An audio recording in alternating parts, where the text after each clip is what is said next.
going to go for a round two. He's going to go for the knock. Goes for the roll now. And he's spotted Sivio. Looks for the clip, but he's not going to be able to get it. Jumps out instead, but goes down. Moving forward, trying to get a better position using the smoke's advantage. Drives straight in. Out instead, but goes down. Now it's just Portal alive. Poor Soul in a 1v1, but he cannot do it.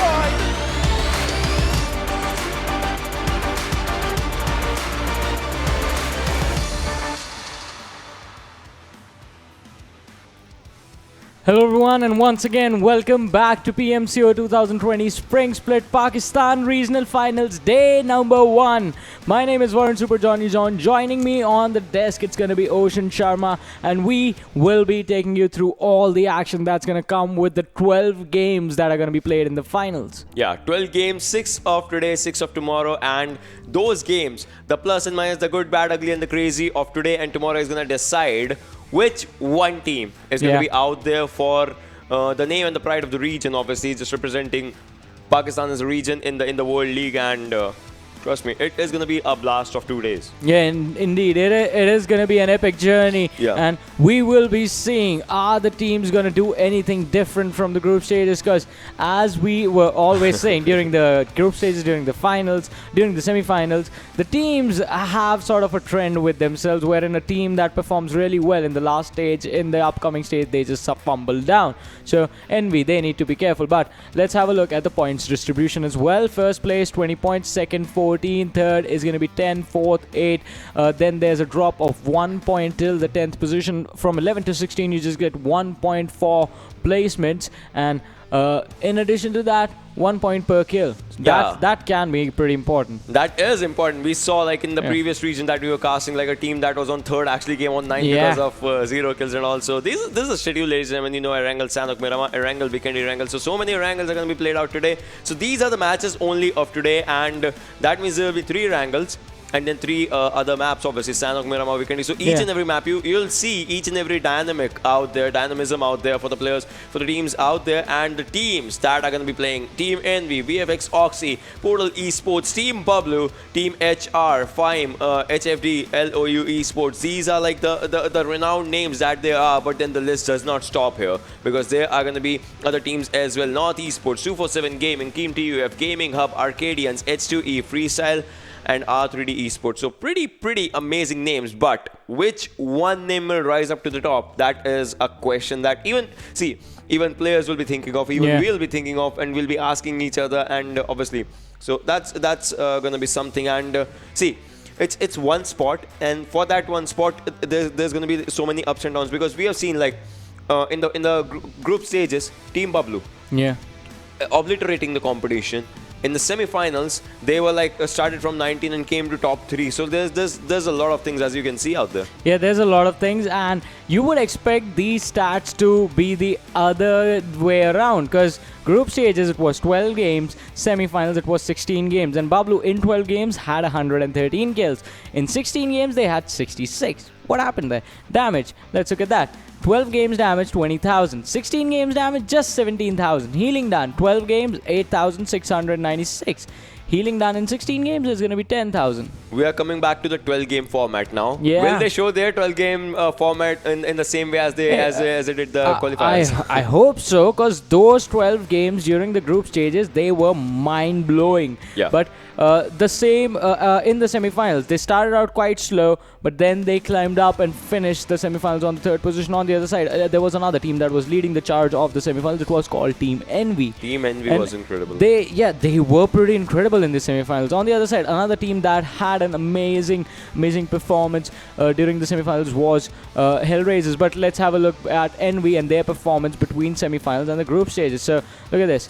This is opposite of what happened with Bablu. Yeah, this is actually opposite of what happened. See, for them, their 12 games had 73 kills, but then 16 games, they knew how to cope up. They knew what Bablu was doing, and they just used it against Bablu as well. Use it against other team and all those things, like 15,000 damage. versus almost, you can say, 23,000, because it was 22,851. So there's that thing. 7,882 healing versus 9,062. And headshots. So each and everything actually increased up from kills to the points. Overall, the things, the scenario just increased. And they knew how to capitalize and properly utilize each and every thing out in the semi-finals. But the fact is, be it Bablu, be it Envy, be it Hellraisers, be it Portal Esports, be it FYME, be it HFD, LOU, North Esports, 24/7 TUF. I mean, I'm not going to say all the names. But then be it each and every team, the thing is, there is just one spot. Yeah. One spot, and it's like, I don't know, one spot to rule them all? It can be like that. And Just stop making everything a Lord of the Rings reference. it's a good reference, and because it fits everywhere. It's just one spot, and after that it's like World League. So Yeah. from where the competition started, like thousands of teams registering, and like a series of matches that happened and all, and like players have actually played 1,000+ matches Yeah. for them to be in the top 16 right now. But from here, it's just final 12 matches. It decide if you will be closer to the trophy or not.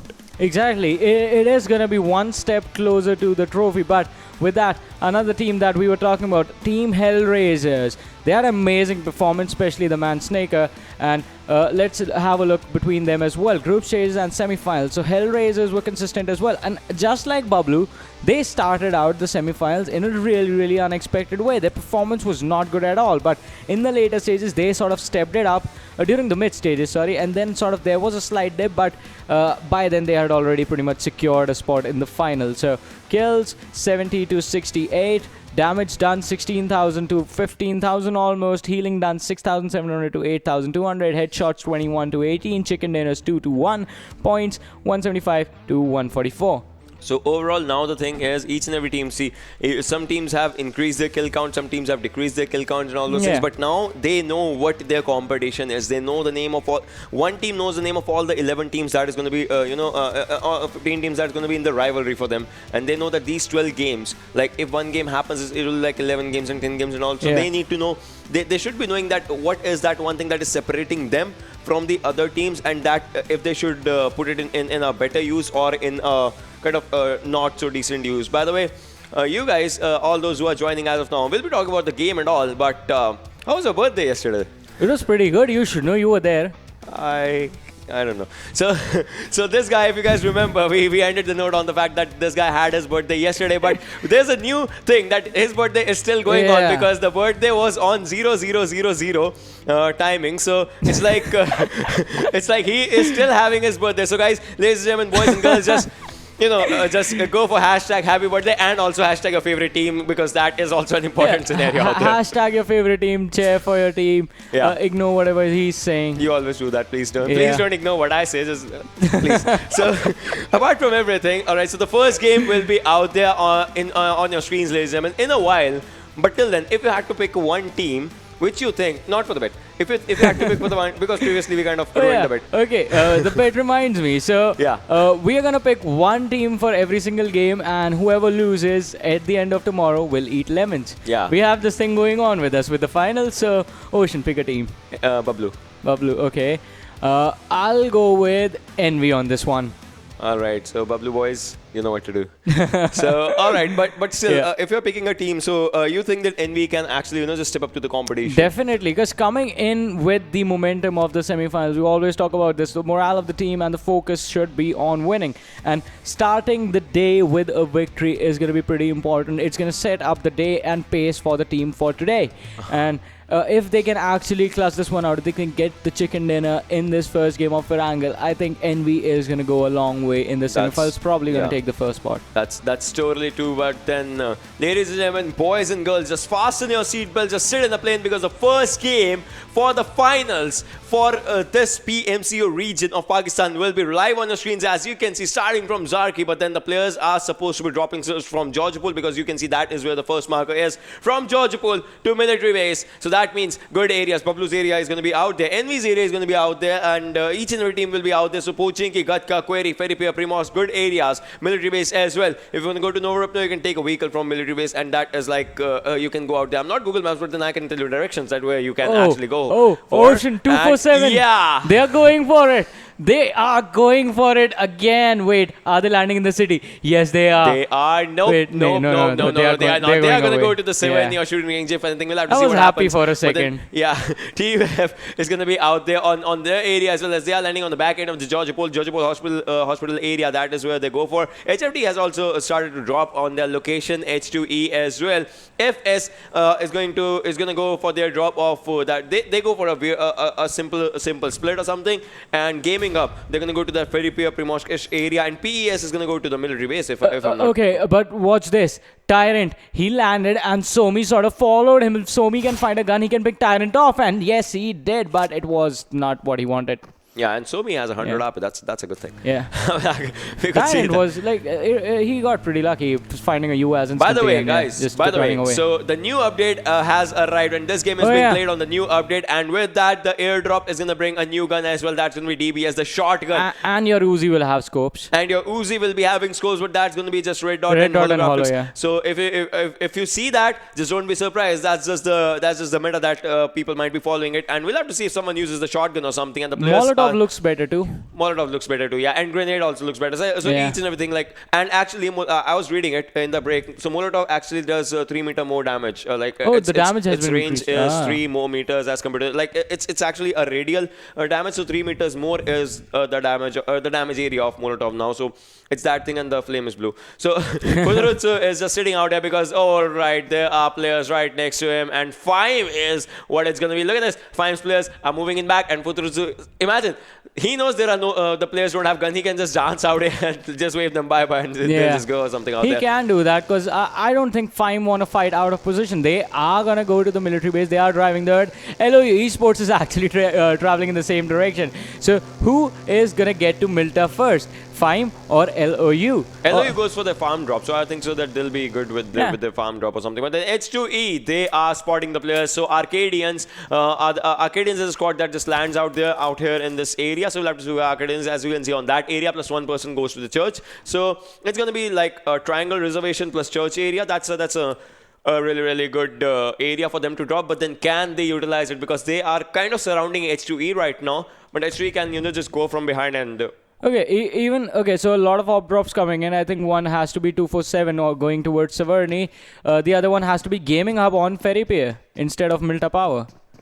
That's their secondary drop. That's Gaming Up actually. We hardly saw them on Ferry Pier during the group stages. It was in the qualifier stages, like not the semifinals, but then qualifiers. When there was a time that Gaming Up was dominating out there. Yeah. And in this semifinals, Gaming Up was just trying to be in top 16, so they were trying to go with the gameplay that they needed, and that's why they were going for their usual drops. And R3D out here in their Rozok drop area, that seems like a really good thing. So they'll be in the circle right now. Yasna is totally empty as of now. So Yasna, no squad went there. I mean, Aqua and all those squads used to go there, but then Aqua is not playing now because they were not in top 16. So there's that thing. And Lipovka is also emptied right now. So that's also like one of the things. So otherwise teams used to go to that area and then rotate to this. Lipovka, Yasna, all have been abandoned for now. And the teams have decided to stick to the western side of the map mostly, and the central one as well. And we have to see if this is going to work out. But on our screens right now, H2E Dread looking to spot out the players from the side of Arkadians. So he does not have a helmet. He just has a level 1 vest. That can be a good bad thing or something depending. And Euphoria spotting FS for Hutrutsu. So Hutrutsu is in a bad spot. Previously was spotted by FYME's players. Obviously they did not have a gun, so they could not just take any of the fights. But then out here, LOU, they just spotted him. And now LOU is going to go for their location to secure a good area inside the circle right now. But where they are going there, FYME might just welcome them. And Bablu on your screens, ladies and gentlemen, Tyrant is in this. So this is one thing that I've always seen. Tyrant always comes to this area, this whole area, the back end of Giorgio, of Giorgio City, and he loots here. So, and 2 players of Bablu actually loot in the central compounds, and 1 player actually goes to the front 6 area. So it's like it's that scenario. So they have their areas as well, like divided. So that's like a composed team. That's how a team actually becomes totally composed. Look at this Arkadians Thala moving in the open. AKM can do the damage. AKM can do the damage, and yes, the player gets spotted, but still just saving. No.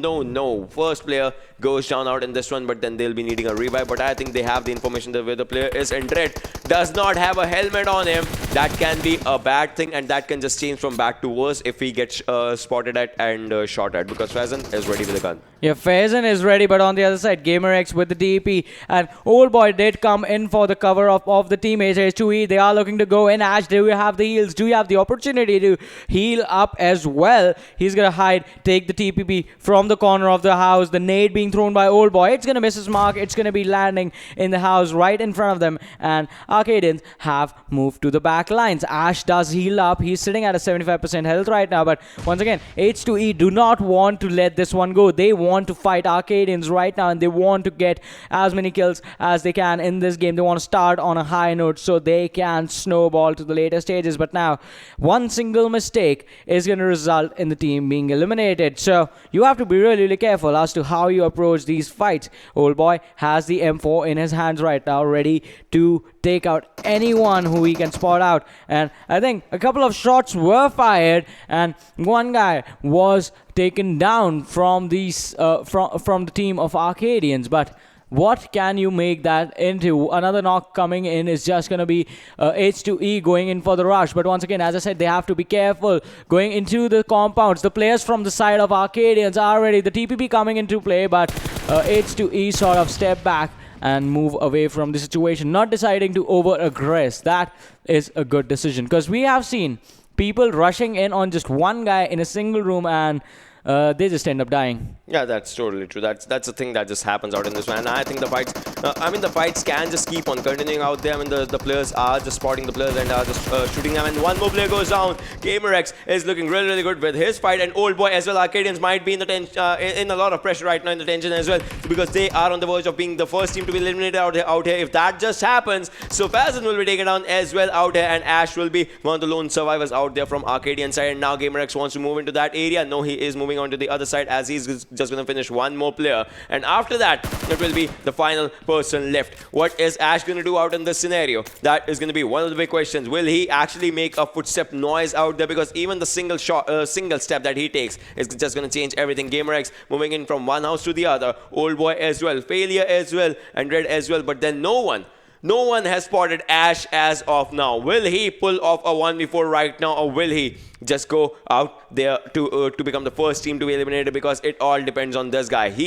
His heart will be pounding so loud that he can just hear it, obviously, in the earphones that he'll be playing the game in. Because that's going to be just one of the things. Has a DP, has 47 bullets. He can just go for that blast if he wants to, because he will be right behind the other players and all those things. But I don't think so. He's just going to sit out there, and he's just going to pray that each and everyone has their vehicle and they just run away from this area, because he wants this placement. He wants this area. Does not want to make a single mistake right now that can put his team on the verge of a proper extinction. And the players are going, and for now, he'll cry, but he'll have a sigh of relief that he still manages to survive to see another day. Yeah, but on the other side, Portal Esports, they catch Gaming Hub emerge off guard, and Vegeta is going to be the man who is going to cause him his life, as Emerge was taken out in the open. The other guys from the side of Gaming Hub, Adil, you can see him in the distance. The kill is going to be confirmed by Portal Esports Khan. And now PES, they are going to look to take Adil out as well, just so they can put the side of Gaming Hub in a disadvantage in the later stages. But that was the first airdrop with the Groza and the cheek pad,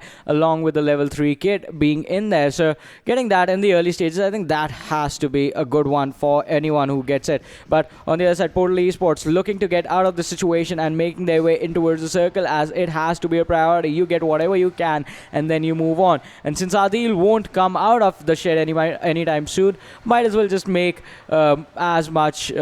take advantage of this opportunity and just keep on moving. But in front of them, it is going to be the squad of VFXoXy, and that is going to be troublesome, because you thought you were going to get away for free, But now you have to fight another team. That's totally true. Like it's like you can never just eliminate the possibility of that you'll be free for a time, because it's what this game is all about. As you can see out there, players are being taken down. VFXoXy as well. Rage has been taken out as PS. Vegeta was taking up a fight. So and 247 Najib has a Groza. Now the AKM just switches it for some reason. Wolverine takes on one more player out there, and Wolverine will be looking to just finish them already, because that smoke. I don't think so. The smoke is going to be helping them right now, as the players are trying to spot the other players with a red dot, just going in, trying to just chase the opponents if he can out in this one. But the revive might just not come. Fine Predator will be taken down as well as Furtherutsu. For the first time, this takes up an incredible fight out there, and Fine Predator will be taken down. Reaper Oxy as well was taken down, and there goes 2 kills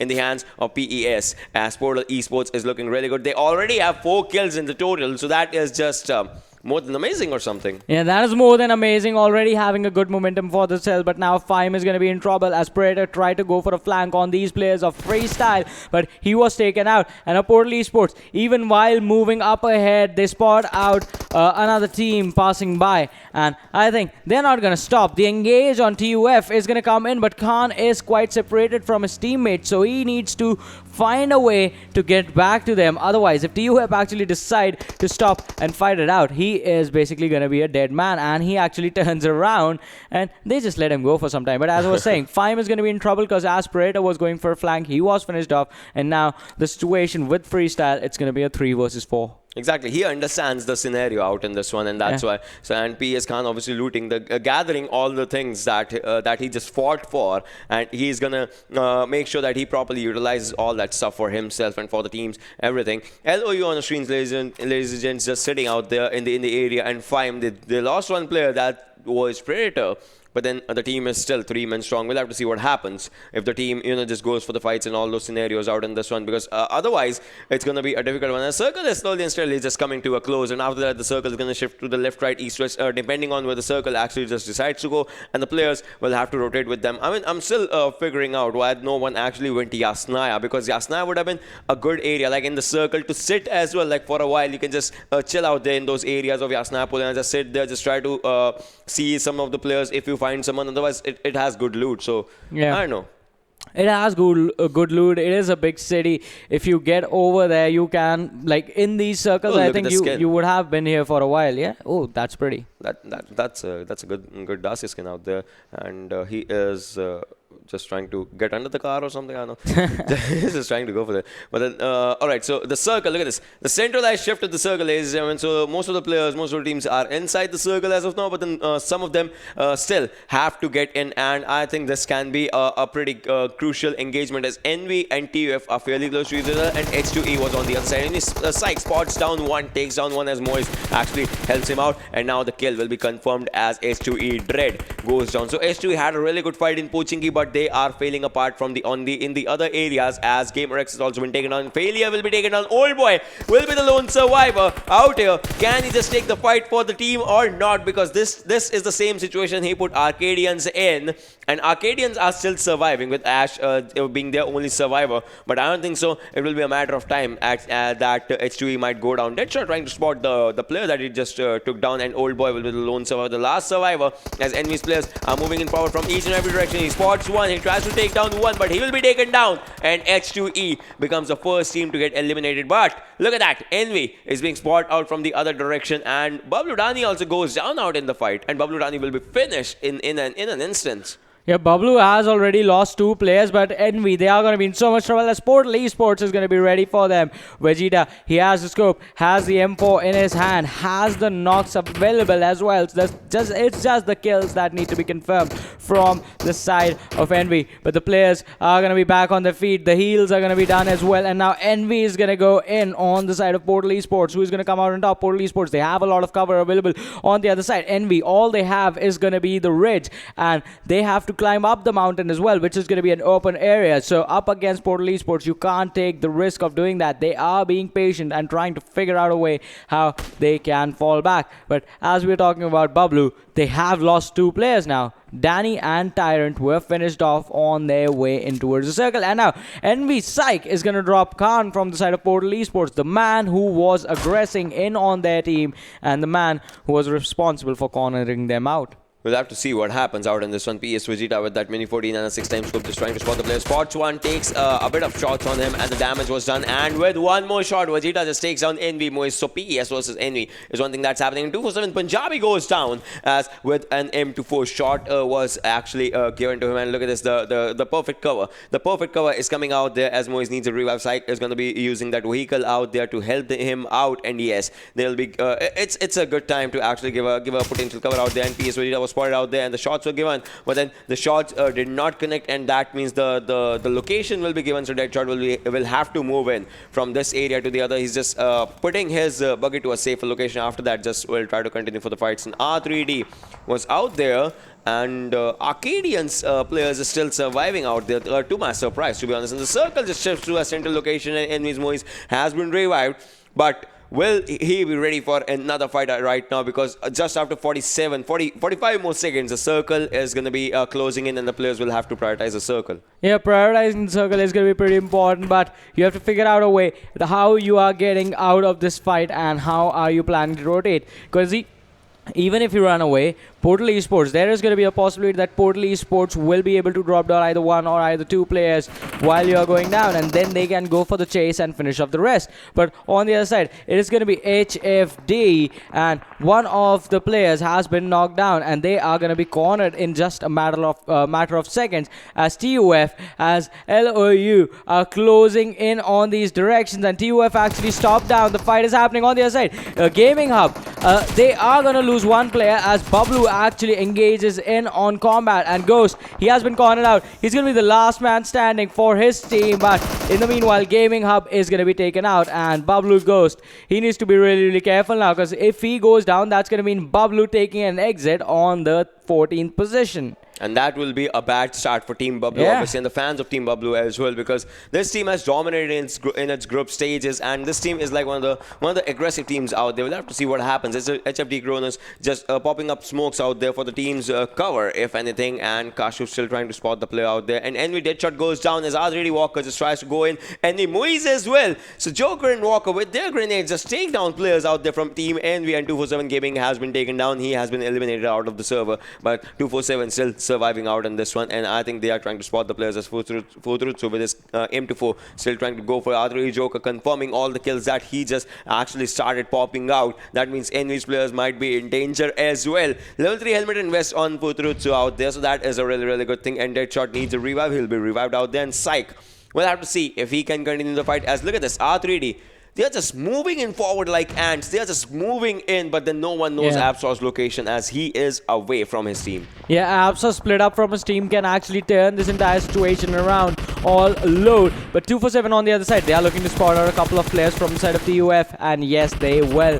But with that spray connecting and the nade being thrown, Punjabi, can you actually convert this interaction into a fight that you will end up winning? But blowing up the tires of that UAS and blowing it up, trying to create a cover for himself as one of the lads from the side of 247 Gaming was taken down. But shots are being fired from the other direction as well, but none of them actually connect. So 247, they are going to be pretty safe for a while. But for how long can you keep this going? How long can you delay a fight from happening? That's totally true. That is true out there. And in essence, he's still trying to spot the player, and he gets a kill on 247 Punjabi. That means 247 can be in a bad spot as Moth and Najib will be the two players that are surviving right now. And two other players were taking down Gaming and Punjabi out there. So Moth will have to spot the players on the downward side first, and then he'll have to take the fights on the upward side. But right now, the circle's rotation will be about no doubt he's inside the circle, and he's going for the grenade. Where's it gonna go? Because I don't see anyone out there, but he was just trying to go and see if he just spots someone. If there is no one, obviously, we'll try to go in that location. If the circle goes there, but the circle is gonna go towards his right-hand side, so he might just have to leave this area. As you can see, this was a circle onto his rightward side a bit, and Bablu Ghost, alright, is in the center of the circle, is in that dip, but is in the open. He should not be there if a team just rushes on him. FYME is on the outward side of the circle right now. HR as well. They are the teams that have to travel a lot of distance for the circle, but as of now, rest assured, each and every team, look at this, PES and FYME, they just might fight with each other for the circle. Yeah, they might be fighting each other already, I think, or someone is fighting FS Freestyle as well. And yes, it is going to be HFD as one of the lads was taken down, but on the other side, 247 Moth still trying to connect the spray, but ends up missing everything on the players of the side of North Esports. But on the other side, even North Esports are not able to dish out as much damage as they would have wanted on this squad of 2 for 7 Gaming. As another one player is going to be taken down, and Moth is going to be the only man left standing with his DP in his hands. He has the helmet, he has the armor, he has the heals as well, so he can go for a sustained fight and try and control the pace of the fight and come out on top. But Portal Esports, Khan is going to be go down as HFD actually spot him out in the ditch. His vehicle is going to be blown up, and he is going to be finished off. On the other side, Nocto is going to be finished off as well. So Portal Esports, from having a really good start, now they're going to be in trouble as Vegeta is going to be knocked down now. And that was just incredible. And I think Portal Esports, Wolverine, he's the last man standing. If he cannot survive, that's going to be it for his team, taking an exit on the 14th. He has to move inside the circle, 14 meters. That is 14 meters of open distance. Going for the smokes right now because he has to go in straight right in front of TUF right now. Can he go there? That's one of the questions. Futrutsu goes down as HFD Murtaza goes for a party out there. LOU as a grenadier as VFXoXy becomes another team to get eliminated. 13 teams remaining. 5 more 2 as well goes down. 5 Khan will be out there. Arkadians mark their exit out here because they were taken down from Pochinki to this area is where the fights actually continue. HFD Murtaza as well trying to move in forward and just throwing up a Molotov right now. We need to reload his car because before he takes up a fight out here, because there is a team that is right next to them, and that is LOU Esports right now. But they are going for a bigger picture. They are moving in, just trying to see the players in the longer area. And Bablu goes still surviving there to the minimap. As you can see, team number 8's player and HR Adnan has been taken on. PS Wolverine as well. That is going to be marking the exit of Portal Esports out in this one. HR Trina goes down as NES Sensei is taking up a fight. NES no goes down, and Team HR gets eliminated on the 11th position. 10 teams remaining out here with 27 players alive. Which team is going to come on top? Murtaza, on your left is where the shots were being fired from, as now they know that LOU is right next to them. Yeah, now they know since the kill feed was started. But now HFD Bhatsab, he's trying to spot other players right in front of them. But on the other side, exactly as you said, the one lad from the side of Bablu was surviving as well. Oof. But look at this. FYME, how do you plan on crossing the road? And once again, Ghost is going to be the only man inside the circle. And in this one wooden shed. Look at this, look at this. He is inside the circle. The circle is properly saving him from each and every direction. R3D goes down as Envy's Abshaw is taking up a fight. But then a cover fire comes in. Abshaw goes down out in that one. One Molotov from Sneak can just take down Batsab if it is on the right area. The bottle bursts in the right area. But out there, as you can see, Khan goes down. And if you blast this vehicle, I bet FYME can be eliminated out from this one, but they will not be because they have a really, really good area for themselves, and the teams are being engaged from each other right now. Abud using a first aid kit for himself. Still 10 teams surviving, 27 players alive as no team got eliminated as of now. Envy Psych goes down, so Envy is in a bad situation. And yes, Hammer takes on LOU Ghost. So LOU as well. Look at that, HFD and FS really close to each other in that smoke area. They are trying to take up a fight. Futrutsu is down on his health right now, but HFD with good amount of players, they are going to take the players down. FYME Khan goes down as well. Now the vehicles are coming in, but they don't know that Futrutsu is out there right next to them. Look at that. Futrutsu really, really close to the players, but FYME Sneak is going to sneak out the knocks out in this one, and Team HFD, even with the numbers advantage, they get eliminated out in this one, and so does R3D. Yeah, but now Futrutsu is going to spot out the players from the side of FS. And that is going to make sure that FS is going to be in trouble now. But once again, so for the players of FYME, they somehow managed to win out in a 1 versus 4. But now it's going to be another one. Last one was against HFD. This one is going to be against the players from the side of Freestyle. Sneak has taken a lot of damage, but he is going to heal up. But on the other side, if one throwable is going to come in, oh, they are planning to blow up the car to take him out. If they can actually do that, Sneak is not even going to survive. And yes, the blown up is gonna come in, and he survives with a magic pixel. But on the other side, Ghost is gonna be taken out. Bablu Ghost with an aid did actually get a knock for himself, but I think that was one of the riskiest decisions I've ever seen. He should not be shooting out. He's all alone. But you know, Bablu, they don't worry about it. They are going to be out there. But FYME Sneak, he will be taken down. He'll be taken down. Yes, he gets taken out in that one as FYME goes out there on the 7th position with 4 kills for themselves. Freestyle, LOU, North Esports, Team TUF, NB, and Bablu are the teams that are surviving in this one with 17 players alive and 6 teams remaining, ladies and gentlemen. You can see Bablu goes right in the middle. LOU on one side, FS on the other side, Team TUF on one side with NB and NES on the other side as well. So NB NES is taking a fight with LOU from coast to coast as they spot the player and they just take him down, and Bablu has been spotted as well as the grenades were coming onto his direction. Now NES needs to prioritize themselves as a circle is going to commence. The next circle, the 7th circle comes in, and Bablu Ghost is still inside the circle. All he needs to do is just sit out there. And look at this, really close, really close. One grenade can take them down, and yes, it does. The Grenadier showing his skills right now, but now he needs to smoke for his players for him to revive himself. And this is the new gun, DVS, but I don't think so anyone's gonna care about them. The thing that they're gonna care about is level 3 helmet and Western backpack. Yeah, the renewal of the protective item, it's gonna be important, but LOU Ghost is gonna be taken down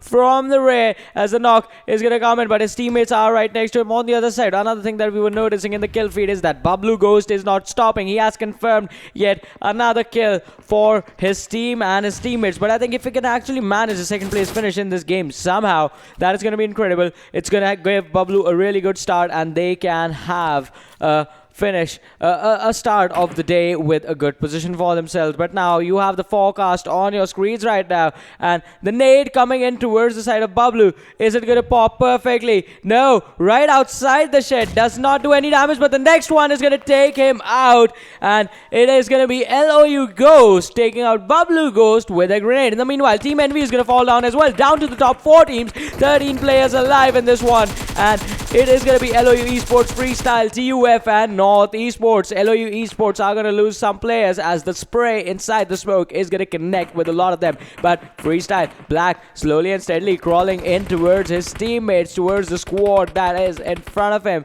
And can he take any of them out? Takes down 1, takes down 2, but another one. He is still standing, but he is getting shot at from the top, from the side of TUF. He has a shotgun. He should have picked up TBS already. He has an S1897. That's a pump action shotgun. Why is he using a shotgun right now for some reason? That's my question. Bandaging himself right now, but the circle is going to come in. Will he be using a shotgun out here? That's going to be one of the things, but then he's being shot at from one direction. On the other side, there are players. Team TF gets eliminated. Black with an M4 and a shotgun. Tries to spot the players from one side, but will be taken down on the other side. But FS Baba with that Uzi in his hands takes down 1. Takes down 1. 2 players out there. They are telling his location out there, but takes down second as well. Uzi clutch coming in as Razor will be the last man surviving out in this one. Can he clutch it out? He is going to be popping up a first aid right now. Popping up first aid, as you can see his helmet and vest. They are in a bad spot, but will he be moving in? That is going to be one of the questions. And he takes down the whole squad 1v3 with an Uzi out in this one. That was more than impressive. Spots another guy.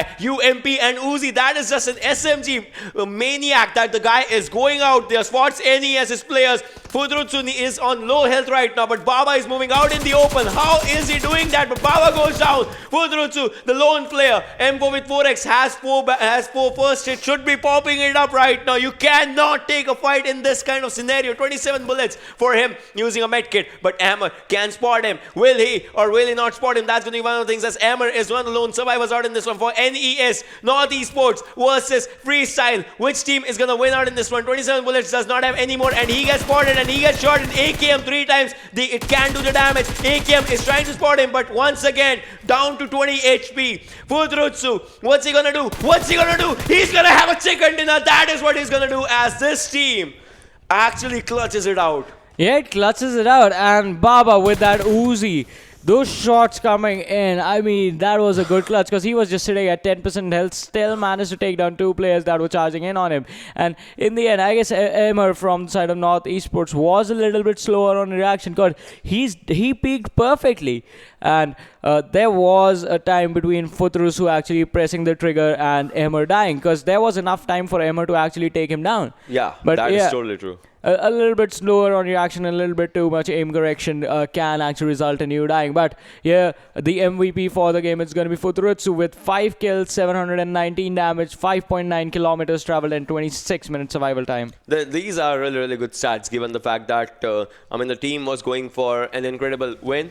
Yeah. And they actually got it. Like, they got 12 kills, and out of those 12 kills, 5 are being taken by this player itself. And surviving till the end, obviously surviving till those times, and bringing out the kills for his team, for himself. And Baba had 3 kills, and that was just a 1v3 that he did with UMP and Uzi. That was one thing. So one player becoming MVP. Let's see what other 4 players out there did. The players that had really good amount of skills for themselves, as NES Snow on the 2nd, NV Epsa on the 3rd, FYME Sneak on the 4th, and NES Hammer. So NES North Esports had 2 players out in this one, NV had 1, FYME had 1, and obviously Freestyle's Futrutsu was doing much more damage. So out of those 5 kills, 3 are his headshots. That's a really good possibility. Yeah, that is a really amazing start coming in from the guys, and they had an amazing play. But this is the thing about Freestyle.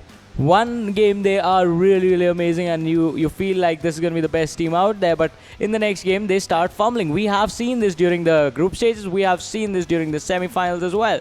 So Freestyle, they need to be really careful, because now the momentum is going to be theirs. They have the chicken dinner, they have the standings in their favor. Let's just have a look at the standings and see what the difference is going to be. Because, okay, 32 points for the side of Freestyle, 22 for North Esports. So it's a 10-point difference coming in. Envy is going to be 3rd on the 15-point mark. LOU Esports on the 4th. TUF on the 5th. FYME is going to be 6th. Team Bablu on the 7th. Portal Esports on the 8th. Moving on to the next set of teams, it's going to be HFD on the 9th. R3D on the 10th. 247, 11th, VFXoXy on the 12th, H2E 13th, HR on the 14th, Arkadians on the 15th, and Gaming Hub on the 16th position. Yes, no, these were the teams that started their days and all, and obviously it was the first game. But then we'll be seeing much more games, and we'll be seeing how it all just changes everything. Because as of now, this is just a start. You know each other's gameplays, you know what their skills are and everything, but. Obviously, after the first game, you cannot have any overall standings. These are the overall standings for now. But then, when each and every number will be added slowly and steadily, it can just change everything. Like Bablu, they can just rise up, and we can just go first. Like just like you said, FS, it's kind of a trend with them. Exactly. Yeah. They have one good game, and then the next bad game, it can just change everything. So, a lot more possibilities are out there. This was just one game. 11 are still out there. Yeah, it was just one game, the first game that was played, but we still have 5 more to go. Let's have a look at the damage dealers as well. It's going to be North Esports Amer on the 1st, Futretsu from Freestyle on the 2nd, Baba from Freestyle on the 3rd, North Esports Snow on the 4th, and Freestyle Kashfuk on the 5th.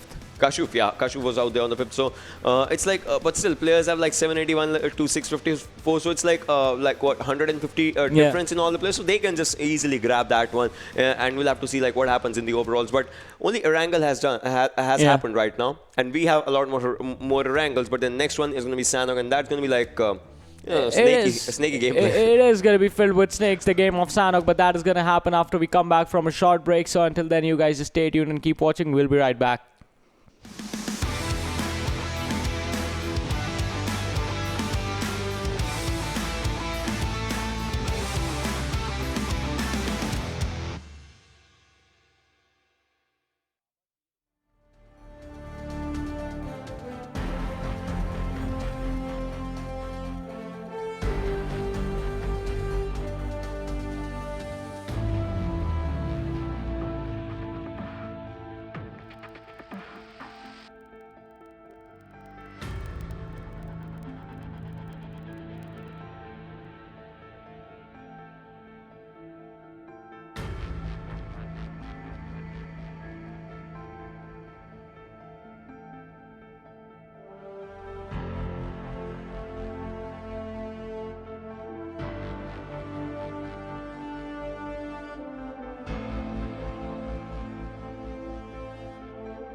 Hello everyone and welcome back to PMCO 2020 Spring Split Pakistan Region Finals. My name is Varun Super Johnny John, being joined on the desk by Ocean Sharma, and we are about to head into the second game for day number 1 of the finals, which is going to be played on Sanhok. But before that, let's have a look at the head-to-head between two teams that performed really well in match number 1. It's going to be Freestyle and North Esports. Yeah, so 12 kills were out there for Freestyle, and North Esports had 8 kills for themselves. 2400 almost the damage for Freestyle, and 1854 for North Esports. 645 healing versus 318. So the thing is, I mean, if you're looking for like distance travel assets won't be that much of a thing. So, but if you're looking for the way that North Esports were playing, so they started off a bit passive, and Freestyle started off aggressive. Like they were going for good fights. They like Futrutsu. Like imagine.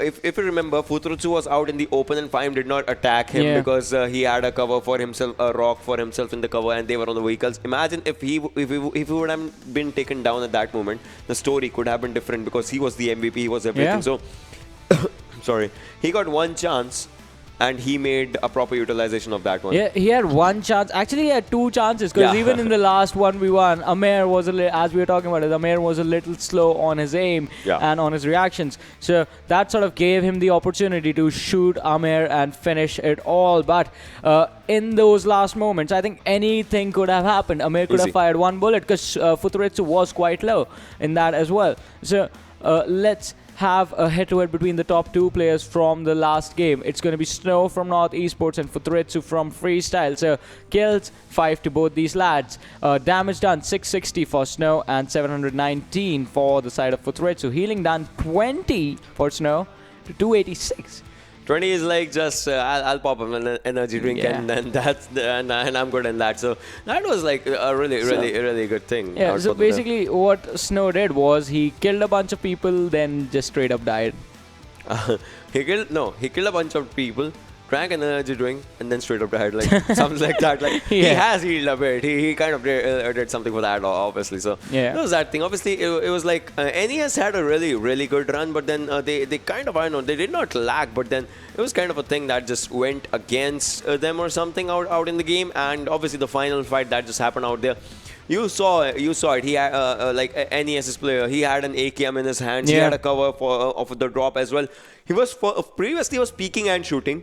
But then at the last moment, what he did was he came right in front of the scope. Like all of his body was exposed right in front. He was just sitting out there. Like there was a drop. He came like and he was like, yeah, okay, you can shoot me. I think it was the fact that Futuretsu went a little bit wide as well.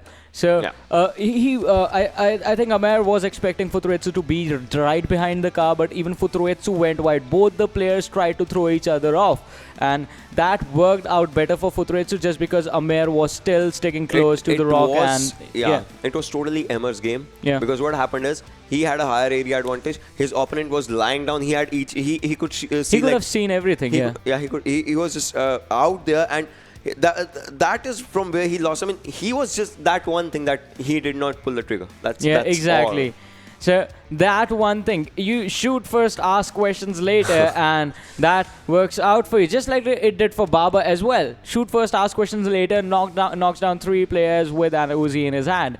So that was pretty incredible. But on the other side, as we go on to the second game, there were a lot of upsets in the last one. So as we go on to the second game, who is going to get the chicken dinner for themselves? And once again, it's the teams that were sort of having the middle of the table performance in the semi-finals that are stepping up big in the finals in the first game. So second game onwards, what is going to change? Who is going to come out on top? I think that's going to be a big question. But one thing we can be sure about is that Sanhok is going to be an interesting one. Yeah, and much bigger question is, so in the first game, Arkadians had a bad start. I mean, they one player survived, but still Arkadians kind of had a bad start. They had to like Ash had to play a super passive gameplay because of the fact that his team was just taken out in the early stage by H2E. So H2E kind of had a good start in that scenario, but then they got caught off guard and they also got eliminated in the earlier of the stages. So it was like that thing. You're never sure.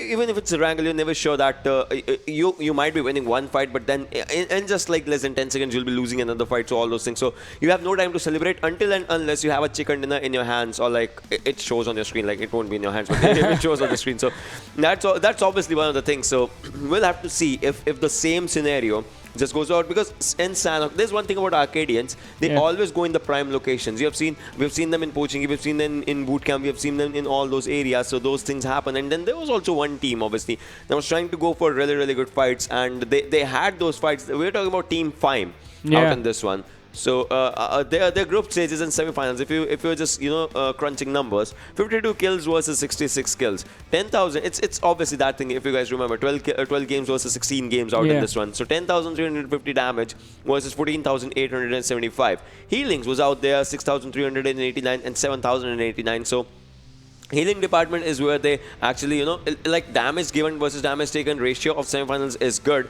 obviously, because skills are also good, and the amount of matches that they played was good out there. Headshots from 4 to 12, that's just 3 times much more out there. Chicken dinners, obviously. FYME came up back-to-back with chicken dinners out in their semi-final. So that is one thing that just changes everything for the team, everything for the players out in this one. So we'll have to see like what happens and how are they going to be playing their games in the later of the stages. Yeah, we'll definitely have to see that. But one thing, okay, apart from the kills and the damage, the chicken dinners took a jump in 16 games. Yeah, other things were pretty consistent, like, all right, 12 to 16 stats are going to go up, and they did go up accordingly.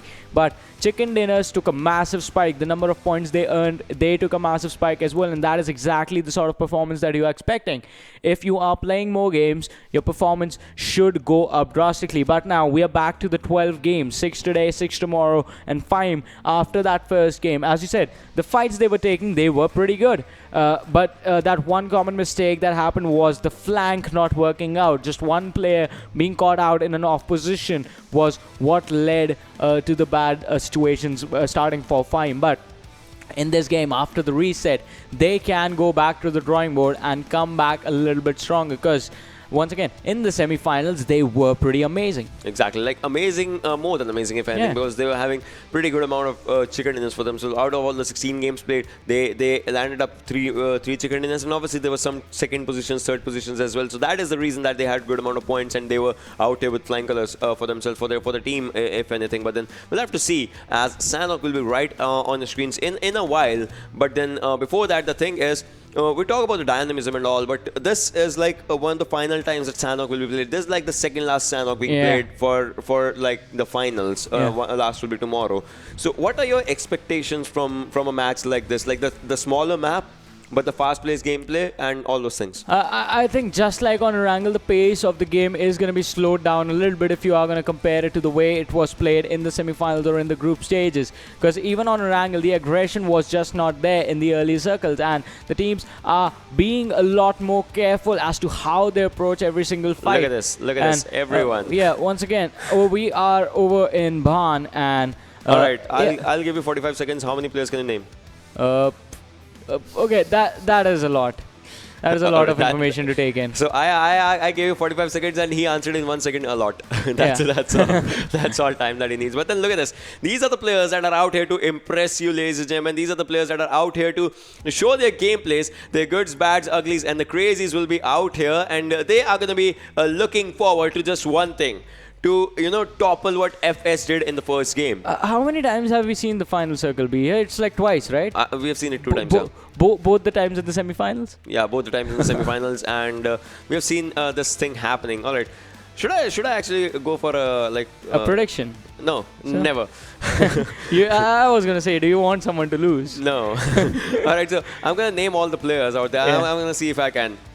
Atala, Razor, and the screen is moving really fast. No, it's not just the screen, it's the colors as well. That sort of mess up your vision, and then it's like, Punjabi Soul, Leonie, Arkadians, Trinda, Joker, Futrutsu, Moth. Arkadians is a team, not a player. I was naming 4 players at one time. All right. Do you have any problem with that, sir? See, makes his own game, makes his own rules. Ocean Sharma, ladies and gentlemen. Thank you, everyone. Just do follow me on Instagram at @Ocean Sharma, and you can tag me in your stories and all, not in in the photos, please. Tag him in the photos. I mean, you can if you want to. I can just like them if anything. But then coming back to the game, as you can see, this is going to be the second game, ladies and gentlemen, starting from the ruins area to Kampong, and we don't see the plane. Now we see it. All right, so the plane was a bit late. The flight was delayed out there. But then starting from ruins to Lakavi, Query, Painan, Tambang, Nakham, Camp Alpha, Hatin, Boot Camp, Cave, Kampong, Camp Charlie, Docks, Bantai, Sami, and these are going to be the areas on the southern side as well. And if you want to go to Paradise, Camp Bravo, Bhan as well, I don't know. If you want to go to Bhan, you can go to Bhan, but then it's not about the loot out in that area. It's about the rotation. So various areas are out there for the players to just play with and show their gameplay. Let's see what happens. Yeah, we'll have to see what happens. As we know, the drop locations of certain teams, FS going towards Hathen. But okay, this is interesting. Ocean, R3D, and GH, both teams landing in Camp Alpha. Bablu, like always, are going to take control of the Painan for themselves. LOU and VFX. Okay, two teams are going to be landing in boot camp now. And Arkadians, like always, I think Paradise Resort is going to be theirs unless they are pretty much trying to avoid Portal Esports, another team that's going to go there. But Camp Alpha was not meant for this. Gaming up, KMD already being taken down by R3D Joker, who found a UMP in a lucky situation, and I think the finish is going to come in. But before that, he's going to try and hunt down the other players from the team. And looking for more guns, more weapons, armor for the future battles, as KMD is just going to be knocked down and is going to try and save himself in that hut. But Knight and Adil, they are falling back little by little. Knight is going for the outer edge, and I think if he steps out, if he tries to go for his teammate, he's going to be spotted out by Joker. Yeah, exactly. That's going to be one of the bad things or good things, depending on how he plays his cards out in this one. Adil, he can go for the cover fire as well, just going into the same direction if he wants to go to that area, but he moves in to the other direction, now goes into the same direction, and Knight needs KMD needs a revive right now. Knight needs to revive his teammate. We'll have to see what happens out in this one, as Joker is taking the same TPP in the same area from where Knight is. So we'll have to see if they catch the player in that one or not, and Adil is going to go on to the other side where Emerge is going to be out there as well. And I think KMD will be finished out in this one, and it was so close to Knight, but yet so far, and they are going to be meeting each other in the next server or something. It was all a setup from Joker, because the angle he was holding, he knew where Knight was, he knew where Adil was. They saw them land, and after that, after getting KMD knocked out, that was just a bait. But if KMD is moving in certain direction, they are just going to take him out. If they know that, all right, he's going to be out of vision, he might get a revive, just finish him off, and then force this team, this three-man team right now, Gaming Hub, out of their positions. And now R3D, I think that has to be one of the best starts they have had in a while. But on the other side, can they keep this going? And another surprise coming in, it's going to be H2E, who have gone towards the side of Paradise Resort. Arkadians and Portal Esports are there. H2E have chosen to land outside of it. Exactly, and the circle, as you could see, was out in that area, and FYME will be in a lot of trouble, as 247 was just going they were obliterating the competition. They saw one player just taking him down and obviously just trying to finish him. Arkadians Leon, there's going to be something out here, as PES is ready for a fight, but will PES go for it? As Vegeta goes down out here, Arkadians, they want to go for a good fight in this one, and they are going for it, taking out one more as well out in this one. Arkadians Leon, we'll have to see what PES does after this. Wolverine and Khan, 2 players surviving. What is going to happen, as Arkadians will be moving in forward slowly and steadily. Wolverine is going for a smoke right now. Will try to just revive his player, but look at this on the left hand side. Did you just see Arkadians' player just moving in forward in this area? Wolverine might have to change his location, might have to go to the other area, otherwise he will be caught off in that revive if that happens. Arkadians Leon just trying to go for a flank of his own on the longer rotation outside Paradise, but he can just be caught off guard by H2E's players if they just spot him on the outward side. Otherwise, I think this can be a really good Arkadians fight. But you know, the fights can change their pace at any given moment, and that is one thing that this game is known for. You think that you can go for a 4v1, but then on the other side, your opponent does a 1v4, and that is how the game changes. But I think Leon, he takes down one more player. Wolverine, the final survivor out in this one. Will Portal Esports mark an early exit in this one? Will Arkadians start their day, start their second game on one of the best days? That is going to be one of the questions out there that needs an answer for, as they just finished one more more, and 1 kill comes into Leon's back right now. And 1 more, it's going to be 2 kills for Leon. 1 final player remaining of Portal Esports. What's going to happen? Where is Wolverine right now? That's going to be one of the big questions, as he is just running away. But from the other side, gets caught off guard. And this is going to be the end of Portal Esports. But Arkadians and H2E will be on a head-to-head right now, as they are fairly close to each other. And in the previous game, H2E was the reason that Arkadians was in the bad spot. Exactly. H2E was the team that wiped out most of the side of Arkadians, leaving Ash all alone. But this time, I think this has been one of the best starts Arkadians have ever had in Sanhok specifically, because first time they landed against Portal Esports on Paradise Resort, Portal Esports took down 3 players just like H2E did in the last game, and then Arkadians were forced to run away. From there on out, they would land in Paradise Resort, see if Portal Esports were there, and then just walk away. But and in the games that Portal wasn't playing, that's when they would actually get to control Paradise Resort for themselves. But this time, they have sort of wiped them out, and now it's going to be time for redemption for the side of Arkadians. Can they redeem themselves for what happened in the last game? Are they going to get revenge for H2E's mistakes in the last one? Leon is going to be their failure, is going to be spotted out in the open, but now controlling the compound. Ash, he has a good flank setup, but even now, H2E, they are being really careful. Arkadians just need to make sure that they are not the one engaging in these fights, and they are quite close to each other, because revives needs to come in. The covers need to be there in case anyone goes down. Old boy, he has the QBZ on him, and one of the players out in the open, it is going to be Faison who's going to be caught out in the rotation, and now the information about his location is going to be going away. That can be a bait if the side of Portal Esports, if the players from the side of H2E, they actually try and engage in on Faison, because if they charge in, all the 3 players can actually protect their teammate from the sides and take everyone in H2E out.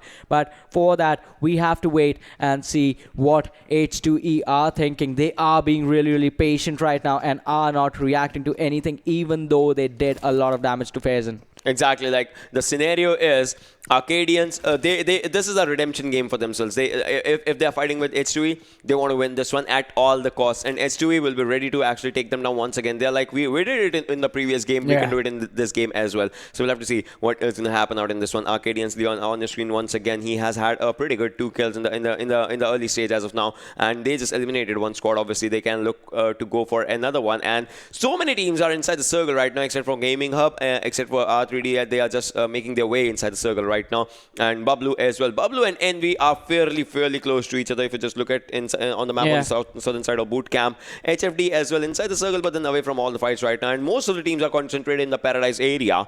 That is just something new out here. Like, each and every team, like, it's like what? Now 80% of the teams are in the Paradise area. You see that? It's just what, 4, 5, 6 teams outside of the Paradise Resort. 10 teams are gonna be in there. Okay, make that 9 since Portal Esports was already taken out. 9 teams close to Paradise Resort, and that's gonna mean the teams that are in there already, Arkadians and H2E, they are not gonna have a moment of peace. They get into one fight, another team is going to come charging in. All right, Ash, he has the information of exactly where Old Boy is. And if Old Boy would have peeked the same angle yet again, he would have been a dead man. He would have been dead in an instant, because once you spot out the corner the player is peeking from, and there he goes again. Ash, if his crosshair placement is on point, can take out Old Boy with just 1 spray of his M4. But now he's being careful, because he needs to watch his back as well, as they know that the teams are coming in their direction. Paradise Resort is going to be in the center of the circle, and it is going to be the high priority for every single team. For the teams that they will be going for, but then the circle, if it just shifts on the other area, just imagine how bad that will be. Bablu actually takes up a kill of Envy. Psych out in the open areas as of now. H3 failure, still trying to spot the player. Look at that, taking the top TPP, just trying to see if he can see anyone just moving out in that area. He'll just try to go and pop the person out in that one. But then for now, as of now, this area is still being engaged by these 2 teams. Suppose if a team comes in for the third party, imagine if these 2 teams kind of unknowingly team up and just fight for their kills as well, and then they fight with each other. That's going to be something. 247 on the screens, ladies and gentlemen, with all the 4 players surviving out in the outskirts of Paradise Resort.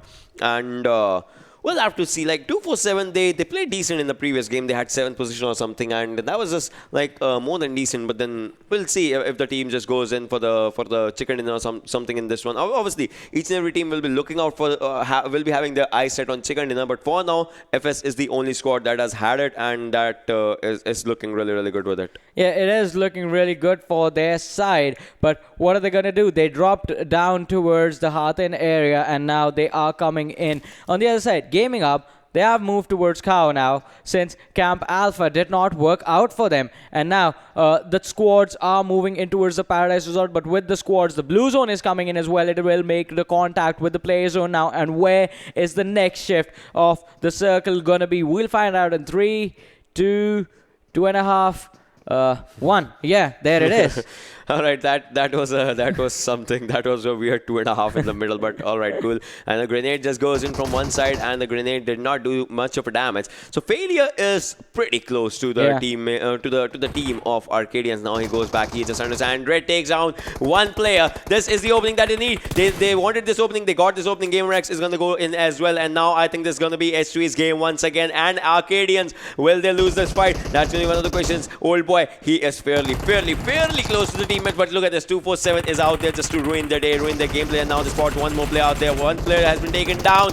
2 players have been taken down. Arkadians, Ash was taken down. Old boy just moving in for the fights, and once again 2-0 is going to be the score as Arkadians exit the stage. But look at this, 247 Gaming just moving in. 247 is ready for the fight right now, just going for the third party, and in just less than 10 seconds, H2E also says bye-bye. Yeah, the kills are coming in for the side of 247 this time. But now, 247 have traded out the places where Arkadians was, where in a matter of seconds, H2E was. And now, if all the teams continue to collapse upon Paradise Resort, teams are going to collapse upon 247 Gaming. They can take out... It happened with Arkadians. They took down one team, but how long can you sustain a fight? That's why the second team that came in took them down. H2E, they went straight back-to-back fights, and that's how they got punished. But look at this. Hellraisers are going to step it up as Envy Light is going to be taken down. The knock came in from Snake, and Trinda was the man who went in for the finish. And now Envy is going to be in so much trouble since only 2 players are going to be left standing. But it is going to be the 2 players who were responsible for keeping Envy in the fight at every single time. During the group stages, it was Absa, and during the semifinals, it was Deadshot and Psych. So Absa and Deadshot still surviving, but on their fronts, it's going to be North Esports in one direction, it's going to be Hellraisers in another, and Bablu was heading this way as well. Exactly, and NESM are still trying to spot the player out there. Envy's players, Absa and Deadshot, just sitting out in that area. But then, talking about the Paradise fight, yeah, exactly the thing that we were talking about in the pre-game segment. Like, it's just in 10 seconds, the teams can just go down. Look at this, 247 once again just moving in, and I think they have spotted more players out in this one. What's going to happen? Moth and Punjabi just moving in forward alongside Gaming as well. Punjabi goes down out in this one, but then Moth has the upper area and just takes down one player. That was impressive out in this one. Moth can just go down, but he actually moves it to himself to the safety area. Now Punjabi needs a revive. As of now, what's going to happen is Najib and Moth and Gaming. Like, Moth and Gaming are on the low HP now. Gaming has used a medkit out in this one, and so they need to just take the players first and then revive. Now they are going for the revive first, and then they need to just confirm the kills. I think they are going to go for it, and 1 kill will be confirmed out in this one. Now Gaming wants to move in forward because they have spotted all the players. Moth is moving in forward as well. They know that they knocked the player out in this one, but can they now just confirm the kill? That is going to be just something out in this one. Yeah, that is going to be something, and the kill is going to be confirmed by the side of 247 Gaming. It was just one player for VFXoXy who was left out in the open, and Blade steps up with the M4, but the spray does not connect at all, and now all the players are going to be charging in his face. He needs to get away, and he needs to get away now. He can't take this one. It is going to be a 1 versus 4. There is no way this man survives unless they actually give him separate 1v1s and they give him enough. Or they just let him go. Or they just let him go. Exactly. I think they are just let him go now. They're like, all right, you can go. We have had enough kills for ourselves now. Now you can just go away from here. But the circle is going to come to an end right now. And Mongnai area, look at that. So that's just totally empty, the shore area of Mongnai. And imagine the circle just goes to that area. That's going to be just meaning something out there. But then Paradise Resort, it seems like a really, really good area out in this one, and we'll have to see what's going to happen out in this one. And 247 is moving in forward, and they are still not letting him go. They're just trying to chase him or something, just if they have any information out in that one. I think they have caught up to him. That is one thing that just happened out in this one. Yeah. And Circle, exactly, the Mongna area, that is where the Circle is going to be out in this one. And Envy and NES, they are still like fairly close to each other. We'll have to see the fights and all those things, if they just happen or not. And Bablu is right next to HR and LOE. So Bablu can be sandwiched, and I think Bablu is looking good for the fight, as they are actually taking up a fight. Yeah, they are being sandwiched right now, but on the other side, HR Trinda is going to be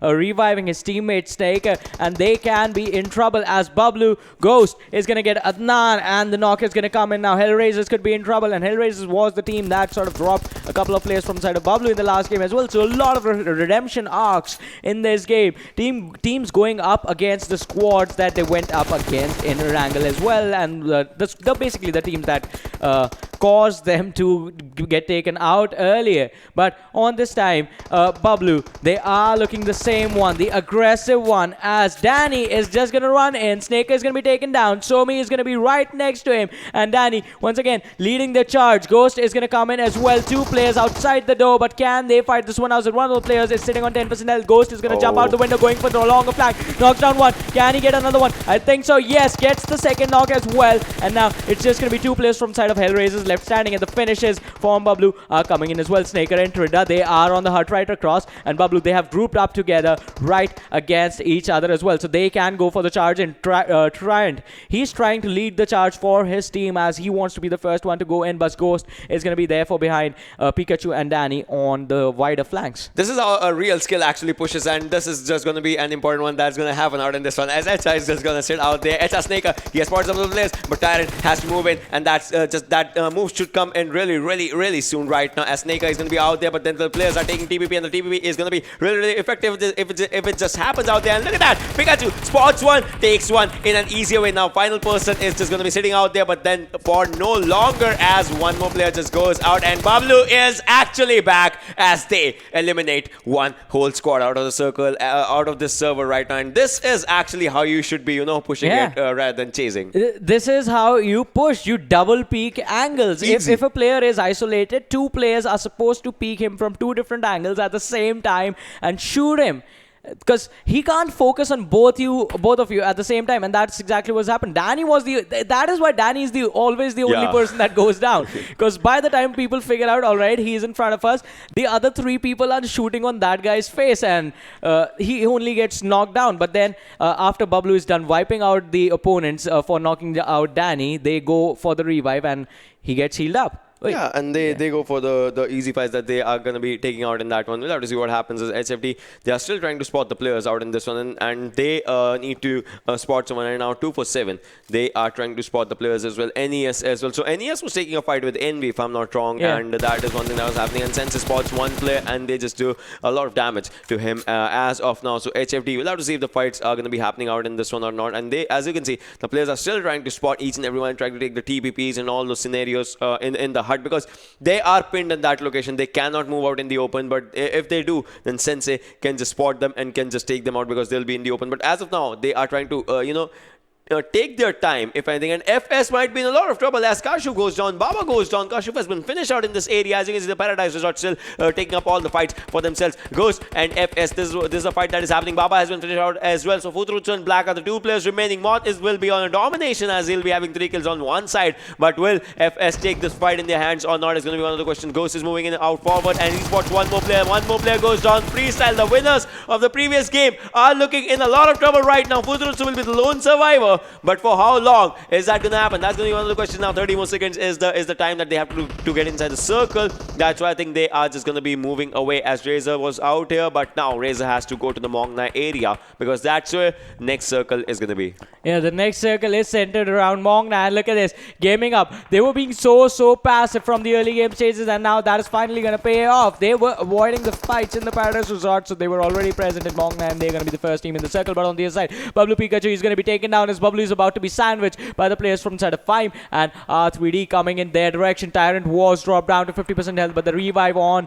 Pikachu is going to come in. They are going for the splits, and Danny once again is going to be taken down. The long range battles are not working out for the side of Bablu, as Ghost is going to be taken out earlier on. Danny needs a revive as well. Pikachu, he has been revived, sitting on around 75% health right now, and Ghost, he is going for the wider split. He wants to take this one up up against FYME, but he needs to be careful as well so that he does not get caught off guard, because if Ghost is knocked down, the revives on him are going to be the hardest. He's so far away from his team, and a FYME card, he notices that there are only 3 players in front of them. Tyrant is going to drop down FYME Motu, and that is going to mean that now Bablu have an opening as a revive is going to come in, and Ghost is going to be able to spot them out. Prones down, goes for the spray, knocks down another one, and once again the perfect strategy is coming into play from the side of Bablu. Predator is still left standing, and we have seen what this one man can do, but Envy is going to be taken down on the 11th position by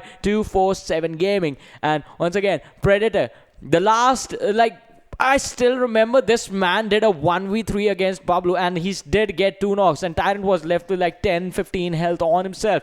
Predator failed once. Is he going to try it once again? And if he does, will he succeed? Because this time even the blue zone is going to be there to help him. Now 410 meters is the distance that Bablu still has to get inside the circle. The players of FYME are also outside the circle. Freestyle as well, with 1 player surviving as they have to make their move for the circle right now. We'll have to see what happens. Will Bablu lose the fight against the circle? That's only one of the questions. FYME Khan, he has popped up a first hit and he's trying to move in as much as fast as he can, as forward as he can go to LOE. Phobia goes down. This R3D is taking a fight. Bablu goes, takes down 1 player. He's going for the jiggle movement right now. That's a really good movement out there. And Razor goes down. Tyrant goes down out here as on just 10 HP. He's just trying to waste the time of the player out there, and Bablu's 2 players are moving in, and then Tyrant has been taken down out in that one. So Bablu has lost 2 players right now in this stage right now. Pikachu as well. Bablu goes is trying to make it to the circle. Will slowly and steadily just make it to the circle right now, but 30 more seconds is the distance, is the time that he has to go to the circle. FYME Motu is out here, and if you see 247 Gaming, they lost 1 player, but look at the amount of kills that they have accumulated for now. Yeah, they have 10 kills on them already, just at the loss of 1 player. And LOE Esports is going to be taken down as well. Bablu are going to lose another one as Danny is going to be finished off. And the sacrifice of Tyrant and Pikachu, it's not going to work out. But North Esports, Amir, he's going to catch the players from the side of LOE Esports off guard, and they are going to be finished off. But in the meanwhile, FYME Predator is going to go down to the blue zone. Amir from North Esports Gaming Hub is going to make sure HFD Kronos was the man actually who was responsible for the knock coming in on North Esports Amir. And now Bablu Ghost, can you survive out in the blue zone? He is taking a lot of damage, but the first aid pops up. FYME Motu is coming in from behind, so he needs to take that fight, and the finish is going to happen as well, as Ghost is going to go on a domination. But can he stay alive? Because North Esports can wipe him out quite easily. He's still running, needs to pop up another first aid before he goes in. If he does not, he is going to be taken down, and he is popping out the first aid. He's just standing there. He does not have one. He's going to be finished off, and Bablu once again an early exit on the 8th position, and down to 7 teams, down to 6 teams, 15 players alive, as R3D Esports are not going to be in this one. And 247 Gaming, North Esports taking a lot of damage from the blue zone right now, but as Ocean said a couple of minutes earlier, no, 247 Gaming have a lot of kills. North Esports is going to be eliminated. Freestyle with just 1 guy in the blue zone. Can he survive? 247 left with 1 man standing. Freestyle somehow managed to make it into the play zone for now, as Futuretsu, his entire team was wiped out in front of him in the Paradise Resort, but he still manages to make it in the top 5. 12 players alive, and we are at the 22-minute mark. Yeah, as of now, 4 teams surviving as 247 Gaming gets eliminated out in this one with a lot of kills in the bank right now. They can just go for on a 3rd or 4th position if anything. We'll have to see for that, as Freestyle has 0 kills for now. They are going for the position gameplays only, and they are consistent no matter what, because they are in the top 4 as of now. So that's going to be something. Gaming Hub as well out in this one. This time Gaming Hub is actually going for the end game if anything. HFD is surviving, TUF is surviving. We'll have to see what happens out in this one. So one thing is going to be sure that we can just maybe see a new winner out in this one. If Freestyle survives till the end, then the situation can be different. But for now, these are the 4 teams that are surviving. So we'll have to see what actually happens in the overall gameplays and the overall scenario. So let's just see what happens out for them. But then it's like 10 players alive, 1, 2, 3, and 4 respectively for all the teams. As you can see, Freestyle has a single player, HFD has 2, Gaming Hub has 3, and Team TUF. The numbers advantage is going to be out in their favor, if anything. And we'll have to see like what goes in, as Morganized area. It's having a cluster of players out in this one, but then the players are going to be like this. Exactly, I was going to say the players are going to be like this as well. So let's see how the fights actually go. The snakes are here. The Sanhok snakes are going to be pretty deadly in this one. And okay, Gaming Hub making it in the top 4.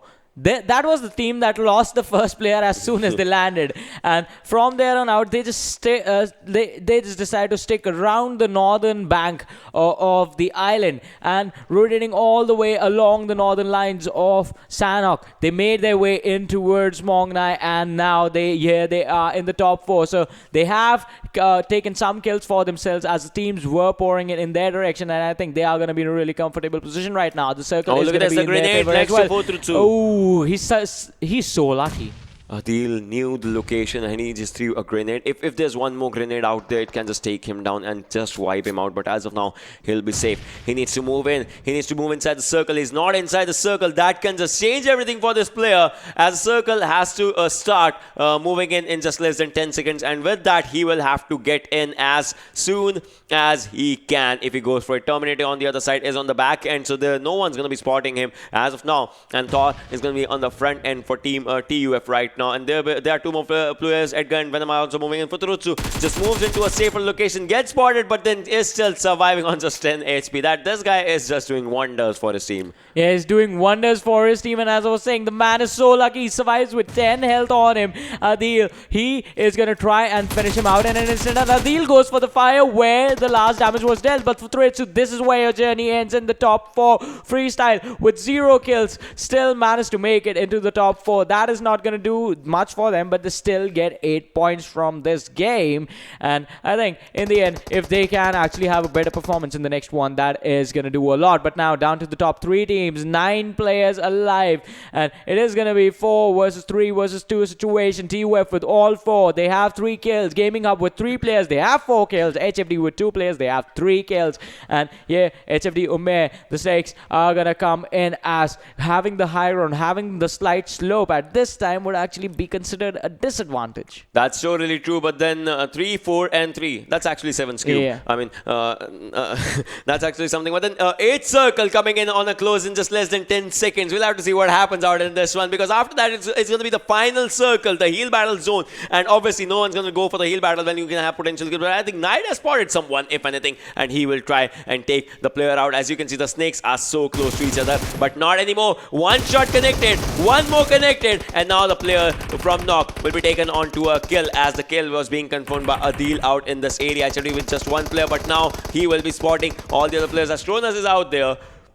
And TUF is gonna want to take this fight against Gaming Hub if they go for it. And look at this, Kronos so close to Knight right now, but does not want to make any movement. He is really close to him, and Kronos is not going for anything right now. This is something. This is a game change, like an incredible movement out here in this scenario right now in the final circle, as the player wants a position, not the kill. As he does not want to give any kill. He has each and every player in his eyes. With 1 spray in a continuation, he can actually take down all the 3 players, but still is not making any movement. No movement by Kronos. Nothing out here. And Knight is actually looking in this direction, if anything, but then still he does not have any idea. This is the snake of Sanhok, ladies and gentlemen. As you can see now, this is what the snakes are known for. Terminator is moving in. Kronos, does he know it? Does he know it? Does he know it? Adil goes down. 10 HP on Terminator. Steal the kill, Kronos, already. You can have that 1 kill. You can have 2 kills. You can have 3 kills right now. But Kronos, now he makes a move. Now he makes a move. Now he's moving. He's moving. He takes 1 player down. He takes another one down. And Kronos actually gets taken down. And now it's going to be 1v4 if anything. And the players are moving in forward right now just to take 1 player that's emerged. And emerged goes down. And with that, Team TUF actually has a win for themselves. Yeah, TUF, they get the chicken dinner in this game, and I think it was all a setup from HFD Kronos. The man was just lying there, and in the end, he should have moved a little bit earlier, so he could have taken 3 potential kills coming in off Knight, Adil, and Terminator, the man that was right behind him. And as Ocean said, he could have wiped out the entire squad of Gaming Hub in just 1 spray. He was so close to them without being spotted, but still, I think HFD, they are going to be happy with the 3rd place finish in this one. He would have had second place in that one if the scenario they could have had second gone place for it. But then look at this. This is the MVP from this game, ladies and gentlemen. Terminator. 2 kills, 299 damage, 26 minutes and 96 of survival time, and 3.27 kilometers of distance covered. So distance was not a lot, because obviously they were fairly close to Mong, and they did not have to rotate a lot of the area. But then talking about that fight once again, had Kronos, just taken down, because TUF was far behind at that moment. They were not as close. As Terminator was slowly coming in close, he was not as close. So he could have just spotted 1 player, Knight, taken him down, spotted the second player, Adil taken him down, spotted KMD, taken him down, and then after that he could have just, he could have been like, alright, I'm good with the. How many kills did the team had? If something, they had like 4 kills. 4. He could have had 7. Definitely could have had 7 kills, but let's also have a look at the top 5 players apart from the MVP, and it's going to be 247 Moth with 4 kills, 247 Gaming with 4 kills, Bablu Ghost with 3 to his name, Gaming Up Emerge with 3, and HFD Cronus with 2 kills. Yeah, this 2 could have, just changed everything Into out there. 5, But then, yeah, he could have made it into 5, and that would have been like more than impressive. But then that was a strategy. Like this was not a strategy. Like it could not work. He was. There were 3 teams alive. Yeah. He still came 3rd. Yeah. He had a chance to come to 2nd, but then I don't know. Like, He would have, for him to come to 2nd, the only possibility would be either he wipes out all 3 of the Gaming Hub, because they were the most vulnerable. They did not know where he was, or he should have waited for Gaming Hub to actually die before he got up. Exactly, that would have been out there. But then let's see where does it put them, as these are standings of this particular game. As you can see, TUF with those 6 kills is still going to be ruling the charts right now. Gaming Up on the 2nd out there, 247 Gaming on the 3rd, and now if HFT would have been there, they would have been in the top 3 because of the placement points and the kill points, if anything. I mean, they would have been 17 as well, so not a lot of difference out in this one, if anything. So this is HFD on the 4th, North Esports on the 5th, Team Bablu on the 6th, and R3D Esports on the 7th, and Freestyle is going to be out there on the 8th position with 0 kills for themselves. So 8 the placement points is what they are having right now. Yeah, but moving on to the next set of teams, it's going to be H2E on the 9th, Arkadians on the 10th, LOU Esports on the 11th, FYME on the 12th, Hellraisers on the 13th, Team NB on the 14th, Team VFXoXy on the 15th, and Portal Esports. This was not their game. They were the first team eliminated on the Paradise Resort on the 16th position. But as we move on to the overall standings, we'll have to see how much is going to change over there once again, because one team, the team on the first position at the end of 12 games, is going to be the team that plays in the World League.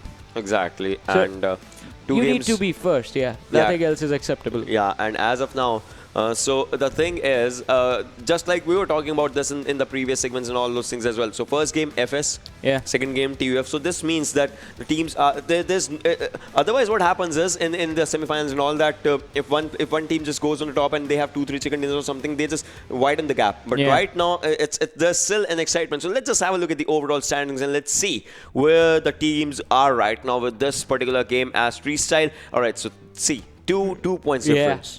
2 points difference between the first and the second, 5 points between the second and the third. At 247 Gaming, they are on the 4th, HFD on the 5th, Gaming Hub 6th, Bablu is going to be on the 7th, and LOU Esports on the 8th. So where Freestyle was in the previous match, Bablu is TUF is on in this match with the placement points, and TUF actually was on the 8 placement points in the first match, and Freestyle has the same placement points. So it's like 28 placement points. They had same number of placement points for each other. They just swapped with the kills out there. But then moving on from 9 to 16, let's see where the teams are. Envy on the 9th, R3D on the 10th, FYME on the 11th, H2E on the 12th, Arkadians on the 13th, Portal on the 14th, VFXoXy on the 15th, HR on the 16th. 14, 15, 16.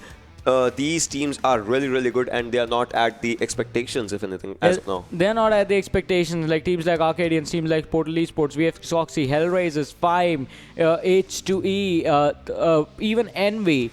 So the performance level is not meeting the standards that was set during the group stages, during the semi-finals as well. But I think that these are just 2 games being played. We still have 4 more to go, and these teams will have the opportunity in those 4 games, because you need to set yourself up today so that tomorrow you do not have to work that much harder. Because if today is going to be a horrible day for you, then that means tomorrow you have to come in here and get like 4 chicken dinners just to be sitting on the first position. You have to climb really hard tomorrow, and that is going to be pretty hard. Exactly. This is going to be out in this one. So we'll have to see like what happens. Because still it's 2 games. And more are still left out in this one. So next game is going to be a different one. Obviously, it's going to be a Miramar one. So let's see if DMRs just come into the equation or not. Yeah, let's see the DMRs coming into the equation. Let's see the sniper action as well. But that is going to happen after we come back from a short break. So you guys just stay tuned and keep watching. We'll be right back.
Hello everyone, and once again welcome back to PMCO 2020 Spring Split Pakistan Regional Finals, and now it is going to be time for game number 3, which is going to be played on Miramar.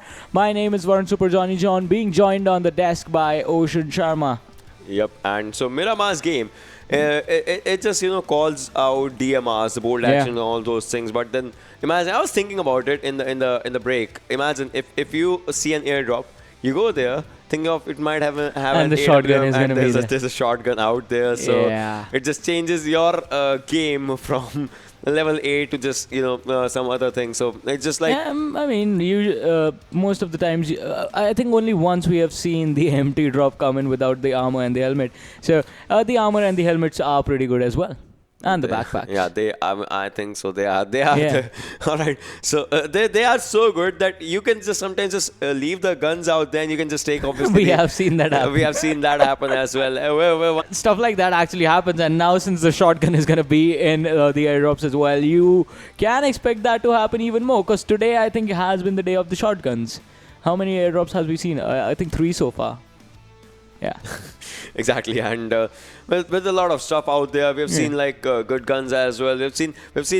See, every gun is good. It's just the way you want to use that gun and all those things. So that is one thing. And talking about overall stuff so far, what has happened? We'll talk about the kill leaders out. As you can see, NES is out there with 6 kills. Bablu Ghost with 5, NES Ammo with 5, 207 Moth with 5, and Futrutsu with 5. So each and every player except from Snow has had their share of 5 kills for themselves. That's like a good thing, if anything. That is definitely a good thing for these lads. But now, once again, it is the same thing that is happening in the wildcard region that is happening over here. It's not the same team dominating again and again. So the volatility in the top of the standings this time, it is going to be pretty massive. Wherein the teams, if they have just one good game for each other, then tomorrow, I think, is going to be pretty intense. Are you going to try it again? No, where's VFXoXy going? He's just leaving this area and just running away. He's like, I don't want the plane. Yeah. I'll just, this is my drop location itself. Where's the loot? Priority boarding. Priority boarding, like the planes and all that. What they have out there. But then we'll have to see what happens. Like,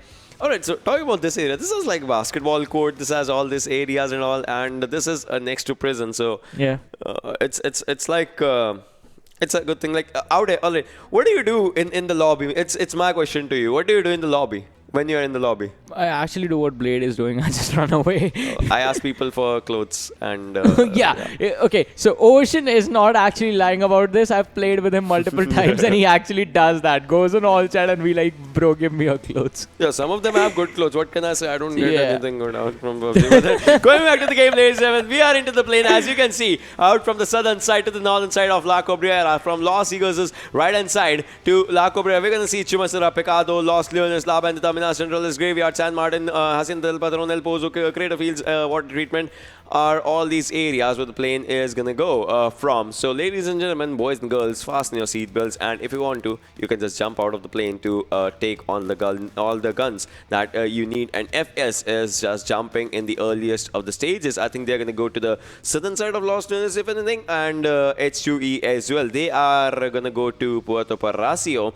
Envy is going to go to the Los Leones area alongside one more squad, and that's going to be Bablu, if anything, and FS is also dropping out. So all the teams as of now are dropping for the right hand side. Like Arkadians will go to Pecado, FS will go to La Banta. So each and every team, no team is going to Chumasera as of now, no team is going to La Triela as of now.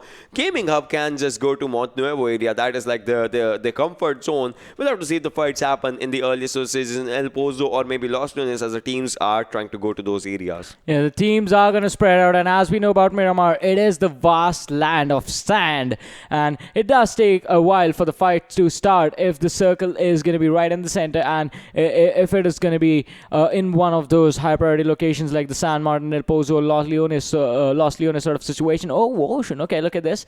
Impala, Los Leones centered circle, so the water is going to be involved, but not as that much. Like, it's just going to be like 10% water, but still that makes the land a little bit smaller, and no team has decided to go to towards Impala. For now, Envy and Bablu, they have landed towards Los Leones, along with FYME and Freestyle, who have taken the northern part of the Los Leones and are going to look to get out of here. But Punjabi already gets his hands on an AK and a red dot and was trying to shoot down FYME Moto, but the distance was just too big. See, here he goes again, and now the shot finally connects, and it was a headshot with a red dot at that distance. That was amazing. That was just really, really good. Obviously, they were just, trying to experiment, and the experiments were working out for them as of now. That is one thing that we can take as FYME Moto will be out there in the open. The clock is ticking on that guy. Will there be someone who's going to revive him, or will he just bleed out in this area? That's going to be one of the things. Najib is moving to one area, 247 Gaming as well, as you can see, and Moth as well, just trying to move in, take their loot. And look at this, FS was out there, but then FS is going to the other area. So I think Moth knows it or something. Like he has spotted the players or something. He's just going to the right-hand direction as of now. And look at the circle. Look at the circle. Los Leones in the dead center of the circle. So this means this can be a good landmarked area, if anything. And we'll have to see what happens. Impala FS is still moving on in a vehicle. They are trying to go to Impala. And if they just stay there, that's going to be a really, really good thing for them. And FS has had a weird drop. 2 players in Impala and 2 players might go to Puerto Paracio. As you can see, the vehicles are still going to those areas.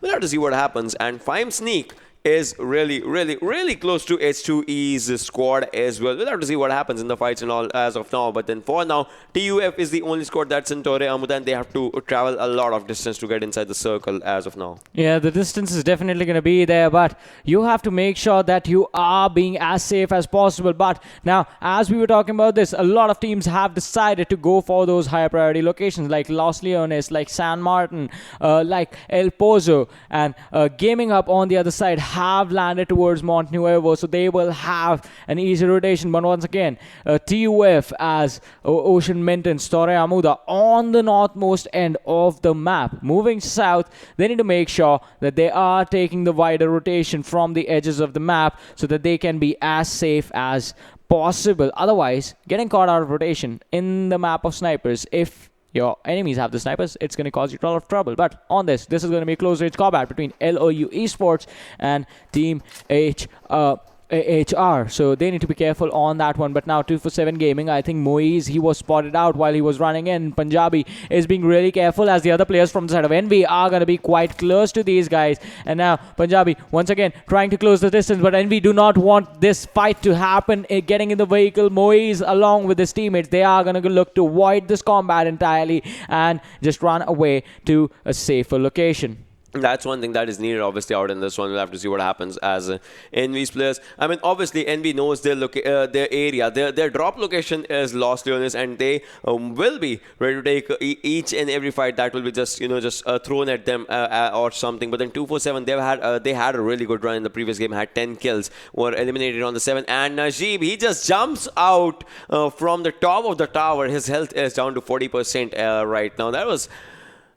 He slipped, I guess. His health is down to 40%, 40 HP or something. He needs to pop up a first aid or 2 for that thing. And HR in the El Pozo's area, Hellraisers, the team that is in the bottom end of the table right now needs to just step in for the game and needs to just go for a good game, if not the best game or something. And because after this, 50% of the games of today will be done. So that means, like, you'll be having like overall 9 games, but then 3 more games, like 1 Erangel, 1 Vikendi, and 1 more Erangel. That will be left for today. So you need to have at least one good game on the first day, or like 2 games or something, and especially a Miramar one, because this is like the longest of the games. The map is the biggest map, and you can just try and strategize your rotations in the open areas that can be utilized in Erangel as well.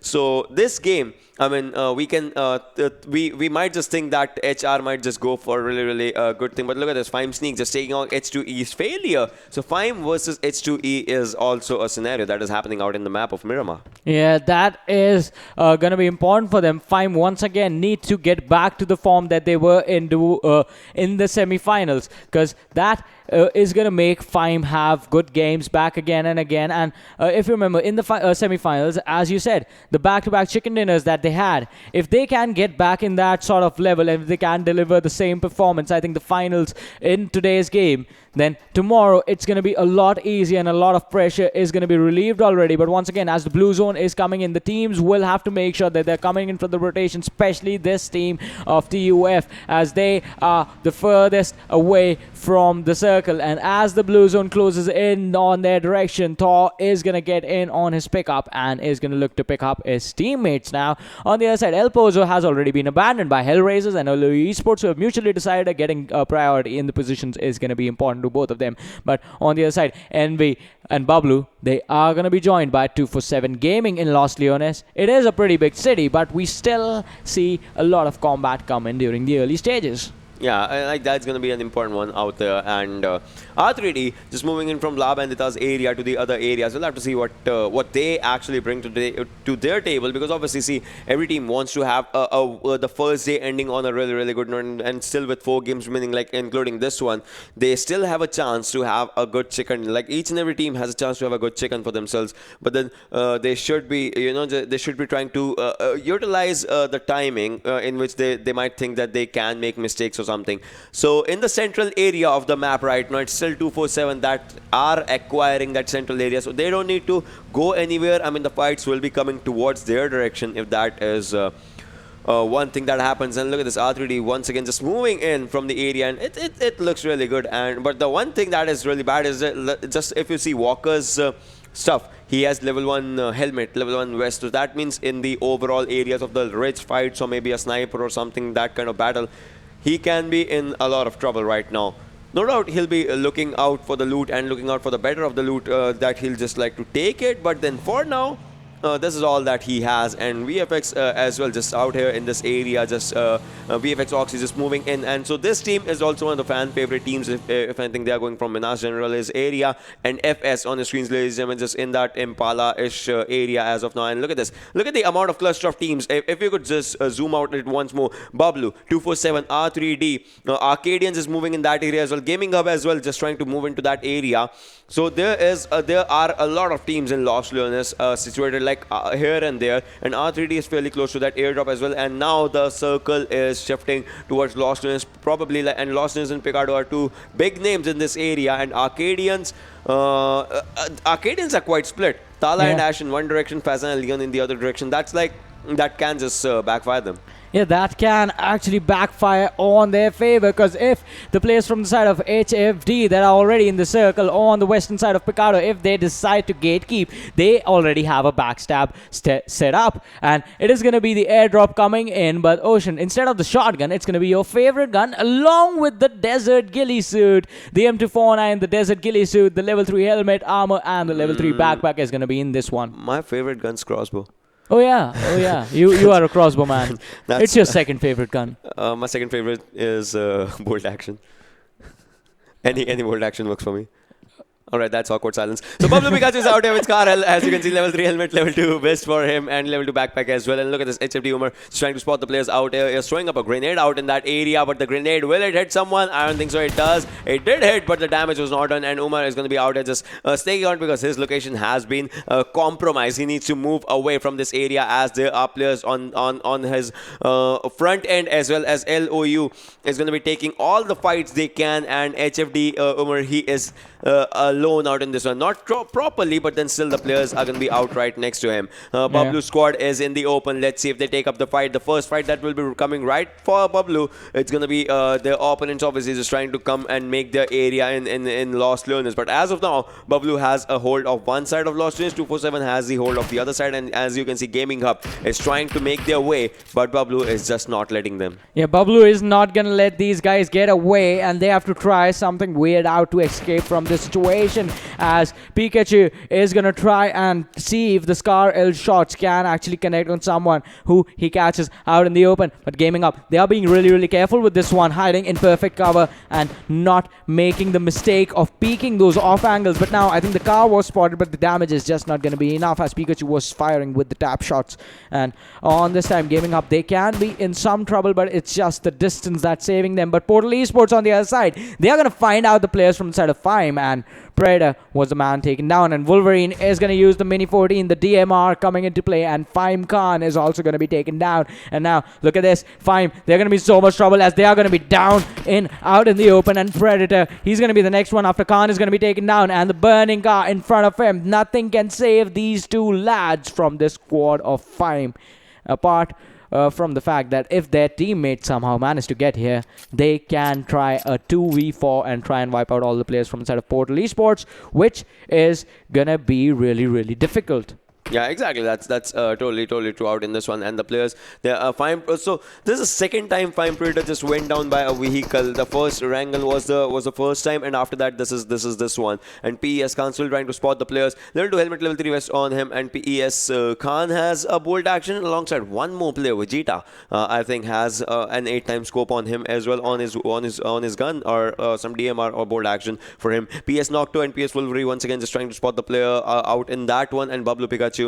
Once again, this is a Bablu versus Gaming Hub's fight that was starting out, but then no damage as of now has been dealt, like no casualty has been given out, and the circle is really close to Bablu, but then not like properly close, like they have to move like 20 meters inside the circle, if anything. So circle still has lostness in its corner, but then for how long is going to be one of the questions. Bablu Pikachu picked up a gas can for his team, or maybe just to burn someone else out. That's going to be one of the things we'll have to see. Gaming Hubs emerge, still moving in forward, right, with the other players of Gaming Hub, and they have to get inside the circle, and that's going to be an important one for them. And obviously they are going to be safe right now because Bablu just left that area for good, and the circle has had a rightward shift on the lost zones. We'll have to see where the next circle actually goes, as the circle is going to be picking up its pace right now. And there's just one team that 2-3 teams that are outside the circle, like LOU is just trying to make their way, and they have to travel a lot of distance. But then once they do, obviously they'll try and find a safer area. 247 as well right now, just trying to move inside the circle, and they are spotting Bablu as of now, but no shots were being taken, if anything.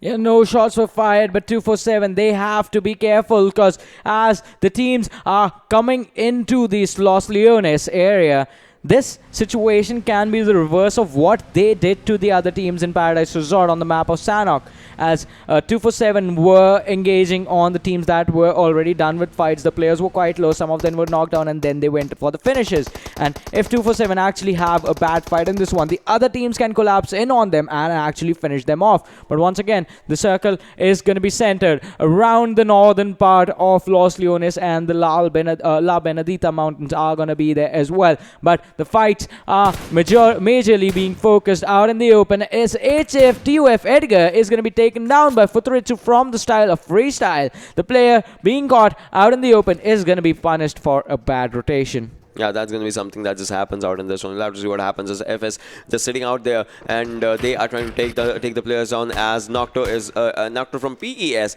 is trying to take HFD as well in the fights of him of the stuff that are happening out here, because the teams are well inside the circle. I mean, but Sab has to move in 2 meters, so that's not a lot of difference, if anything. And the third circle obviously not going to do that much of a damage, but yeah, it's going to do damage that is going to be noticeable out in this one. But Sab has an M2 has an M24, has an M4 for himself as well, so the scopes are going to be like a necessity out in this one. Wolverine is moving in from one direction to the other. PS Nocto as well, just trying to spot the players out there, and if he spots Cronus, I think he can just take him down. He can take Cronus down, but as of now there's no opening that he can see just to initiate the fight or maybe end the fight out in this one. We still have 52 players alive and 15 teams surviving as of now. We are 15 minutes and almost 20 seconds into the game, ladies and gentlemen, and the third circle is going to be coming to an end. And I want to see, I strongly want to see where the circle actually goes for a shift. Will it be a centralized shift or a right, left, up, down shift? Because which team is going to be out there? And yes, this circle has had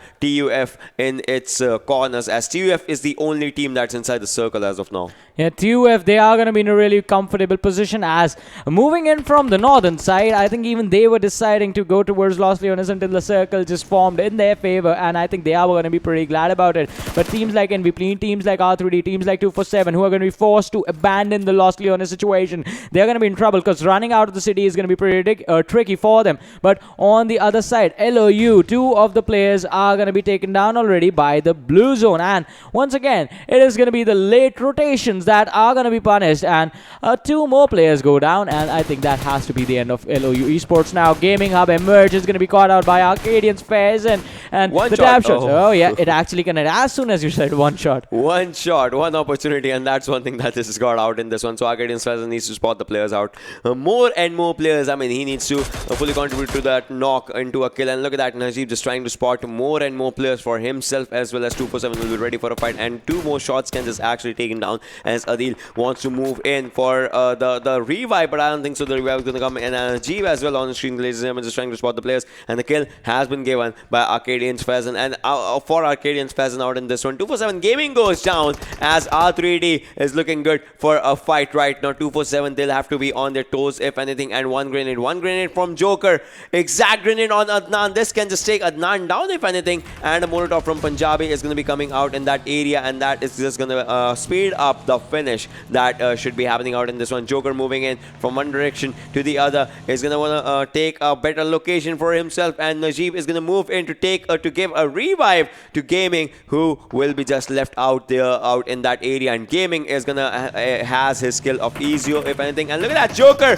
takes down one player in the easiest of the fight, but Joker gets taken down on the other side as Adnan was taken down by his own vehicle. But on the other side, Bablu Pikachu takes down Gaming Hub's Knight if anything. So Bablu, not Gaming Hub, Bablu is going to be in a really good spot out in that one, and Gaming Hub will have to just look for their decisions as 247 is moving in. They spot one more player. Look at that, Punjabi, he spots a player, he shots a player out in this one, and he is doing wonders out in the fight, but then as of now no shot got connected. But on the other side, a drop shot comes in and just takes down the player. 247 Moth on the other side is getting shotted from behind out there, and Enobis is going to be the one that is that will be the reason for the demise of Trenda. Yeah, and Punjabi was in such a bad situation. He survived with a magic pixel on himself, and somehow he is going to get a kill on the other lads. But now 247, they are going to be in trouble as Hellraisers. They need to make sure that they are not sandwiched. None could be in a bad situation. Snaker has moved to the high ground, and Anubis with that VSS can actually dish out a lot of damage to these lads. The vehicle is there to protect Adnan, and 247, even they are trying to come for a wraparound, and Anubis, you need to be careful, need to close the gap and need to move in, regroup with your remaining teammate. That's going to be Walker right behind him. But as I said, Punjabi is going to drop Anubis down, and 247 Gaming is going to be traded out. But on the other side, Bablu are going to lose one player as NV is going to fall in on them, and 247, okay, it was Walker who took down the player from the side of Hellraisers, and Walker is going to try and finish Snaker off and try and revive his teammate as well. In the meanwhile, 247 Gaming, they are going to take an exit as the last lad is going to be eliminated, and HFD is going to follow up soon as Coronas is going to be taken down by Arkadians. Arkadians are doing really well. They have 3 kills for themselves. They are sitting at a good position, but now they have to make sure that they move in towards the next circle, and Hellraisers are going to take an exit from the game at the 12th position now. As of now, this is the thing that just happens out in this. So we'll be having 11 teams surviving, 32 players alive out in this one. And Bablu, they have lost 2 players obviously out here in the fights that were happening, but then still Dani is surviving. Pikachu as well. Tyrant and Ghost were taken down, but then we'll have to see if the game actually becomes their game or not. VFXoXy goes down. SCF Terminator was looking for an opening, and I think he just got it. And on the other hand, FS taking up a fight. Kashif takes down one, Baba takes down the other, and VFXoXy marks their exit on the 11th spot. STUF was looking good for the fight out in that one. FS Baba as well. Now we'll have to see what Walker does, and Walker is ready for the fight, but Walker goes for a crowd shot, and Leon can take him down. Arkadians are doing wonders in the fights that are being provided to them. On the other hand, FS Baba was going for the fight. Vegeta takes on S2 Red as well, and on the other side, PS Khan was out there. FYME gets eliminated out in the fight as well. Leon needs to put up bandages as he does not have a first aid right now. Arkadians Pheasant goes down, and now the smokes are being popped up on the back end as Tala needs to move inside the circle. 5th circle, ladies and gentlemen, 200 meters is the distance that they have to go. Anubis takes down one, but from the back end, Pikachu actually takes him down in an impressive. That was one of the most impressive kills that I've ever seen in this tournament as so far, to be honest. Yeah, that is going to be quite unfortunate. Leon, the last man standing, is going to be taken down as the blue zone is going to do its job. But on the other side, FS Baba, look, I think he spotted all the players from the side of H2E, but the damage coming in return from the side of Portal Esports is going to make sure that the kills do not go to Baba. But for Threads, it's going to be like, you can't knock down my teammates and just survive, as he turns around and starts knocking down the players from the side of Portal Esports. So FS, Freestyle, they can be in so much trouble because they can be sandwiched by two teams. But Bablu Danny spots out Gaming Hub Adil, but the shots on the long range with the Scar L do not connect, and Bablu is going to be taken down of this game as well, as Danny is going to be killed off, and Pikachu is going to be taken down by Gaming Hub's players as well. Adil and KMD just doing the work, but now they're going to be in trouble as Envy, they spot them out, climbing down the slope of the mountain, and Absol did get the knock as well. This can be Envy's game, but then they are out in the open and they are being spotted from all the directions. PES, with all the 4 players surviving. Gaming Hub is out outside the circle and spoke too soon. They got eliminated out in this one. So 5 teams remain. 17 players surviving out in this one. Envy, Portal Esports, Freestyle, which is outside the circle right now. What's going to happen as these teams have all of these teams have 4 players each. FS as well, as they are looking good for the fights right now. Envy is dead in the open, but then they are inside the circle. That's just one good thing and one bad thing that's going to happen out in this fight. As you can see, Team TUF, they're looking for second. If they go for it, FS as well. Which team is going to be coming out on top out in this one? That's going to be one of the questions, as the tires of the vehicles are being popped up and the players are being shot at. As you can see, Absol spotted them, and Team TUF marks their exit out in this one. 4 teams remaining. 15 players alive. 4 versus 4 versus 4 versus 3 scenario, as H2E is the only team that has 3 players. Other than that, each and every team is looking good with all the 4 players surviving. Envy Absol tries to spot one player and takes him down, as FS Baba just goes down, and PS Khan as well. And this cycle will be on a domination, if anything. And now you can see Absol trying to spot more and more players out in this one. The ones that were trying to get a revive right now, but I don't think so. That's going to be one of the cases. And more players were spotted. But still, Absol will be looking good for each and every fight that he can give for himself, for his team, and all those things. PS Nocto still trying to move in from one area to the other, and the fights we'll have to see what happens out in those ones. As of now, as you can see, Wolverine was just trying to spot the players, and Wolverine was looking really good for the fights right now. Yeah, Wolverine, but on the other side, Futretsu, the man that was MVP before, is going to try and look to do the same this time. But can he survive the onslaught coming in from the side of Envy? They have 8 kills for themselves, and Futretsu is going to be taken down, proning out in the open. He's going to be in a little bit of trouble. But on the other side, Absol is going to spot out the other player from the side of Freestyle as well. And now Freestyle is going to be the team that is going to be taken out next, as it's just going to be one guy left standing. And PES, Portal Esports, Envy, H2E, all the big names now step up finally, with Envy having the most probability of winning this game, as Absol is going to spot out Vegeta from the side of Portal Esports, and the players are falling left and right. But now Portal Esports, Nocto, he just charges in on the players from H2E and just wipes the floor with them. First person, he took down first person. Normally, second one was a drop shot, and the third person was a jump shot. So he actually showed each and every skill that there was ready. But Envy, Absol, he's just trying to take all the knocks in his advantage, trying to spot the players if he can just kill them out, if anything. And look at this. He is much more confident as they have all the players. Freestyle goes out. This is going to be a final fight, ladies and gentlemen. 4 versus 2. 4 versus 1 is what you can call it, as well. Yeah. Revive, but now he has been revived out in that one. And look at this. PES, can they clutch this one? They are 2.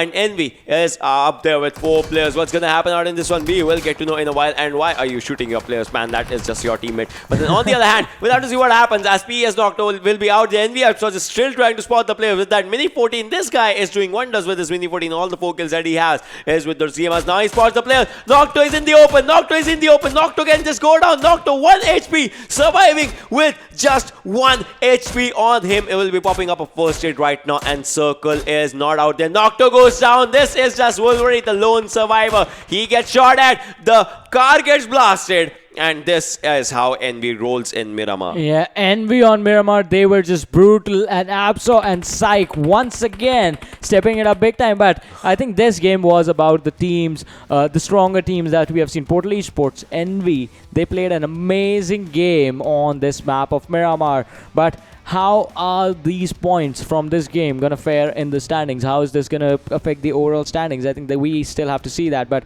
before that, let's have a look at the MVP from this game. Yeah, MVP. I mean, the Mini 14 guy it will be MVP, obviously. Yeah. Absaw. 5 kills, 540 damage, 23 minutes and 35 seconds of survival time, and 5.21 kilometers of distance covered by this guy. That was just more than impressive, if anything. And so the game was right in their favor. But then there's one team that I want to talk about, FS, Freestyle. They were in top 3. Yeah. They had like not a lot of kills, but still they had 3 kills, and they won the first game. So that means they can just might contest for the first place or something. Yeah, they can definitely contest for the first place. But we once again, just the standings are here for this game. How will they affect the overall standings? Because a lot of teams that were not having good days so far actually had a good game on Miramar. Yeah. And this could in turn be the turning point for those teams wherein they can go in for a domination in the next game. But let us also have a look at the top 5 players from this game and see who all are going to be there, apart from the players of Envy, of course, because Absa is going to be first, Psych on the second with 4 kills, Portal Esports Nocto on the third with 4 kills as well, Portal Esports Wolverine on the fourth with 3 kills, Bablu Pikachu on the fifth with 2 kills to his name. So even Bablu had a pretty decent performance in this game. Yeah, as of now, he a team of Pablo, like not the best, if anything, like they got eliminated in the 7th or 8th or something like that, and they had just 3 kills if I remember correctly. So that was just something that, like, they lost 2 players in the early so Danny was left and Tyrant was taken out, and so it was Danny and Pikachu. Those 2 players were left, and they had to go for their gameplay, if anything, and Pikachu actually managed to take 2 kills for himself. So that was just something that happened. So Pablo is not having the best of the day, if anything. Yeah. They are definitely not having the best of the days, but it is Bablu. It is the team that climbed from the 15th. Not even the 15th. It is the team that made the climb from out of the finals and made it all the way to the 3rd position to qualify for the finals. It is the team that dominated on the first day of the group stage. Basically dominated on every single day they played of the group stages, to the point where teams would actually run away every time they would see them coming. But this, as Ocean said, has not been their day. But for now, let's just have a look at the standings for this game, because this was the game that Envy sort of wrote their name all over. And Envy on the first position, 32 points coming straight from this game. Portal Esports on the second, and I think you are right, Freestyle, even they had a decent number of points for themselves, 13 coming in from this game. Gaming Hub is going to be on the 4th. Gaming Hub had a good one as well. Team H2E on the 5th. Arkadians, they had a good one, 6th position, 8 points. Team Bablu made it to the 7th with 8 points. TUF on the 8th with 8 points. Moving on to the next set of standings, it is going to be R3D Esports on the 9th position, 247 on the 10th, FYME on the 11th, Hellraisers on the 12th, HFD on the 13th, and Team VFXoXy on the 14th, LOU Esports on the 15th position. Yeah, so these are the top 15. Like these are the teams that are out there in this particular game. But then see what plus and minus will be happening in this one. That's going to be one of the questions. As you saw 247 Gaming, previous game 10 kills, this game just 3 kills, and obviously this game they had 1 placement point. They had total 4 points. So it's like it changes. The path just changes. Like you can have one good game with not even if not the placement points, but then you can have good kills. But then the next game it just changes everything with the Sanhok and Miramar, all those scenarios. It's just the scenarios, the situations, and also where it's gonna keep them overall. That's also gonna be one of the questions out for me as well, for Varun as well, for you guys as well. Like, where are our favorite teams gonna be? Like, what position will there be for them in the overall standings? That's going to be like one of the things, because once it's one thing that we always will keep on saying, one spot, only one spot matters. So which team as of now is having that first spot in the overall? Let's just have a look at the overall standings and let's just find out already, because as of now exactly, Freestyle still out there because they are having their decent gameplay scenario. Yeah, but the difference between them and Envy is not that big. Envy is sitting at 48, Freestyle sitting at 53. And on the other hand, difference between Envy and TUF is not that big as well. It's just 2 points separating these two teams. Moving down, this is where the gap gets bigger. Between the 3rd and the 4th position, North Esports on the 4th, 33 points. Portal Esports on the 5th, 29. Gaming Hub on the 6th, 29. 247 Gaming on the 7th with 26. Bablu on the 8th with 26 points as well. moving on to the next set of teams, let's have a look over there as well, as it's going to be HFD on the 9th with 22, R3D Esports on the 10th with 21, H2E on the 11th with 19, LOU Esports with 19 as well on the 12th, FYME on the 13th position with 17 points, Arkadians on the 14th with 15 points, VFXoXy on the 15th with just 6 points, and Hellraisers on the 16th with 6 points as well. Yeah, but then first and second, just like you said, not a lot of difference. But then the thing is, if Freestyle manages to, just go for that, even if not the most aggressive gameplay, but still like getting that second position, third position, and all those like from time to time. Because first game, first position, second game, second position, third game, third position. I mean that. 12th game, 12th position. See, they've had this kind of gameplay overall. So you're trying to build up a chronology, right? No, I'm just messing. But then the thing is, see, if they just keep that consistency, like in the top 3 or something, they can just be in that area where they will be that only team that qualifies. Because NV is slowly and steadily growing. But then one game, one chicken dinner, and we will have to come up with another game with another chicken dinner and all those things that should be happening. Or Freestyle, they had a chicken in the first Erangel. Yeah. They should be having a chicken in the next Erangel as well. Like because why not? Definitely, why not have a chicken in every single Erangel you play? You still have 5 more Erangels coming your way. But the next one is gonna happen after we come back from a short break. So don't go anywhere. Just stay tuned and keep watching. We'll be right back.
Hello everyone, and once again welcome back to PMCO 2020 Spring Split Pakistan Region Finals. My name is Varun Super Johnny John. Joining me on the desk, it's going to be Ocean Sharma, and we are going to be heading into game number 4. So a half of the journey for day number 1 is over, and a quarter of the total journey is over for the teams. It is going to be just 9 more games in total that are going to be left, and the next one is once again going to be played on Erangel. And as Ocean said, freestyle, they need to go for another chicken dinner if they want to secure the first position. Exactly, they need to go for another chicken dinner because their first game of Erangel was like they end on what, like first spot obviously. Yeah. So they need to go for that same thing right now. Also, they need to show to everyone that yes, they had that thing in them and they went for it. So once again, it can be their game. So first game freestyle, second game tough gaming, the third game was with Envy. So every time a new team is coming up, and Envy and freestyle, they are still fairly close to each other. Yeah. If it happens that if the fights or something, I would like to see what happens if the fights happen between both the teams, and or otherwise if Envy goes for another chicken dinner run, or if freestyle wants to just widen that gap or something. So you never know. I mean, if one of these teams actually ends up getting the chicken dinner in this game, they are going to have the point gap for themselves, because the difference between them is just 5 points in total. And if Envy actually has a chicken dinner for themselves, and on the other hand, if freestyle at the same time takes an early exit, like between the 11th or the 16th position, it's getting just 1 point with no kills, then Envy is going to have a massive advantage for the later stages. Exactly. But the question is going to come in for how long can Envy be consistent? Envy, when they start their games, they actually go for the consistent areas, consistent gameplays and all those scenarios. But the thing is, the thing that separates Envy from other teams, like there are teams like FYME, there are teams like Bablu and all those things. But what Envy does is, like in their previous games and all, they go for the games for the first time or for the second time, like they go for the chicken dinners, and after that they go for the kills as well. Like they try to rush in with the kills and all those things, like Absor, Deadshot. We have seen Deadshot, Psych and all those players are sitting out there in the top 5 kill leaders and all those things in the semifinals as well, in the earlier stages as well. So I like to see what happens if the game just provides them kills. Can they capitalize on those kills or not? Yeah, will they be able to capitalize on those kills? Because as we were saying, along with the early kills, you need to make sure that you're getting a good position finish as well. Because it might turn out you have 5 kills, you get eliminated on the 11th position, but the teams are doing a lot better. You just get 6 points for that game, which is definitely not going to be enough. You need to make sure that you're getting at least a top 3 finish if you want to be consistent with your performance. And that is why a common strategy is going to be just to avoid the fights in the up until the 4th or the 5th circle, and then sort of start taking things one by one, trying to see if you can spot or isolated players, and then towards the end actually go into a team versus team battle. Exactly, and in a while we'll see the players as well, probably in the spawn island or something, just just sitting out there, chilling out there or something, and if anything, we'll just see them in the plane overall, and just see where they are going from one direction to the other direction, where they are going to be taking all the fights and all those scenarios. If it will be a good scenario or a bad scenario and all those things. Like out here, you can see the players just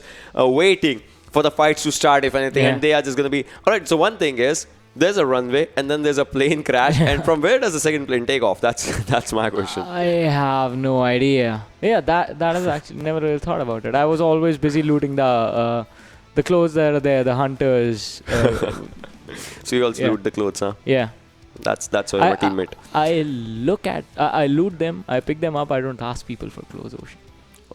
Okay, so in 15 seconds we'll be going into the game, ladies and gentlemen. In like less than 10 seconds, and let's just count with me: 10, 9, 8, 7, 6. Oh, that's a fast counting. Yeah. But then, all right. So the thing is, all these players are out here. They'll be sitting out in the plane, and they'll be moving in from one direction to the other in about now, because the match is about to begin. And I can see, like, from the military base island is where the match is where the plane path is to the Pubg Mansion area. That is prison shelter, Milta farm. Novo Repno. If you want to go to that area, you can glide. You can go to military base. Obviously, soon.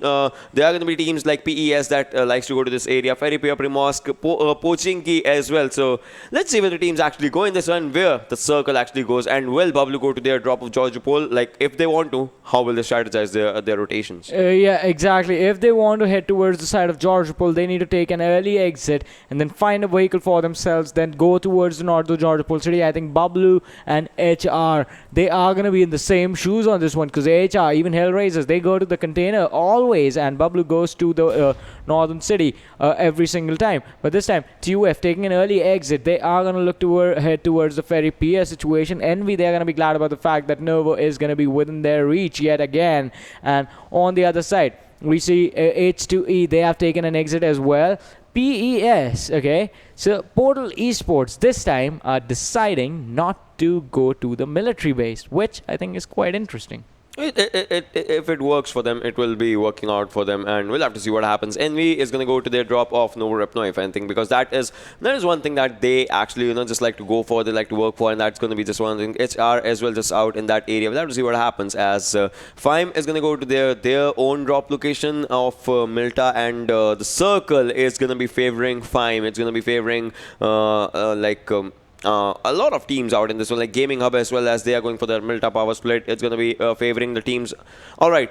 So HR is the team that landed on Novo first. That actually leads Envy on the back end. As you can see, Envy is not going to Novo right now. That just changes each and every strategy for the players, for the teams. 247 is going to go to Yasna Bulyan and just maybe be engaging in the earliest of the fights out there. As you could see, the fights that were happening. And Arkadians are going to be having 1 kill already secured, as this time they are going to be having the number of H2E for the first time. Like for the third time, these teams are like fighting with each other, but the score yet is 2-0. Let's see if Arkadians can make it a 2-1. Yeah, let's see if Arkadians are going to be able to get this one for themselves. As H2E, they are already going to be at a disadvantage playing with just 3 players in this game for this time. And losing one of them already is just going to leave this 2-man squad in a lot of trouble. If they cannot take these fights, they need to get whatever they can get their hands on and run away. And here, things become even more interesting, as Failure and GamerX, they are not going to be together. So if one of them is spotted off, if one of them gets knocked out,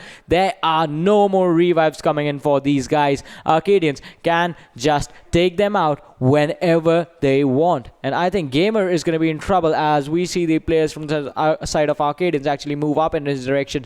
On the other side, Failure is going to use this opportunity to run in towards the backsides of Pochinki and just avoid this city entirely and just run.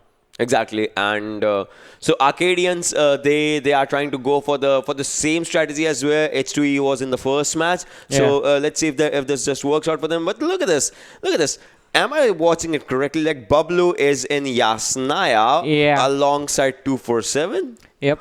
All right, this is going to be a fun one out in this one. We'll have to see what happens. S3, once again, back to poaching. S3 trying to spot the players out there. S3 was playing with 3-man in this one, and one of the players was taken down. So it's already a 2 versus 4 scenario. And this is a thing that Arkadians can just go on, if anything, as they already have 1 kill. And look at Ash just trying to spot the players if he can. Has level 1 helmet, level 1 vest for himself, has a level 3 backpack, obviously. But then that Uzi, Uzi is going to be a good gun, but then will it change the scenario or not? That's one of the things. H3 GamerX just sitting out here in this area, and one more player from H3, that's going to be Failure, is going to be at the back end of poaching. We'll have to see if it rotates out in this one or not, if the rotations just come in or not. That's going to be just one of the questions. But then for now, it's just GamerX knows the location of each and every player of Arkadians, and he is not shooting them because he does not want to reveal the location as of now. He has 40 bullets in his AKM, 30 in his M4, because you can see that extended mag out on the AKM, the second gun that he has. So let's see if we can utilize all those bullets or not. Yeah, let's see if all the bullets are going to land on the target. But on this side, FYME, they spot out the players from the side of Envy, and the shots coming in from the DP, they land. Some of them actually land so close to getting a knock. But Envy, they are going to be able to get away. As Predator is not going to get a single knockdown from all the clips that he emptied on the players from the side of Envy. But more now, they know where the players from the side of FYME and Predator at this point. I think that is a little bit too much aggression coming in from the lad. He needs to stay close to his teammates and not be out in the open, separated away from them. But Envy, lucky for him, are just not. They do not want any sort of combat this early in the game. Yeah, as of now, obviously, this is one thing that they will not be wanting. See, the teams, it's like they've had a chicken dinner run, obviously, in the previous game, and they want to just keep it like going. So they'll just go with the flow as of now. And the flow is, let's not take fights right now. Let's just capitalize on the loot first, and then maybe we'll rotate to a better area, and we'll just try to go for the fights and all those things. So that's going to be something. And then Bablu, Danny is using a VSS, and obviously, like VSS is going to be a good gun because what do we call? We were talking about this before, and we call this as matar ke dane because it does not, bring out that much of a sound or anything in the longer ranges. So it just goes like in a weird noise. I'm not gonna make that noise right now. And Bablu is just moving into those compounds as of now, and they are just gonna go there and sit here for a while because the circle is gonna let them do this. Yeah, the circle is gonna allow them the time to stay in Yasla Poliana for a long time. But once again, look at this, an interesting situation as Envy is gonna be sandwiched between Gaming Hub and the squad of FYME. They were not able to go towards the Novo containers just because the Hellraisers were able to land there first. And now Envy is going to be in trouble. But on the other side, VFXoXy coming in from the northern direction. That is going to be a tricky one because if they decide to pass through Yasna Poliana, they are going to have to deal with Bablu and 247. 247, it looks like they are moving out of Yasna now. Yeah, but then surprisingly, 99% of the teams are inside the circle at this time, and VFXoXy was the only team, but now R3D is going for a different rotation. Otherwise, each and every team is inside the circle. That's like a new strategy out there, prioritizing the circle because you know that it's going to be an important one. And obviously, you need to play the game against the circle, like with the circle as well, but against the circle, like the circle just, it leaves you in the fights, and that is going to be one of the things. On a changing note, like Envy is out in the prison area and they are spotting the players. They are going for the shots on the players right now, but then their opponents are going to be just moving in away in a safer location out in this one. Envy moves with that Scarlet and has just 10 bullets left, so he just wasted quite a lot of bullets out in that one. And yes, on your screens, ladies and gentlemen, is going to be out in the school area for now, and they are just going to be just sitting out in this area because they don't want to engage in a fight, in any sort of fight as of now. Yeah, everyone is going for the priority on the circle and just being safe in this game. No one wants to fight Fauna apart from the one player that was taken out earlier from H2E. And apart from that, everyone is still standing quite strong 7 minutes into this. So this game of Erangel, it is looking a lot different from the first one that we experienced, in which FS was the team that came out on top. Yeah, exactly. That's going to be something out there. So we'll have to see what happens in the fights and all. And FS just sitting out here. So we'll have to see what happens in their game because this is like the exact spot. Like two roads away from this is where they had the chicken in a run in the first game, and they are just sitting out in this one, just remembering obviously that thing that that is where we actually took down the last player ever out in that area. But then there's a squad behind them. And that squad sometimes obliterates the competition when the kills are to be given the first priority. That we are talking about 247 as you just saw out there. And now this is a squad PES. They are in the area of prison, but then Envy was also out like fairly close to them. But as of now, Envy just left that area, and now they are going to be just sitting out in this area waiting for the circle to do its job. Okay, so Portal Esports this time instead of heading towards the military base, they decided that they were going to go for the secondary drop. That is going to be Lipovka, but now the airdrop is coming in with the M249, the medkit, and the level 3 armor helmet and the backpack. And the blue zone is going to make contact with the blue zone, and the circle shifts on the Novo bridge. The Milta city is going to be the center of the circle, and this is going to be so interesting because you come in from out in the open, then there is this huge city in front of you, and the matter of the fact that the water is involved in there as well is just going to mean that you have less area to basically be on. Exactly, like it's like the second circle will seem like a third or a fourth circle because you cannot obviously use guns in water. You cannot heal out there. You just have to be just sitting out and be non-productive out in that area. So that's just going to be one of the things. So the land mass is going to be an important factor as of now. And HR is still out there in the Novo area. They occupied it from Envy, and Envy did not go there because they wanted to play. They want to start it off on a safer note, and that's one thing that just happened. And 247, as you can see, look at the DP's areas. He spotted the player out in that one, and he just took some shots, but then the shots were given to him as well. His vest is like kind of broken, but then we'll have to see what happens as they are trying to take fights in all the directions. R3D just went away, and as of now, LOU is the one that they are fearing right now, because Mod's health was taken to a lower number.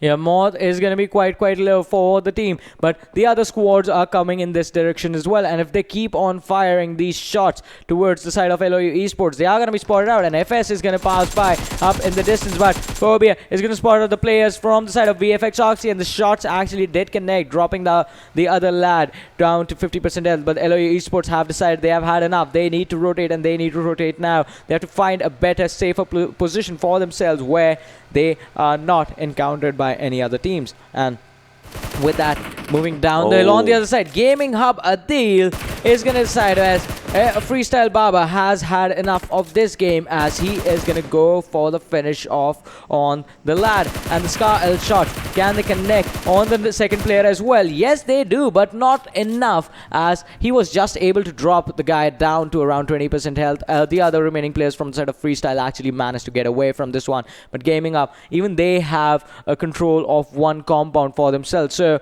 the pace of the game has been slowed down to basically a standstill now. And Portal Esports, they're going to spot by Adil now as they come in right in front of Gaming Hub's compound, and this can be tricky, as now is when these two squads will actually decide to fight, unless Portal Esports just decide to get away. But Adil has been spotted out, the damage was dealt out to him.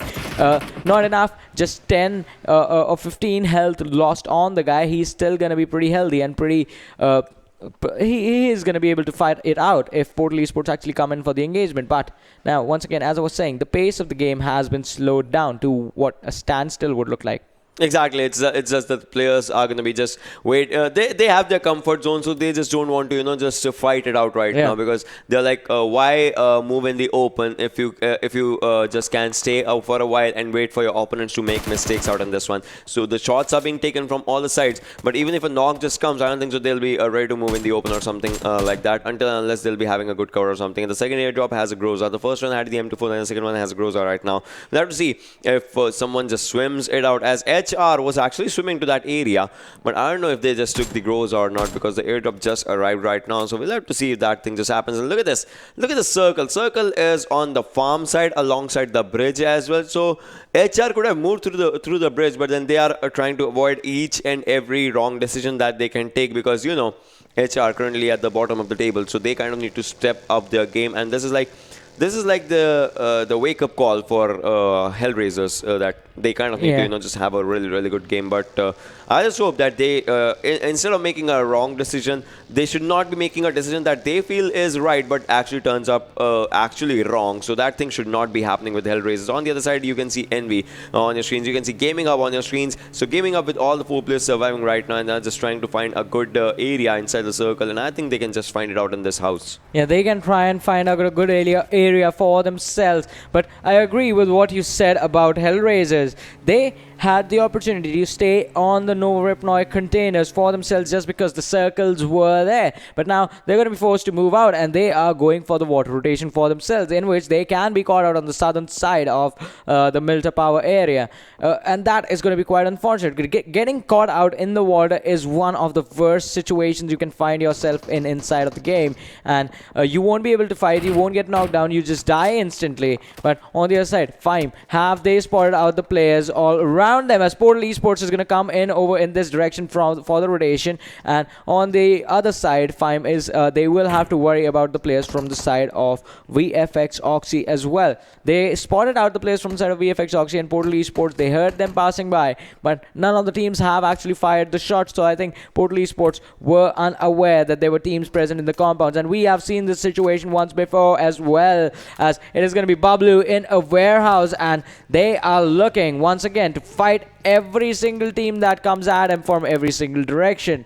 And the last time that happened, it was Zameen who was playing in the team's roster, and the man just ended up destroying everyone. But right in the center of farm is where they have positioned themselves, and all the teams are going to look to move in slowly and steadily, as this is going to be the open areas that are going to come into play over here. Exactly, and FS Malik just trying to spot the players with that VSS has 10 bullets in his gun. Can he just utilize all of them? Because obviously the gun has that bullet drop with it as well. He spotted out a few players out there, and Ezio has taken a lot of health out in this one. Obviously Malik as well, but then he'll be using his first aid and all. Look at this Echa Snake that's moving in forward. This can be the opening that Echa needs, but then one of the players was taken down. They need to revive him as well. They need to move in on that area as well. Through the smoke, takes down Phobia. Easy for this guy right now, and will be actually looking into taking that to a kill, and yes, he does it. Now Snaker needs to give a revive to Adnan out in this area, but I'm just thinking, what if he gets spotted at and he will be taken down? But as of now, he is going to be a safe man out in that area, and the fourth circle is coming in, and Trinda will be spotted as well as Futrutsu is trying to take all the fights. They lost one player, but then not all hope is lost, as Trinda will be just out here. He is not that he's not taken down right now, not knocked, but then he needs to pop over first aid. Almost does it, and yes, he does the work out there, and now the shots are being fired. He's in the vehicle. The vehicle is out there outside the circle for now. Futrutsu, he knows that the player is going to come into that area, but he makes a choice to go inside the water, and from the other side, Futrutsu on the low health. He almost, oh my god, that was more than impressive by Futrutsu, as he just took HR down once again, and Hellraisers will be in a bad spot right now. FYME on the other hand, trying to spot the players from VFXoXy. The vehicle was in the worst of the spots, if anything, and Teen Wolf will just be in the safer area for now. FYME once again trying to spot the players from another squad out there in that area, and Snaker will try to confirm the kill of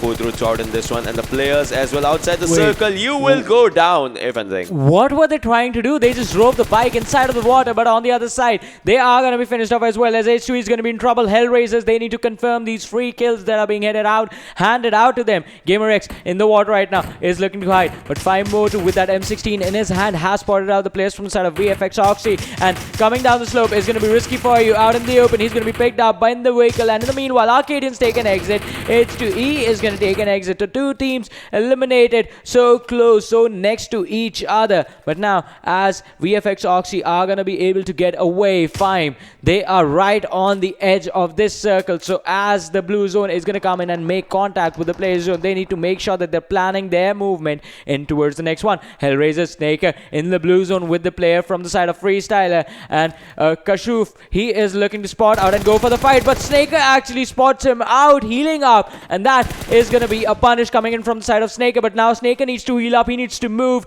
as he's going to be the last surviving man for his team. He has 4 first aid, has 20 bandages, 1 painkiller, and he is going to grab as much stuff as he can from the grave, and now he's going to run away, but he needs to be careful as one more player from the side of Freestylers was still alive. And needs to worry about that lad as well. Now 247's Punjabi also goes down, and Gaming Up's KMD, as MK14 just comes into the equation. So some player is going to be having that MK14, those 20 bullets is just making them count slowly and steadily. 18 plus minutes into the game, ladies and gentlemen. We'll have to see what happens as FYME Predator's grenade goes in, and a Molotov on Predator. What? He is safe from Molotov. How is he safe from that Molotov? That cannot happen. That did happen out in this one. That was, what is that? Is that a miracle, or what just happened out in that one? But R3D Esports, as you can see, he just took down one of the players, and FYME is taking a fight with R3D. He's a lone survivor out in this one. His vest is totally gone out in this one, and he is being shot at from the other direction. Outside the circle is where Snaker took the fight, and now Snaker will be spotted at, and Snaker will just go down. That is going to be the end of Team HR as well on the 13th position.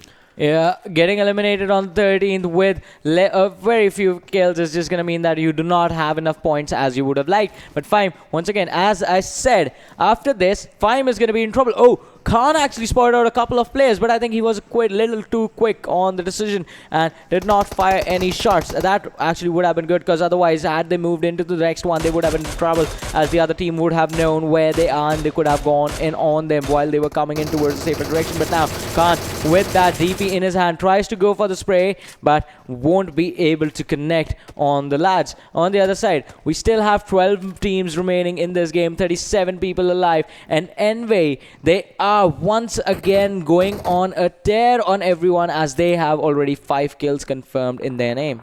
Exactly. And after this, all right. So Envy, they are having their eyes set on another chicken dinner, but will they get it? That's just one of the things. As Bablu is coming into the equation, HFD's Musa goes down. 247 Gaming goes down as 247 will be taken out. Bablu Dani goes down on the other hand by HFD's players and Bablu Pikachu as well. Bablu Pikachu was finished. Bablu Dani was finished. What is happening? Is this the elimination of Bablu? That's one thing that's happening. As you can see, Ghost was out there. Ghost eliminates the team, but at the cost that he lost 2 of his players out in this one. They got 5 kills, but then they are just 2 men strong right now. Gaming Hub is outside the circle. And look at that. Envy, 1 player goes down. Envy had to charge in this house, but then they lost one of the players in the equation, if anything. And now Envy's Absa and Moise will be sitting out there. Bablu Ghost needs to move away from this area for himself, for his team right now. TUF versus Envy. What's gonna happen? Envy with 3 players just surviving out in this one. The smoke has been popped out in the outer area so that if Venom just goes into that area, he cannot spot anyone from Envy. That's going to be one of the things that happens. LOE Esports mark their exit.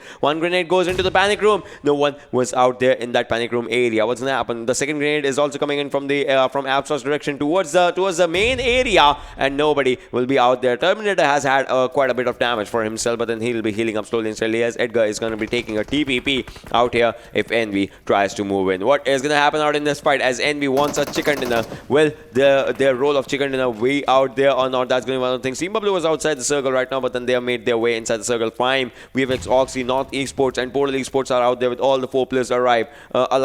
Envy, TUF are in this one house on different floors with 3 players each. Which team will be eliminated next? That's going to be one of the things. FYME Motor takes on VFXoXy away from the equation, so he will be needing a revive right now. But then look at this. Teen will just saw FYME's player, but then he did not shoot at him, and that just gave him an opportunity. And a low toss smoke coming in, and 1 grenade from Absar takes down TF Edgar. I think that can be a perfect opening that Envy actually needed. As TF Terminator goes down, Venom the lone survivor, not anymore. And Team TUF marks their exit as Envy will be looking for another chicken dinner out in this one. Yeah, Envy is just going berserk on everyone and every single team that they can find and get their hands on. They have already accumulated a lot of points for themselves, 9 to be very precise, but at the cost of just 1 player. On the other side, FYME, they are sitting at 5 kills for them, all 4 players alive. North Esports, they have 2 points already for themselves. And talking about the teams that are not doing so good, Gaming Hub is just surviving with 1 guy, 1 point. Team Bablu, they have had 6 points for themselves, but FYME, when they were trying to rotate from one house to the other, they're going to be spotted by one of the players from the side of VFXoXy and Reaper. Now, he knows the location of the players, but can Team VFX try this 3 versus 4 fight this early on in the game? Down to 7 teams, 21 players still alive. And VFX, they are already going to be in trouble a little bit just because their rares are going to be exposed. They are the backside of the compound that they're in. It is pretty open, so they can be engaged upon. They can be sandwiched upon, so they need to worry about that as well. But FYME, they avoid compact. They try and get away. Khan has already taken a lot of damage, drops down to 50% health, but can he survive? As they charge into this shed where Bablu is already waiting. Khan is going to challenge, but he is going to go down. The other players go in as well. Can they get the knocks? They get 1 knock, but Bablu is still left standing quite strong, and the finishes are going to come in. The revives need to come in now, and Moto is going to be finished off with the car is going to be blowing up. Yeah, but the kill is going to come in the other players out there as PES was out there for the fights. Now, Ryan, will he be giving a revive? How soon will he be going for the revive? I think he's just going to give a revive on the other side of that shack or something. And so Bablu is still in the equation, but they are in the worst of the spots, if anything. And Portal Esports with all the players surviving. North Esports with all the players. And this grenade can change everything.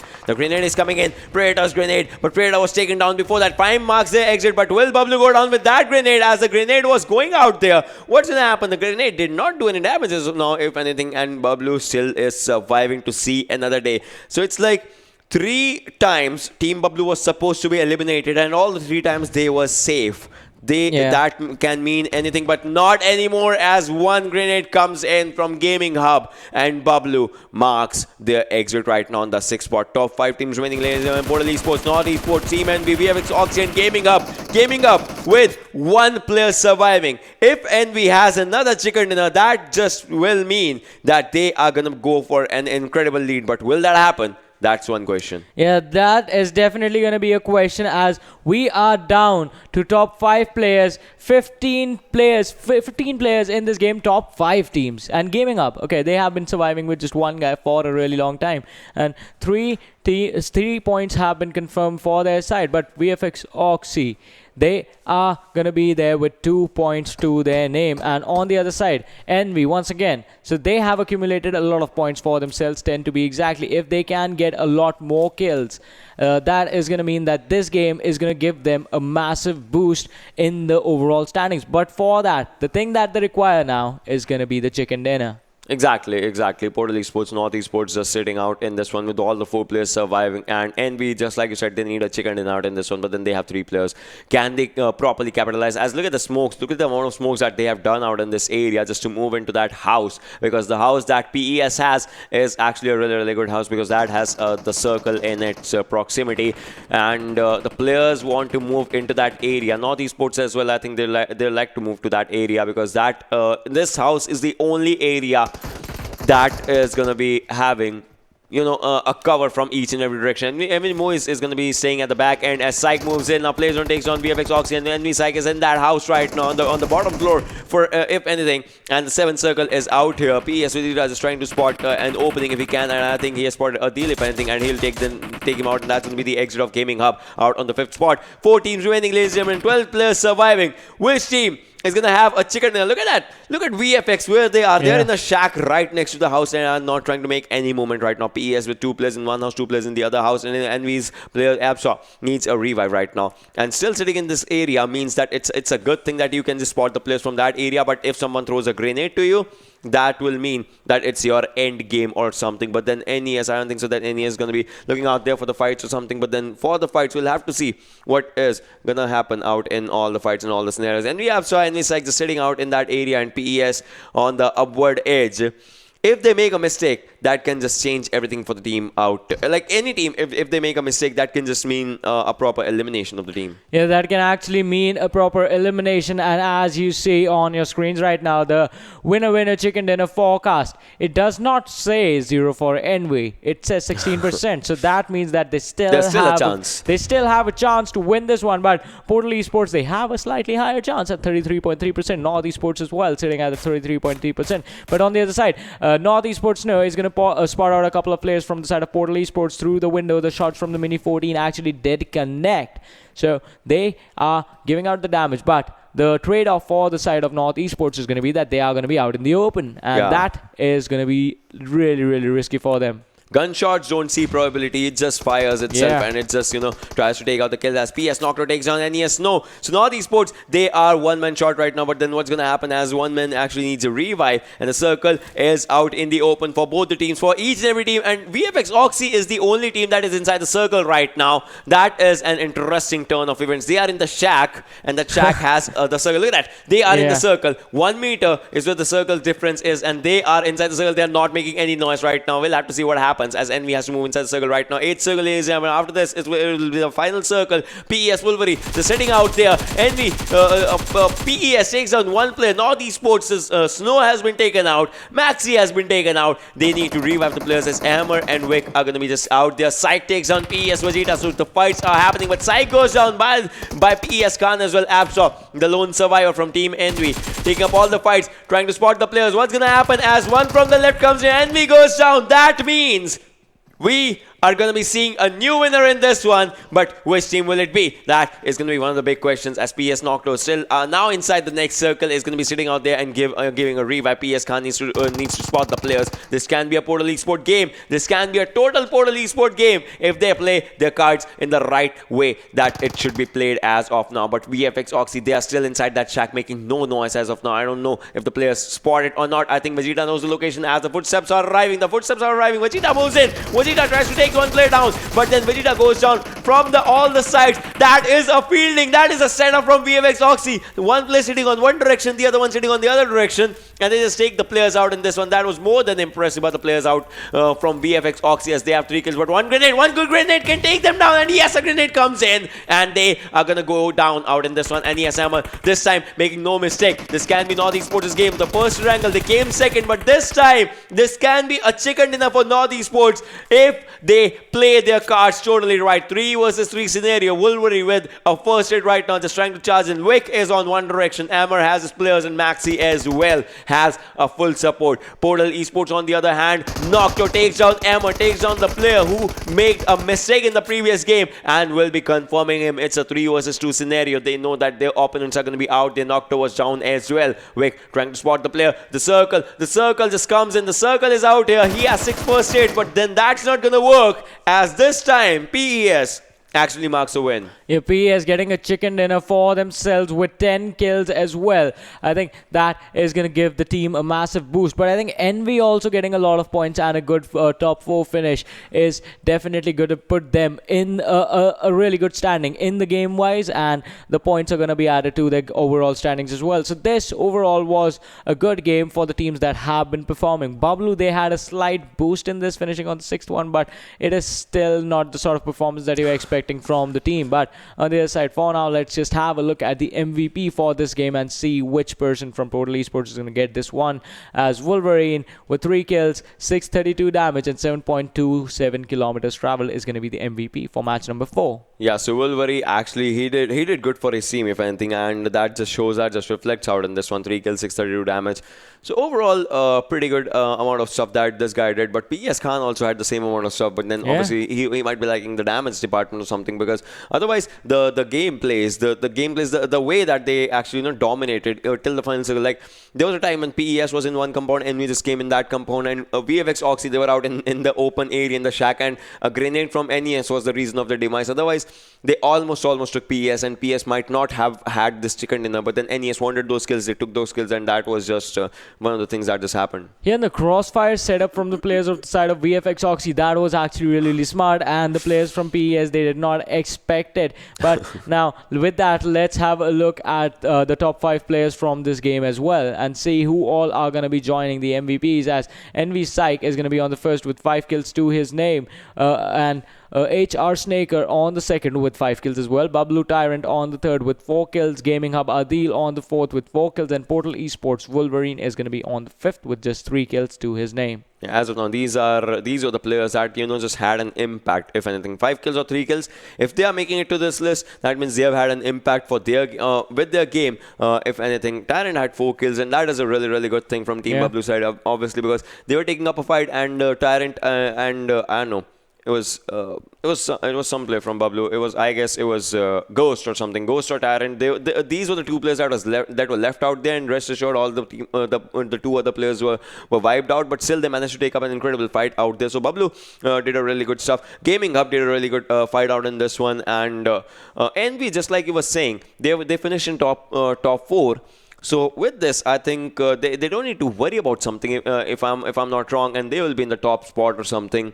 If anything, like in the overalls, and in this game they can look for a top 3 finish or something. Definitely, they can look for a top 3 finish once again. But I think our speculations are going to be answered once we have the standings for this game and the overall standings as well. But on the other side, I think Envy, they are going to be in a pretty comfortable position now. That going forward in the future game, is even if they finish somehow in the top 4, they are still going to be moving on towards the first position. But let's have a look at the game standings for this match number 4 and see how many points did they actually get for themselves. As Portal Esports is going to be sitting on 30 points, Envy on the second position with 18 points, so they get a massive boost. They were eliminated on the 4th position. North Esports on 18 points as well on the 3rd position. Team Bablu gets a massive boost, sitting on the 4th position for themselves. VFXoXy on the 5th, Gaming Hub on the 7th, FYME on the Gaming Hub on the 6th, FYME on the 7th, and Freestyle on the 8th. So getting a lot of points. The difference is like massive between Portal Esports and Envy.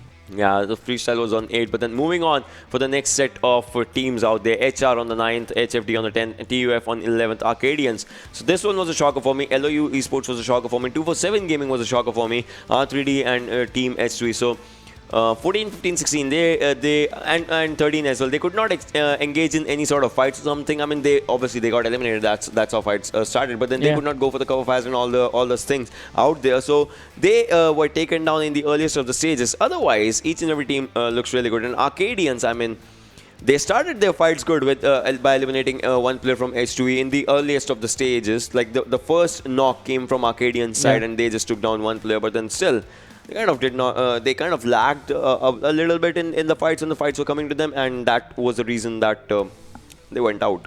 Yeah, they were lacking in sort of a structure between the teammates not being there. But once again, 4 games done. If Arkadians can have 2 good games in the next one, then they can do the rest of the work for tomorrow. But now, let us have a look at the overall standings after match number 4 and see how are things going to change as NV takes the first position with a 6-point lead over Freestyle. So 6 points, not that much better. It's still a lead. And Pubg Esports, look at this. They climb up to the 3rd with just a 1-point difference from Freestyle. So they can contest NV as well. On the other side, North Esports is going to be there on the 4th with 51 points. TUF on the 5th with 50 points. Team Bablu, they are climbing up slowly and steadily. Right now sitting on the 6th position with 40 points. Gaming Hub on the 7th with 40 points. 2 for 7 Gaming on the 8th with 27 points. So the difference between the 7th and the 8th, it's like massive over there. Yeah, exactly. 40 to 27, that's going to be something. But then moving on, FYME has had a little bit of climb out in this game, after this game, obviously. So 9th for them, and HFD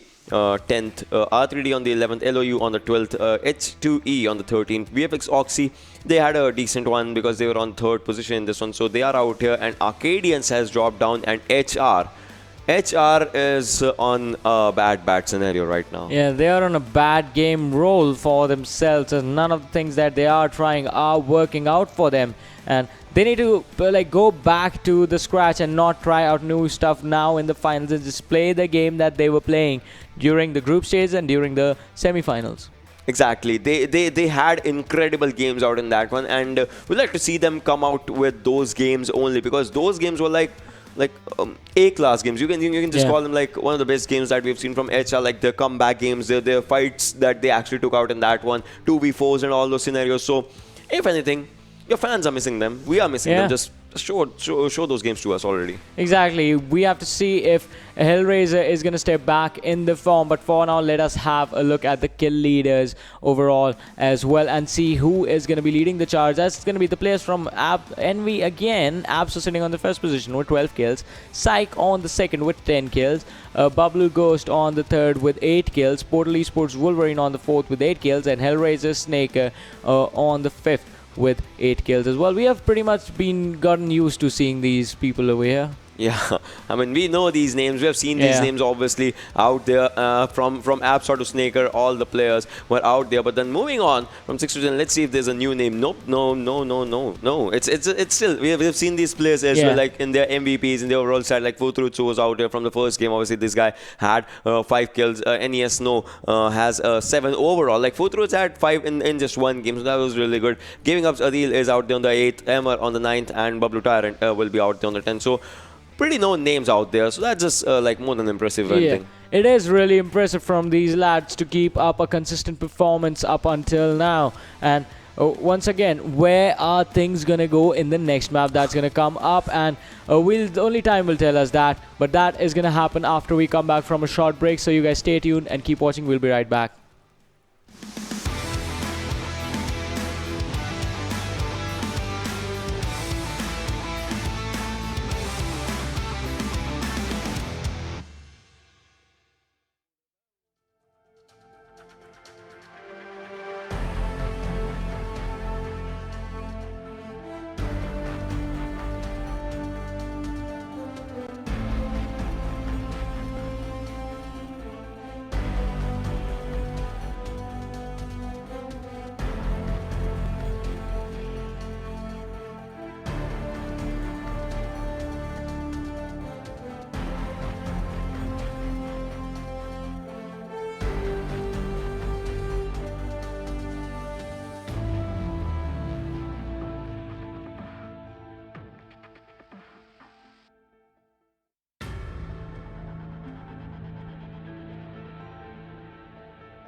Hello everyone, and once again welcome back to PMCO 2020 Pakistan Regional Finals. My name is Varun Super Johnny John, being joined on the desk by Ocean Sharma, and we are about to head into the second last game, which for a change, instead of Vikendi, it's going to be played on Erangel, and Vikendi is going to be played as the last game. So Vikendi is full of surprises. We thought we'll have a surprise for you, and we'll just bring out Erangel gameplay Surprise!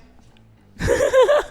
As you can see out here, the plane path starts from hospital to military base. Got Kakweri, Feripia, Chinki, Agadaviti areas out in this one. We'll have to see where the players actually go.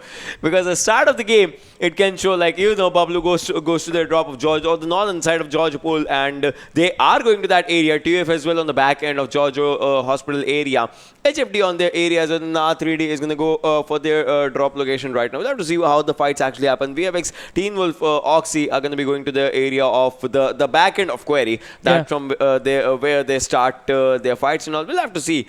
Is like Arkadians, they might go to Pochinki, or it's like a high time that they need to realize that they kind of need to change their strategy, because in Pochinki it's always H2E versus versus Arkadians, and they always lose up a fight in that. Yeah, in Pochinki it never really works out for them, but once again, this time it could be different. That as VFXoXy, they have decided, instead of going towards the north, they are going to go towards the Primorsk area for themselves. 247 Gaming, even they are taking a southern exit on Military Island along with Pubg Esports and Envy. So we have to see where are they gonna go. And Gaming Up, they are going for their secondary drop this time again instead of Lipovka. So every single time in today's day, Gaming Hub have gone with their secondary, not their primary drop location on Erangel. And TUF once again taking the Georgia Pole City for themselves. Hellraisers and Bablu also sticking with their standard drops. And FYME and LOE Esports, they are going to move towards the farm. FYME is going to move towards Melta. So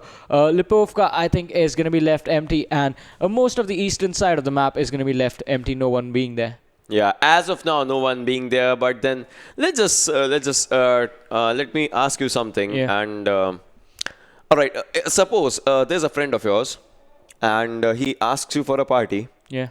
You have to say yes and no at the same time. Yeah. How do you actually say it? Okay, so I have heard this joke before from the man who's asking the question, and I apologize to everyone watching the stream right now, but the answer is going to be Yasnaya. Yasnaya, yes, that is the answer. Yasnaya. Okay. So, this joke is too bad that it's actually too good. I mean, this joke is actually too good that it's so bad that it goes a complete 180 and turns out to be a good one. Oh yeah. All right, so coming back to the fights of Pochinki, we'll have to see what happens. So H2E is going to be out here, and look at this. All right, so FS, so eliminate the team that always has a good amount of kills in the earlier stages, and FYME this time they are. So the first match, if you remember, FYME and FS were right in front of each other, and FYME actually just drove away. This time FYME drove a vehicle on them and tried to eliminate them, and we got 2 eliminations in the earlier stages only with the vehicles. Yeah, 2 players already being taken down, but once again, as you said, Arkadians up against H2E, the record is not that good. So Arkadians, once again, just like they did with Pubg Esports, I think this is also going to be a redemption story.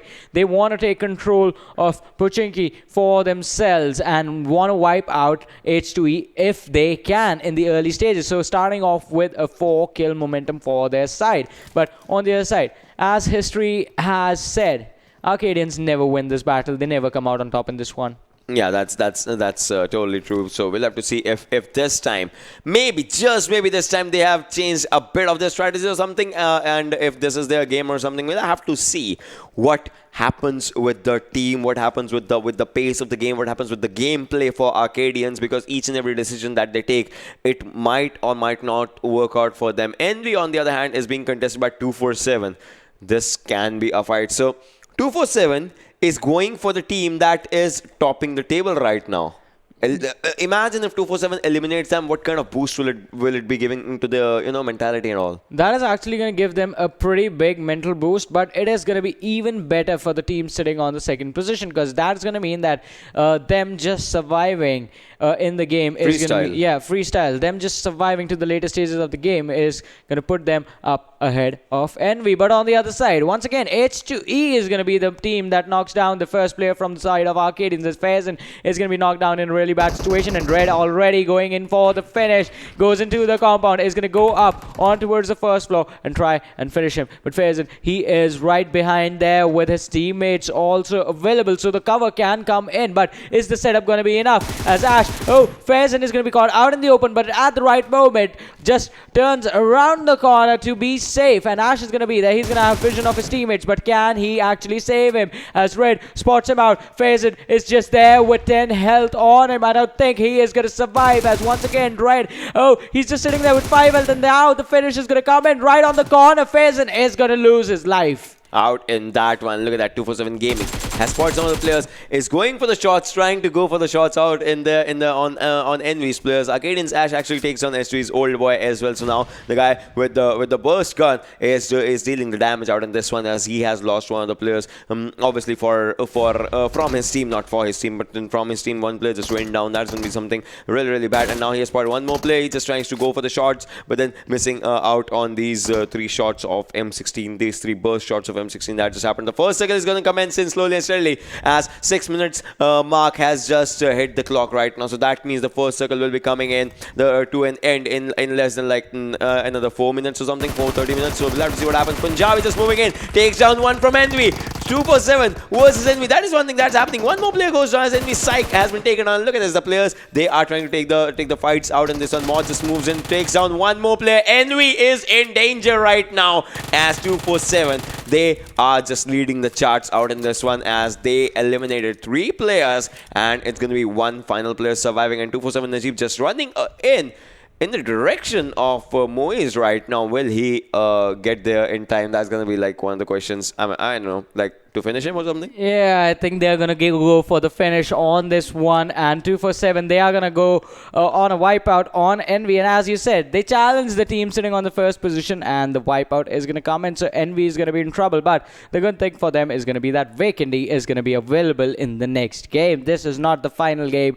One more has to go. So if Envy actually end up getting the chicken dinner in the last one as well, then their position on the first day of the finals is going to be pretty much secure. But Moise, can you survive? And Najib, what is he doing? And the grenades don't go through the walls. All right, he is going in the right direction. He spots the player perfectly. That was something, and the player goes down by a grenade, as Envy will be marking their exit on the 16th spot out in this game right now. 247, they contested the team that was at the top position, and they actually won this fight. That was just an incredible fight, ladies and gentlemen, out in this one. Yeah, that was actually really incredible, but we have to see how far can this team go. What else are they going to do? What are they going to be capable of in the later stages? Because this sort of has been the trend with 247. They do one thing really well, but in the other things they fail really hard and end up getting wiped out. Yeah, so I mean, they need to be careful. If they are starting the game with this good of a momentum, wiping out the team that has been leading the charge in the overall standings, I think they'll win this game. I think so. Yeah. Because see, they wiped out a team that is on the top of the table, then they can actually go for all the fights, if anything. Yeah, that has to be, as you said earlier on, wiping out Envy is going to be a good morale boost for the lads. And yeah, they can try and get the chicken dinner for themselves in this one. But once again, as I said, it has sort of been the trend with 247. They're going to get a lot of kills, just like, remember Sanhok, right? They had a lot of kills in Paradise Resort, but in the later stages, they just fell apart during rotation. It is always during rotations that they sort of fumble up a little bit, running out in the open, and are not able to do the things that basically they try and fight out in the open. So you mean to say the team is good with spotting players, but then they lack gunfight? Sort of, yeah.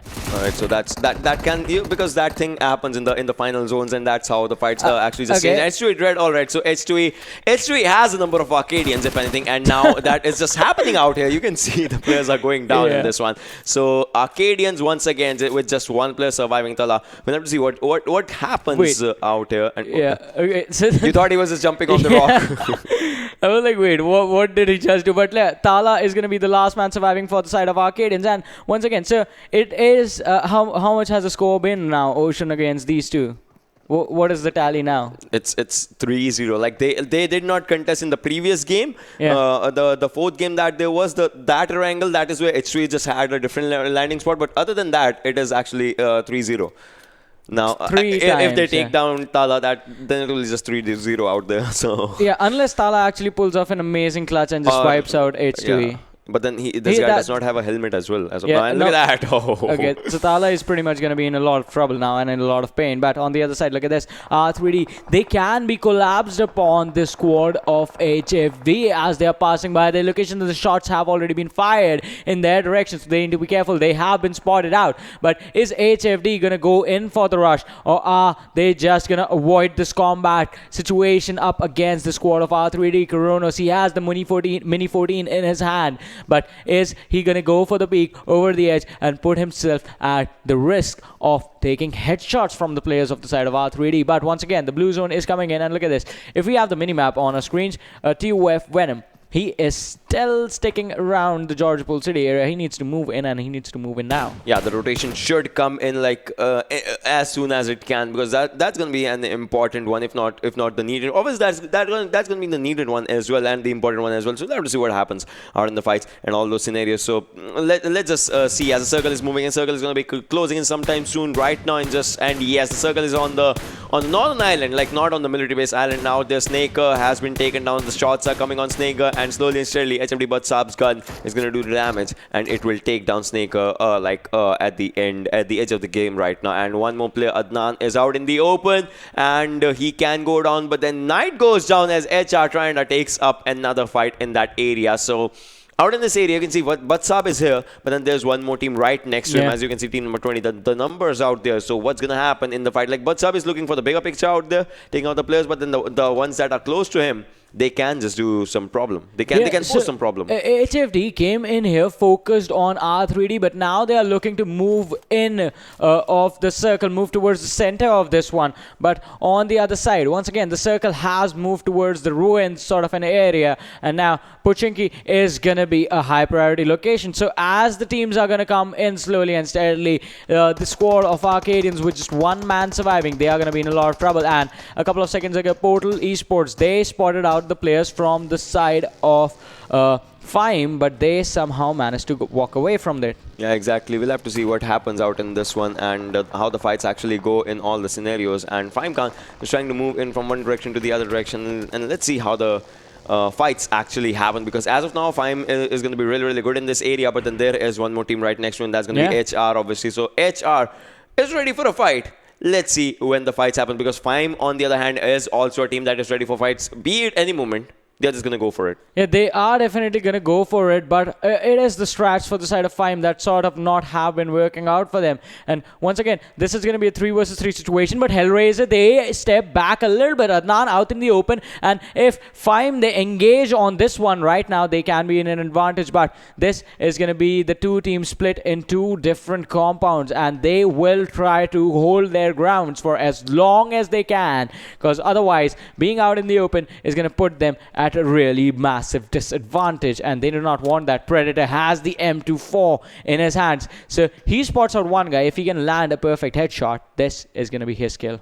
Yeah, this is going to be his skill out in that one, and we'll have to see what happens in all the fights and all the scenarios as of now. So let's just see how the fights, because see, FYME, obviously, being one of the best teams out there in the region right now, and HR, obviously, Hellraisers, they want to have that comeback game for themselves, but then can they have that comeback game? That is just one question, if the question needs to be answered out in this one. And HFD Murtaza, HFD Batsab has had some good fights right now as of now, and in the previous games as well, and R3D is fairly close to them, but the question comes as who is going to be spotting whom first, because if they go for it, they are just gonna just take them down easily in a really easier way.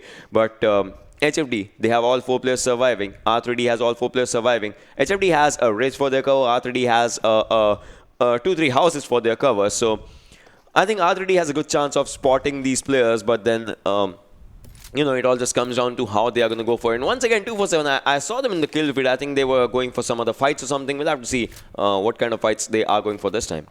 Yeah, the situation-based fighting style is going to be theirs, and they have taken Old Boy out already. But going for the splits, that is going to be quite tricky. Old Boy caught out in the open, so this is one thing you have to be careful about. Never split up from your teammates, as being caught out in the open, being isolated is going to get you in trouble. And 247, they are exploiting this from the side of Ace2. He has all the 4 players. They were split up. First, they took down Old Boy. Now, Failure was caught out in the open, and that was an easy target for them.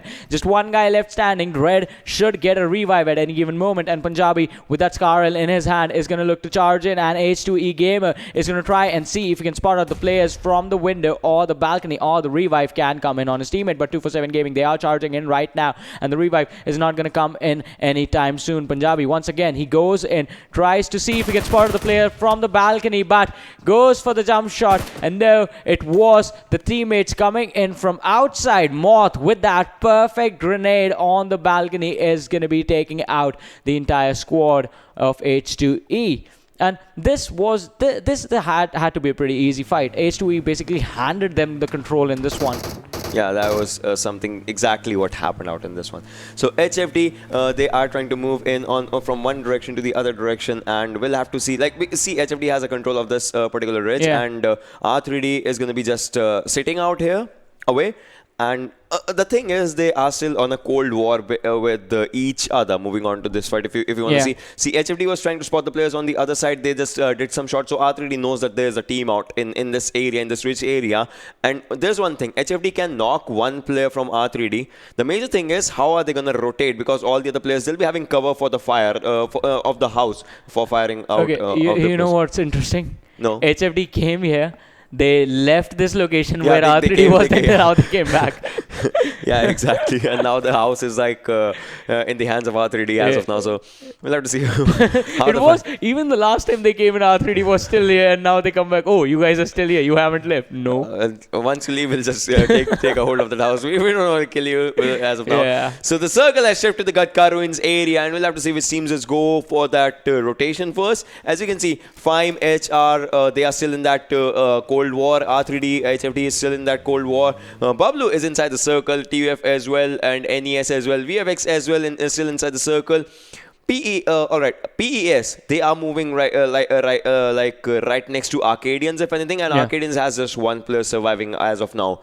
Let's see how long does he survive, because the team was on the verge of extinction on the 16th position, but still he managed to actually, I don't know, bring his team to a better place as of now. So that's just something. Yeah, he is just going to go full on passive and see if he can make it to the later stages of the game. But I don't think Tala alone is going to end with any kills for himself. And he needs to be careful as well, since there is going to be another 2 squads approaching his direction. It's going to be Freestyle and it's going to be LOU Esports. But in the meanwhile, Portal Esports, Wolverine, they need to be careful, as Vegeta and Wolverine, while traveling, can be caught out by the players from the side of VFXoXy. And look at this. R3D is already going for the chase on the players of Portal Esports. So that is going to be a funny situation, as whoever gets to a compound first and tries to exit their vehicle, they need to be really, really careful, because they are going to get charged upon by everyone. And people are passing each other by left and right, as 247 Gaming is going to cross on the rear side of Portal Esports, and Reaper tried to fire some shots, tried to dish out some damage, but the distance and the grass was there blocking out the vision. Exactly. That was the thing that just happened out there. You know, see, in these areas, in these open areas, you have just one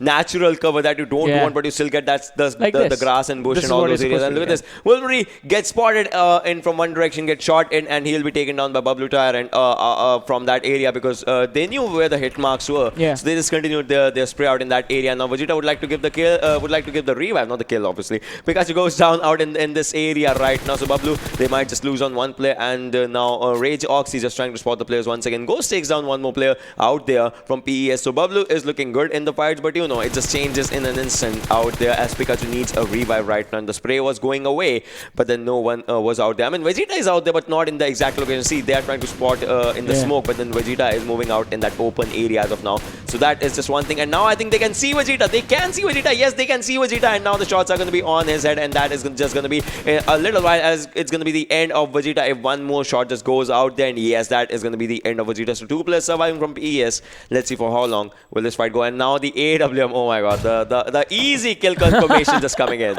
Yeah, that was definitely an easy kill confirmation. First spam the AR, try to go for the knockdown, and then just once the guy is knocked down, once he loses the ability to move at all, and he's gonna be his movement speed is basically slowed down to a crawl.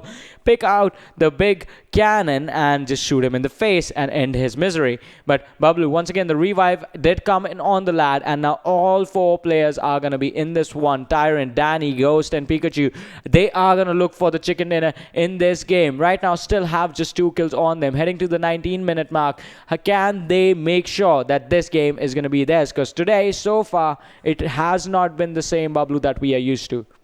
Exactly, and obviously they need to have that one opening game. Obviously, they cannot have a chicken. It's like they should not be having a chicken in a gameplay. If anything, I mean they should be. But even if they have like second position with like 10-11 kills, that just confirms that they are going for a change of pace in their gameplay. That's one thing that we need as of now. But then FYME, on the other hand, you can see just going out on HFD's players. HFD Kronos is on a low health right now. Obviously, with 3 players surviving, 1 player was just taken down as of now. FYME Modu goes down as HFD butts up. So Butt Sahab does a lot of damage from HFD's side, as Butt Sahab just goes for all the fights that are just given to him, and he goes in a really good way. And the circle shift is gonna be out on your screens, ladies and gentlemen. The circle is on the sewer areas of Gatka, and those areas, those downward areas, can have a lot of players potentially, and you can have really good covers in those sewer areas. So we'll have to see what happens out in that one, as Muntazai is trying to move in forward right now and just sit here, relax for a while, and just take some painkillers and all the meds that he wants to, and after that probably will be looking for a fight right now. Bablu goes on the screen, ladies and gentlemen. Once again, he has had 1 kill.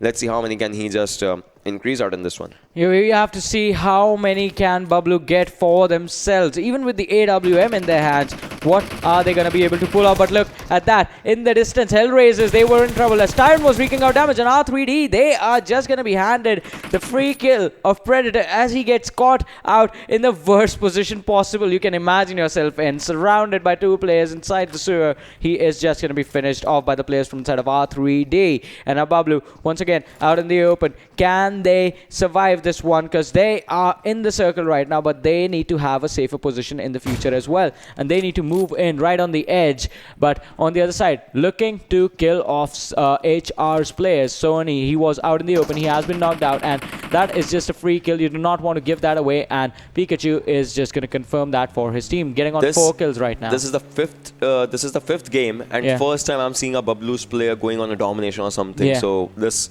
just might be, I'm not gonna say anything because it's better you not say anything. It goes for a caster's curse or something out there, so we'll have to see what happens. 247 on the other hand, they have a good house for themselves as of now, and VFX is right next to them, so we'll have to see if the fights just go and gaming up on the upward edge. And you can see the Najib just trying to spot the players and just going for the sprays out in that one. We'll have to see how the fights are going to be happening out in this one, in the scenario, as they are just going for all the tap shots. If anything, has a level 3 helmet, level 2 vest, and they are in a really good situation, good spot out in this one. We'll have to see what happens, as the players were out right in front of them, but then they were going for a bigger picture. I think they were just looking in the backward direction. Colossi just come up and just stand out in the open over there? It was like, I'm here.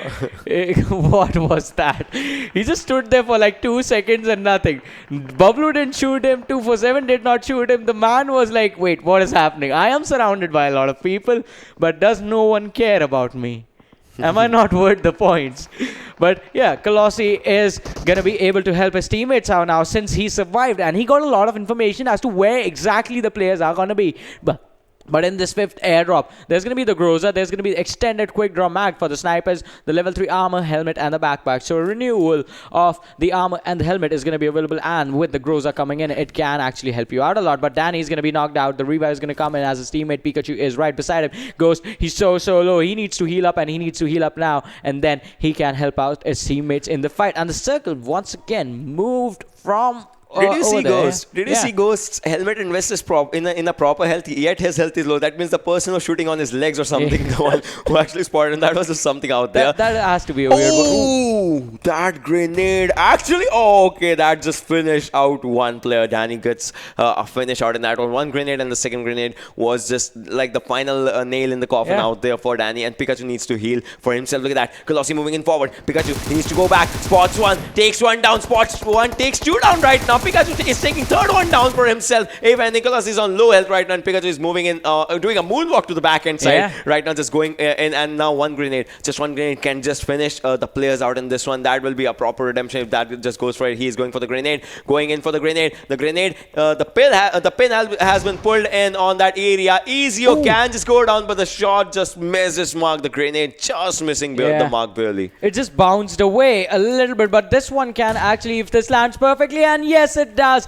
Anubis, the second knock is going to come in, and now Ghost and Pikachu, they are going for the rush on these two players, but they need to be careful because R3D actually split up one of the guys on the left side, and that guy is going to be Zio. He can actually turn the situation around. So R3D knew exactly what Bablu were thinking, and they were already prepared for it, as Ghost is going to be taken out of this game, and Tyrant is coming in from behind. Even Pikachu is stuck now in that one shed. R3D, they outsmarted Bablu in this one, but Pikachu, another smoke coming in, is still going to try and go for the rush. But Zio is ready. Zio is prepared. They need to be careful about this man because he can be the reason that Bablu is going to be eliminated. Look at this, look at this, look at this grenade. One grenade goes in, but it is an undercooked grenade. This can just change everything, or not everything, because the grenade is out there. And look at this, he has spotted. Ezio spotted one player. Phobia goes on a domination right now. Pikachu throws a grenade, but now Ezio needs to move back because he knows the grenade was thrown out there. There's going to be a fight out there that is happening. Putrusu takes on HFD Mutasa as well, and now TF trying to take down the player out there from PES, and PS Nocto, as a lot of shots has been taken on him.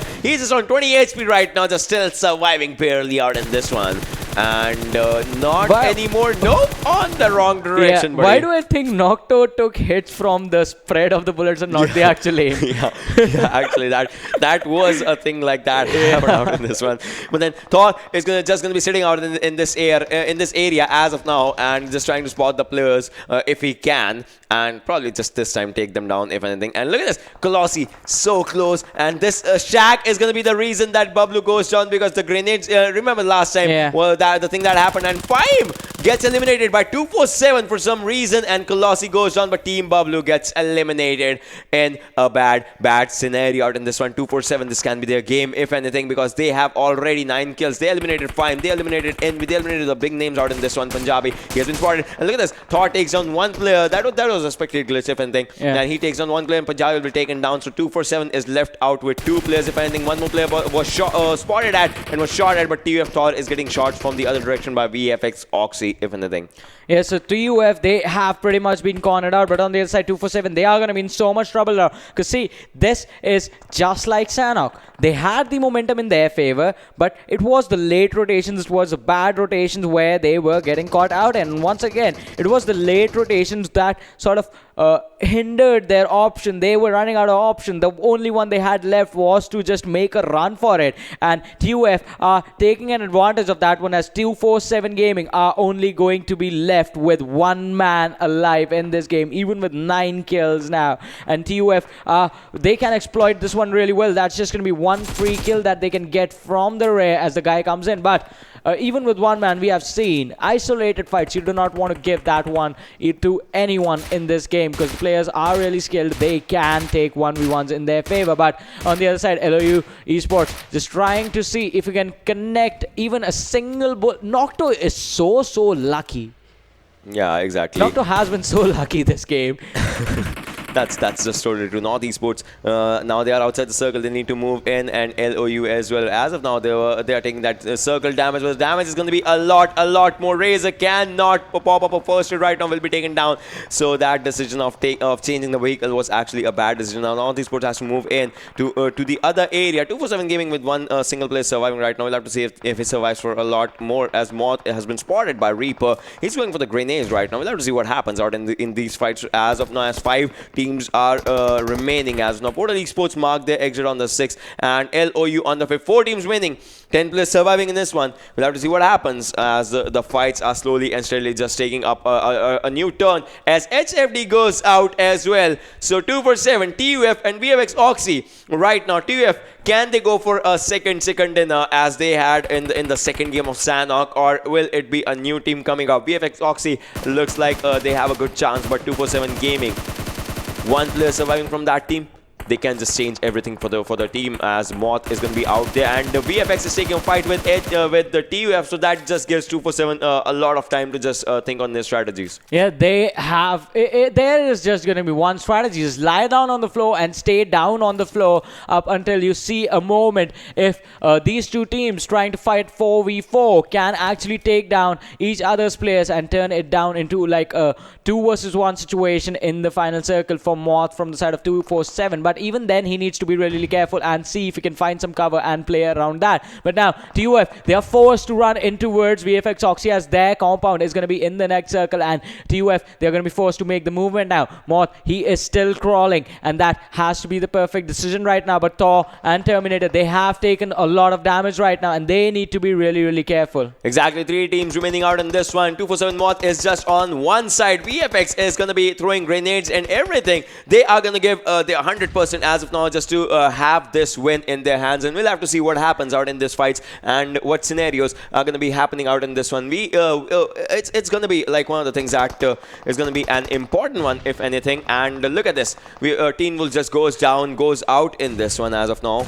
And the players are slowly and steadily just, if not bleeding out, but still it's like 4 players remaining from each and every team. Now, Oxy goes down. 247 Gaming mark their exit. So there's going to be a proper 4v4 fight. Now make it 2v4 because TUF is left with 2 players. Can they go for another chicken dinner? As this will be an important one, if anything, out in this one. So let's just have a look at what's going to happen as Blade Oxy is going for that spray. 6 times AKM spray. That is just a new one for me as well. And can he capitalize the proper utilization out of this one, as Blade Oxy is going to be just looking for a win and nothing more than that. The players of VFX are on one side, and Blade is taking a total fight from this particular side as well. 6 kills in this team's name and 2 for Blade. Okay, so he's not even controlling the spray with that. AK with 6x, he's not even trying to control it. He's just trying to see if he can catch anyone, even with the random shots. And now the M4 sprays, those are the controlled ones. So with that, VFX is going to be in trouble. But now Blade, he has been spotted. Oh, the nade. If this one lands, if he's lucky with this one, he can dish out a lot of damage and take them all down. Another nade going out, and he actually gets lucky as Thor was knocked down with that nade, and a lot of damage was done to the other players as well. They will die by the circle if not given proper attention. The players are going down by the circle as well. Venom goes down, and the match ends as the circle becomes the final person to actually take everyone down, and VFXoXy wins this one. Circle OP. Circle is really OP. And we have seen that again and again. But once again, an amazing performance coming in from the side of VFX and TUF as well. And it was from that Pochinki sewer where it all started for the team of TUF, coming all the way from there towards the Gatka sort of situation and taking the fights from every single direction. And I think some kills were actually handed to them wherein no one expected the players to actually be in the sewer already. And people were like, wait, where did these guys come from? But I mean, the way Blade actually played this game, I mean, I don't know, but he just might be the MVP player. So let's just have a look at the MVP for this particular game, because if anything, I think Blade did much more. He did actually a lot for his team right now. 402 damage and 29 minutes and 52 seconds of survival time and 5.5 kilometers of total distance covered. So, and obviously from one side of the area, from that shack, obviously they had the circle for themselves. So he was taking all the fights that were resulting in a good fight, and they did not have to worry about the other teams, because see, it was showing, obviously they see the alive counter. It showed 9 alive. They knew 4 players were them. They were worried if there was like 2 or 3, like how's the number split up? When 247's mod just was taken down by the circle, they knew it's a 4v4 fight, as one player just went down, and they just took that fight in their hands and they actually won the game.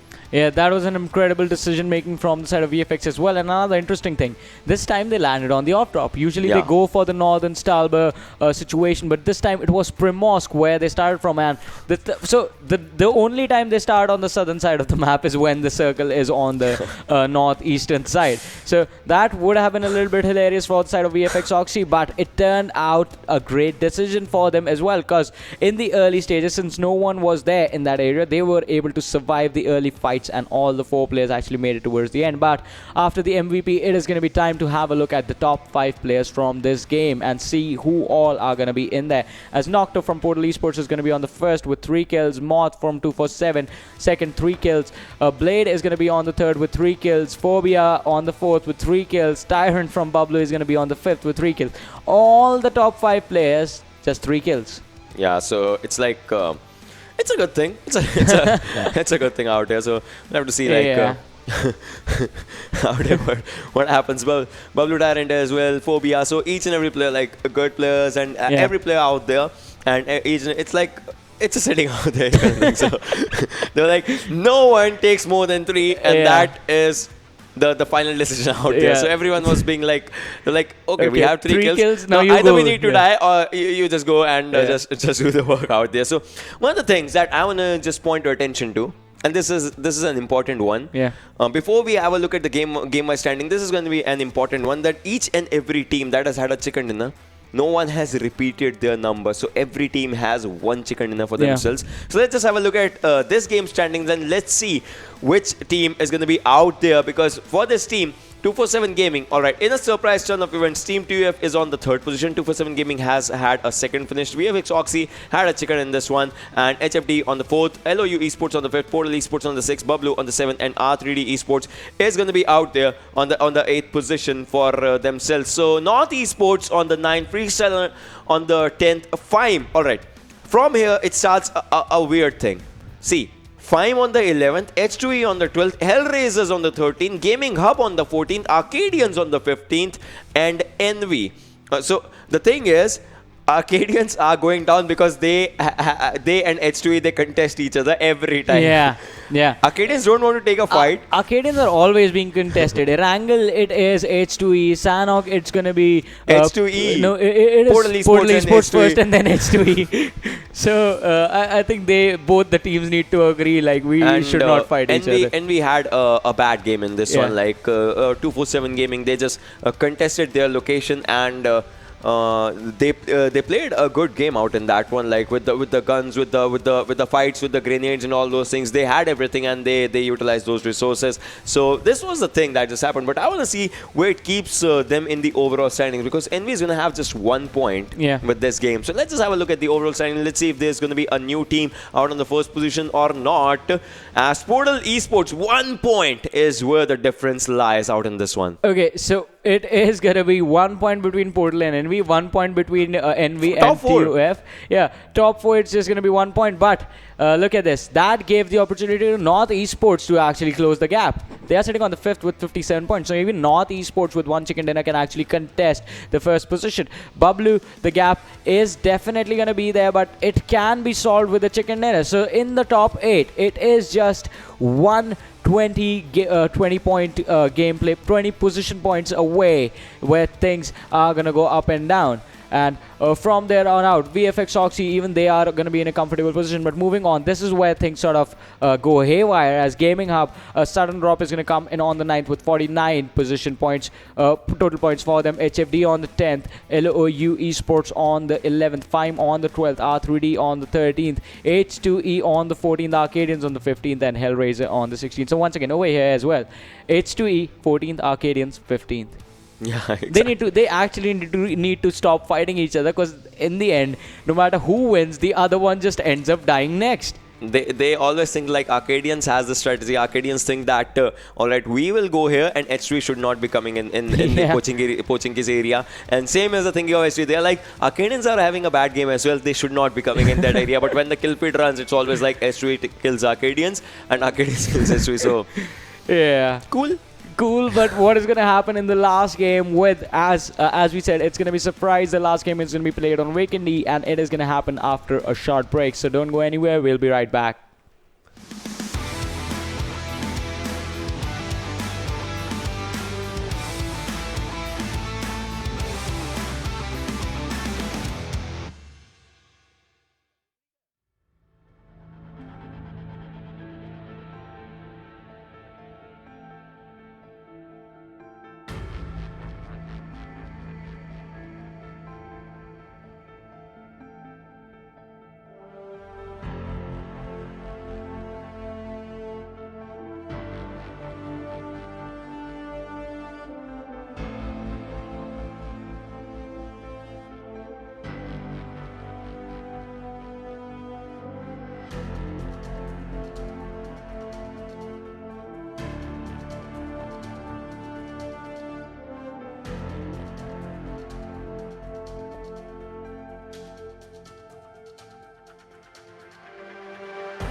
Everyone, and once again, welcome back to PMCO 2020 Spring Split Pakistan Regional Finals, and this is going to be the last game for day number 1. My name is Varun Super Johnny John, being joined on the desk by Ocean Sharma. And if you guys remember what we told you before we went for a break, it is going to be a surprise coming in for you, as the last game is going to be played on Vikendi. The last game of Vikendi will be out there. That means that the game will start off at a slow pace, but when the fights are going to be coming in, you'll just see the kill feed's going to be just dancing out there. And I want to see, out of Freestyle, TUF, NV Portal or VFXoXy, is there any other team that will go for a second chicken dinner?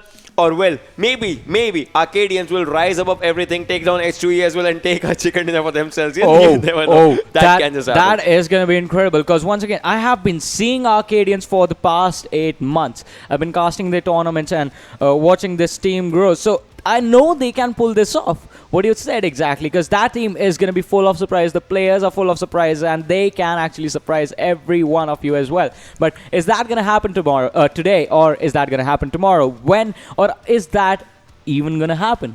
Imagine. I was thinking about this thing. Imagine tomorrow at this moment, we'll be speculating like who will be that one person. It's just 24 hours more to go, and after that, we'll have a clear picture of which team it's gonna be that's just gonna sit out there at the top of the charts and just be like, there's the trophy and here we are. We are just coming for that. We are coming for that, and they are going to be sitting on the International World League stage and competing against the biggest of the biggest names that you have seen in PUBG Mobile, and they are going to be representing the country of Pakistan over there. Exactly. We'll have to see, but then you can see the players. See, the players are throwing snowballs at each other as well out in this one. So that's just something, and we can see the trajectories of those snowballs is going out in these areas. All right, so the fights of Vikendi. And then Teen Wolf and Faison are just chilling. They are literally chilling in the water. Like, hey, that water, Jack, that's come back. Cool. Jack, come back. That's not how Titanic should be ending out in this one. You cannot swim out in this area. Jack is just like, I'm out. I'll just Jack's swim away. like, no, it's too much for me. With that, ladies and gentlemen, please fasten your seatbelts, as this is going to be a bumpy ride over the icy lands of Vikendi. We are your captains, Varun Super Johnny John, and my co-pilot is going to be Ocean Sharma. But I wanted to be the pilot, Charles. No. Please. Okay, thank you. All right, how do you turn the gears on this thing?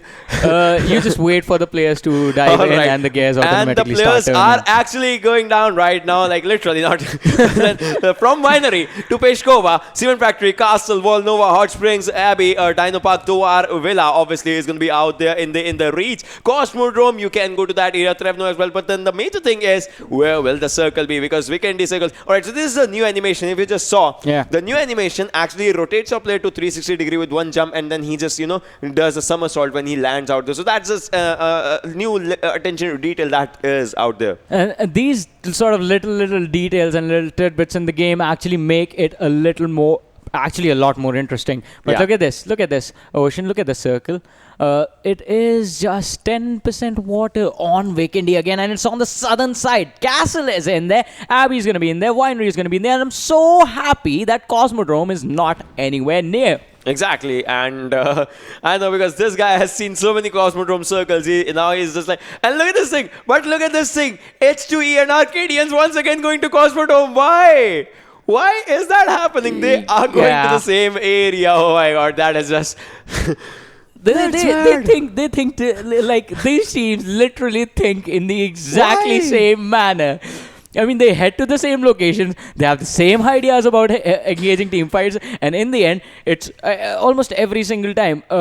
Like, mostly, it's the same number of people that come out alive of this situation. And this time, 247 is right next to PES. Let's see if the fights happen out in this area as well. H2E, all right, so H2E is with R3D. That's my bad out there. So, but Arkadians has a squad out there, and they should not be losing a fight in this one, because if they just go for it, I think that's Hellraisers or something. Bablu is really close to HFD, so this fight also might just happen out in this area, as goes Danny, Tyrant, and Pikachu. Like, Danny is on one side, he has thrown a smoke right now just to move to his players or something, because obviously once they'll be rushing together, it's just going to be out there, and they can have all those 4 kills for themselves. And the team would like to start in an early engagement. They are just like, what, 100 meters away from the circle? That's going to be something. And on the Cosmodrome area, Chadnan spots Arkadians players.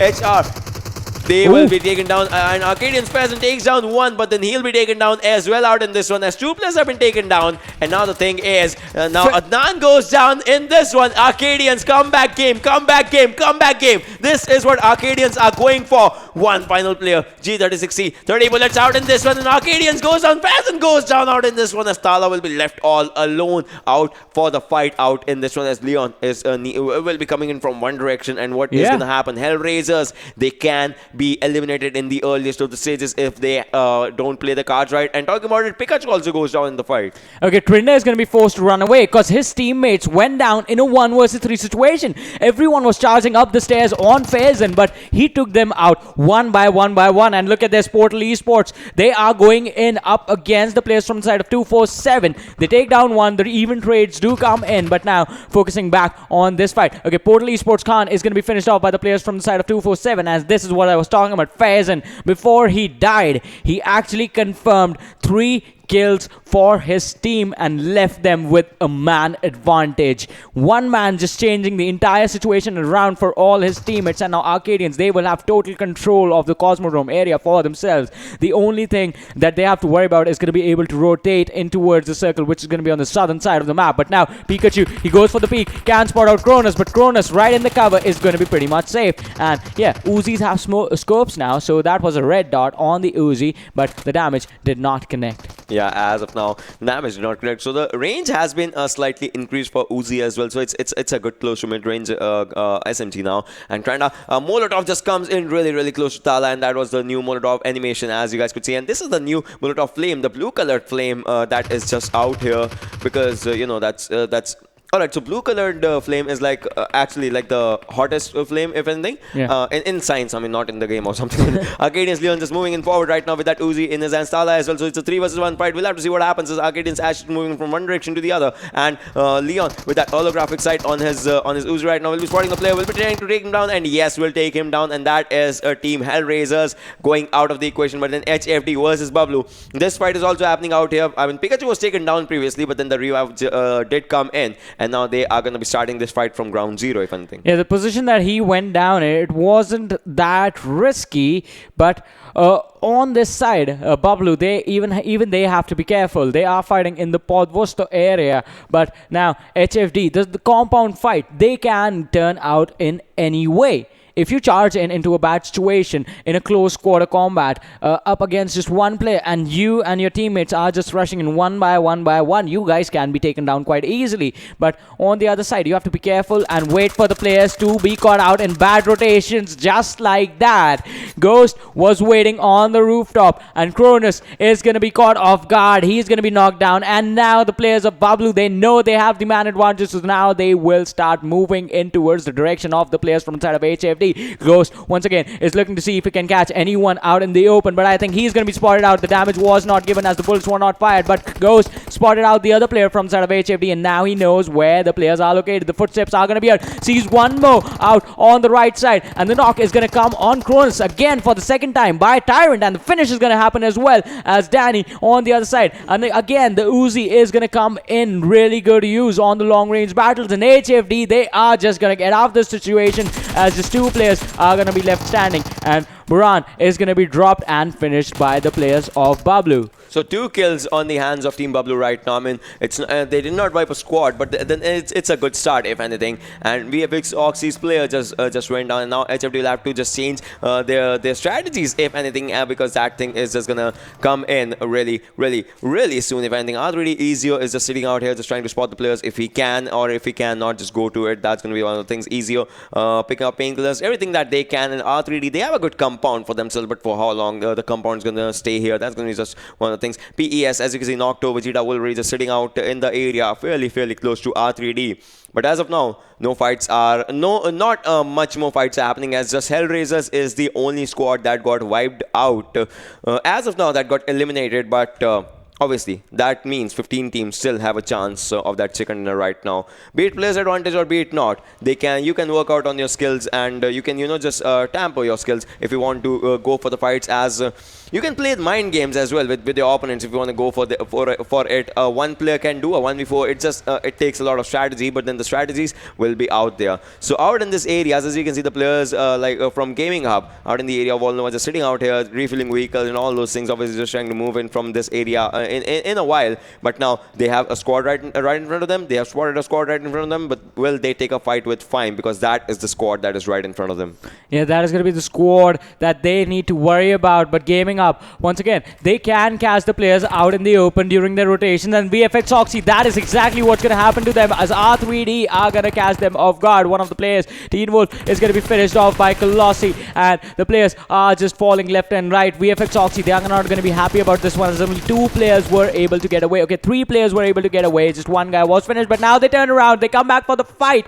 And Walker is going to be punished for that. And now Anubis, he's going to be out in the open. So R3D took the risk of standing out in the open areas outside the houses to take this one up against VFXoXy. It turned out to be a good thing, since they got 1 finish and they got 1 knock on Reaper. But the finish on Reaper is going to be quite tricky now, as the players are going to come in for the revive for their comrade. And on the other side, now their location, R3D's location, is going to be given away. So they need to be careful, because VFXoXy, they can turn around and come in for a 3 versus 4 clutch. Exactly. Like the clutch is going to be happening out here pretty soon, and we'll have to see what happens out for the fights and all. FYME obviously just sitting out here in this area right now. We'll have to see what happens in this player in this team as well. Hot Springs, Cantra, all over these areas, so they are good with the rotations. Yeah. But if you are out in the open area, the bridge, obviously you can be caught off guard in that area with the vehicles and all those movements out there. And Predator, he knows it exactly. Moto knows it exactly, and they are just going to be sitting out there. Knight from Gaming Up just trying to spot the players and take them out. He has level 3 helmet, level 3 vest, but I don't think so. He has an airdrop gun, so he just picked it up for himself. And FYME Khan as well out here with level 3 helmet, level 3 vest. So the loot is pretty good with the players, with the teams overall, but it's just one thing that they are lacking is initializing a fight or something, because if they go for it, obviously they are gonna just capitalize on the knocks and the kills, because this is the final game for the day, and this is gonna decide the 50% of the games after this. It's gonna decide how the players should change their mentality. And you saw the airdrop, it had an M249 adrenaline incidents as well. So let's see if a player actually goes for that demon gun. You have to see if anyone is going to go pick up the demon gun, pick up the game changer, basically, because that has been part of a lot of players. And Predator over there was just trying to run into a bush. I mean, you can if you want.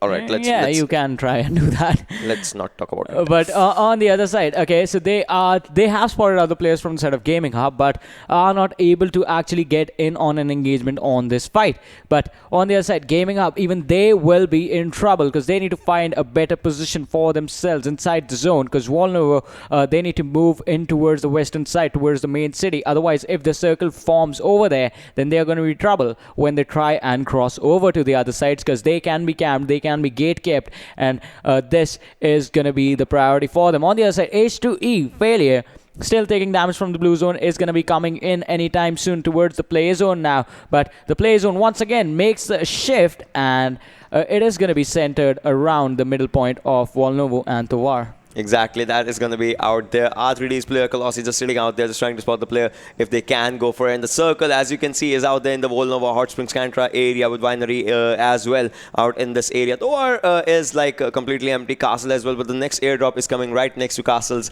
area. So let's see if for the first time, this is if it's a lucky day, maybe the circle is shifted to the castle. Maybe, just maybe. Yes, I'd be happy. I'd be happy if castle was there, because then it is going to be interesting, the fights coming in. There are a lot of places that you can set up camps. If you actually get control of the entire building with the help of your squad, you can just fight in all single each and every direction. And we know one team that actually does that really perfectly.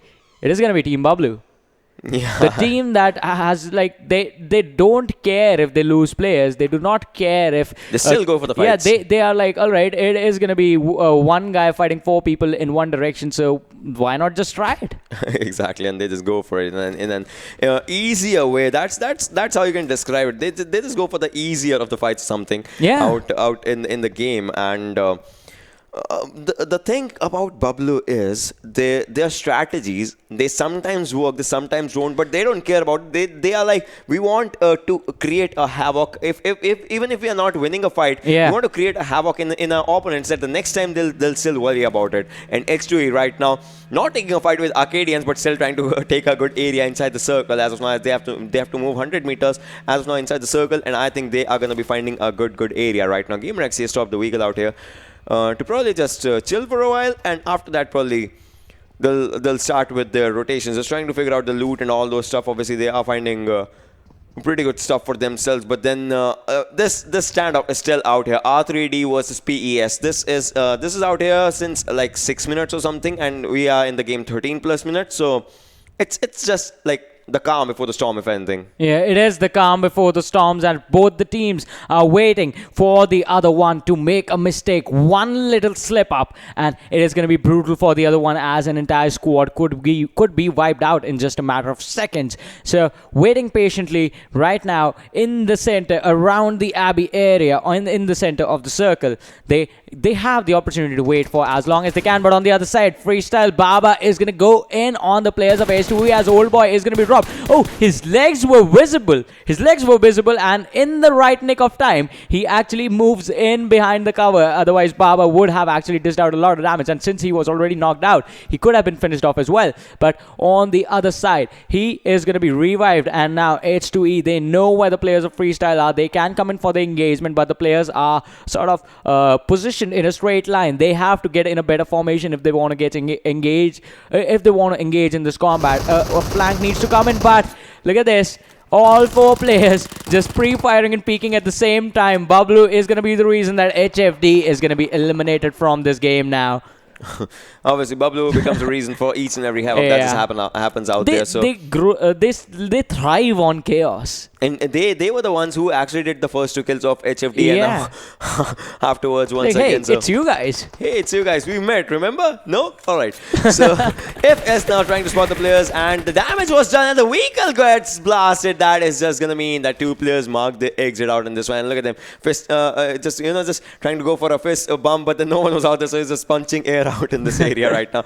That was just something, but then FS is looking good for the fights in all those scenarios, but the thing is, they started their days with a chicken dinner. Exactly. And they want to end it with one as well. Team TUF, they had one chicken dinner in Sanhok. They want to end it with in this one as well. Envy had one. Portal had one. VFXoXy. These are the teams that can go for the second run of a chicken dinner game in this day, in today, the final game. But will that happen, or will other teams be stopping them? As you can see, Envy Psych is fairly close to North Esports' players. And look at this. Psych is so close to the players right now. Has an M4. Is going to be reloading it, and the gun is going to be out there with 30 bullets. And I think the players have spotted him. The players know his location. The players know that he is out there. The players know that he is just going to be on the other side. And Psych goes down because a flank inside the houses comes in. That just means that Envy is going to charge in this area. And ES just might be in danger. 247 Gaming goes down as the car was blasted by someone as they were trying to move in. Najib will be out there, but then what's going to happen in this one is going to be one of the things, as Envy is taking a fight against North Esports. 3 players out here. 2 players from Envy side, Absaw and Moise, as Light is just going to be moving in right now. So Deadshot is not playing this game right now. That's going to be one of the things. But Maxi is just going to sit out in this area in the upward compound, just trying to spot the players from the upward area. If he gets an opening, obviously he would like to capitalize on that. Moise is fairly close to the player. Wick, he is just right around the corner. One grenade can just take everything. One grenade on one side can just take his health to a lower amount, and yes, it does. But one grenade from the other side comes in, and NES would like to capitalize on another kill of Envy. So that means Envy, the team that was on a good location, is on a bad. But then say no more, as Amber goes in. Amber takes on one more player. Just Light remaining. One single player spots him, and Envy goes out in this round. 14 placement with 0 kills. Yeah, that was quite unfortunate for the side of Envy. And what happened to Moise? Like, he threw the nade thinking, alright, this is going to do so much damage, we'll get a knock. But then in the next instant, boom. He himself gets knocked down, and North Esports actually took really good advantage of that one and just wiped out the entire squad in just a matter of seconds. But Look at this. 17-minute mark reached. 13 teams still alive. 44 players still in this game. And the circle, once again, the blue zone is coming in. It's going to make contact with the circle, which is going to be forcing the teams even a lot more closer to each other than they are now. And after a certain point, after the fourth circle, you can't remain in standoffs. Just to move from one house to another, you will be forced to get into fights from the other opponents. But FYME, they actually spotted out the players from the side of Arkadians in their rotations, and Arkadians are going to be in trouble. The shots from Khan, he was expecting players to climb up to the first floor, but Arkadians still sticking on the ground floor of the cover house that they are in right now. And FYME, they need to be really, really careful, because now if their position is going to be given away, and as I said, you are going to be close to a lot of teams, so every single shot you fire is going to give your information away. And yes, the circle once again moving towards the castle area. Yeah, that's gonna be like, you're gonna be happy about that scenario, if anything, and we'll have to see like what happens overall, slowly and steadily, as the games are gonna be commencing or something. So let's just see like how the circle reacts, because this is going to be the first time we're going to be seeing a castle shift, if anything. Arkadians, Ash, on the other hand, you can see, so Arkadians is surviving for now, but for how long, that's going to be one of the questions, as Leon is in the water area. He is either going for a rotation or just prioritizing the circle's central location or something out there. But on the other side, FYME is just going to be sitting out in this area as of now. We'll have to see what happens as FYME Khan, FYME Motu and all the players are going to be out in this area. They have the circle for themselves for now. FS as well is at the edge of the circle. They don't have to worry about anything apart from the fact that 2 blocks away from them, like 2 snowmans away from them is another team or something. So the airdrop number 4 has a Groza alongside an extended quick draw mag for the snipers. If someone wants to go for that, they can, and I think R3D can have a better chance, but then the airdrop will be inside the water. So if you go out in this water area, you kind of need to swim, or you can take that boat if you want to. But even taking the boat is going to be risky, because you can try and fight it out with the help of your teammates, but is the Groza going to be worth it in the fourth circle? I mean, the gun is always worth it, but you have to balance out how many teams are close to you. Is this going to be a really big risk? Are we going to are we going to be wiped out if we try and go for this one? If the answer to the last one is yes, then do not go for the airdrop. Yeah, that's like totally true out there. Like if you so airdrops are kind of a gamble. Yeah, they are always a gamble. And one of the most common strategies is going to be to bait the airdrops out. You do not directly go for them. You just stay away a couple of 100 meters, and then you camp. You bait the airdrop till the time there's that red smoke coming out. And once the smoke just goes away, that's when you go in. No, you wait 20 seconds and then you go in, because someone else might be baiting as well. Oh, yeah. You never know. Double mind games. Yeah, you never know. You're like... all right, smoke's gone, let's go. And then the other guy is like, hey, there is the guy. This is the guy. That guy. Exactly, that guy. we're trying to go for that strategy out there. When Gaming Up, alright, so Gaming Up has all the players surviving out for themselves as of now, or for the team, if anything. And they are just going to be sitting out in this area. And the circle is going for the shift on castle, if I'm not wrong. And circle is a centralized castle this time, so... No one went to castle again, and that's where the circle is. आज खुश तो बहुत हो गए तुम. Yes.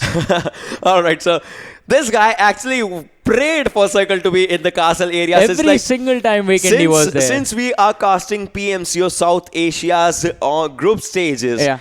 So it's like, what has it been, like a month or something, right? Yeah, it has been more than a month. Yeah, it has been a month. And like this guy wanted the circle be on the castle, and Pakistan region actually gave us that opportunity. So, so this guy... he has 2 parties now, a birthday party and a circle party. You wanted the villa circle, right? Maybe we might get it tomorrow. But then, no.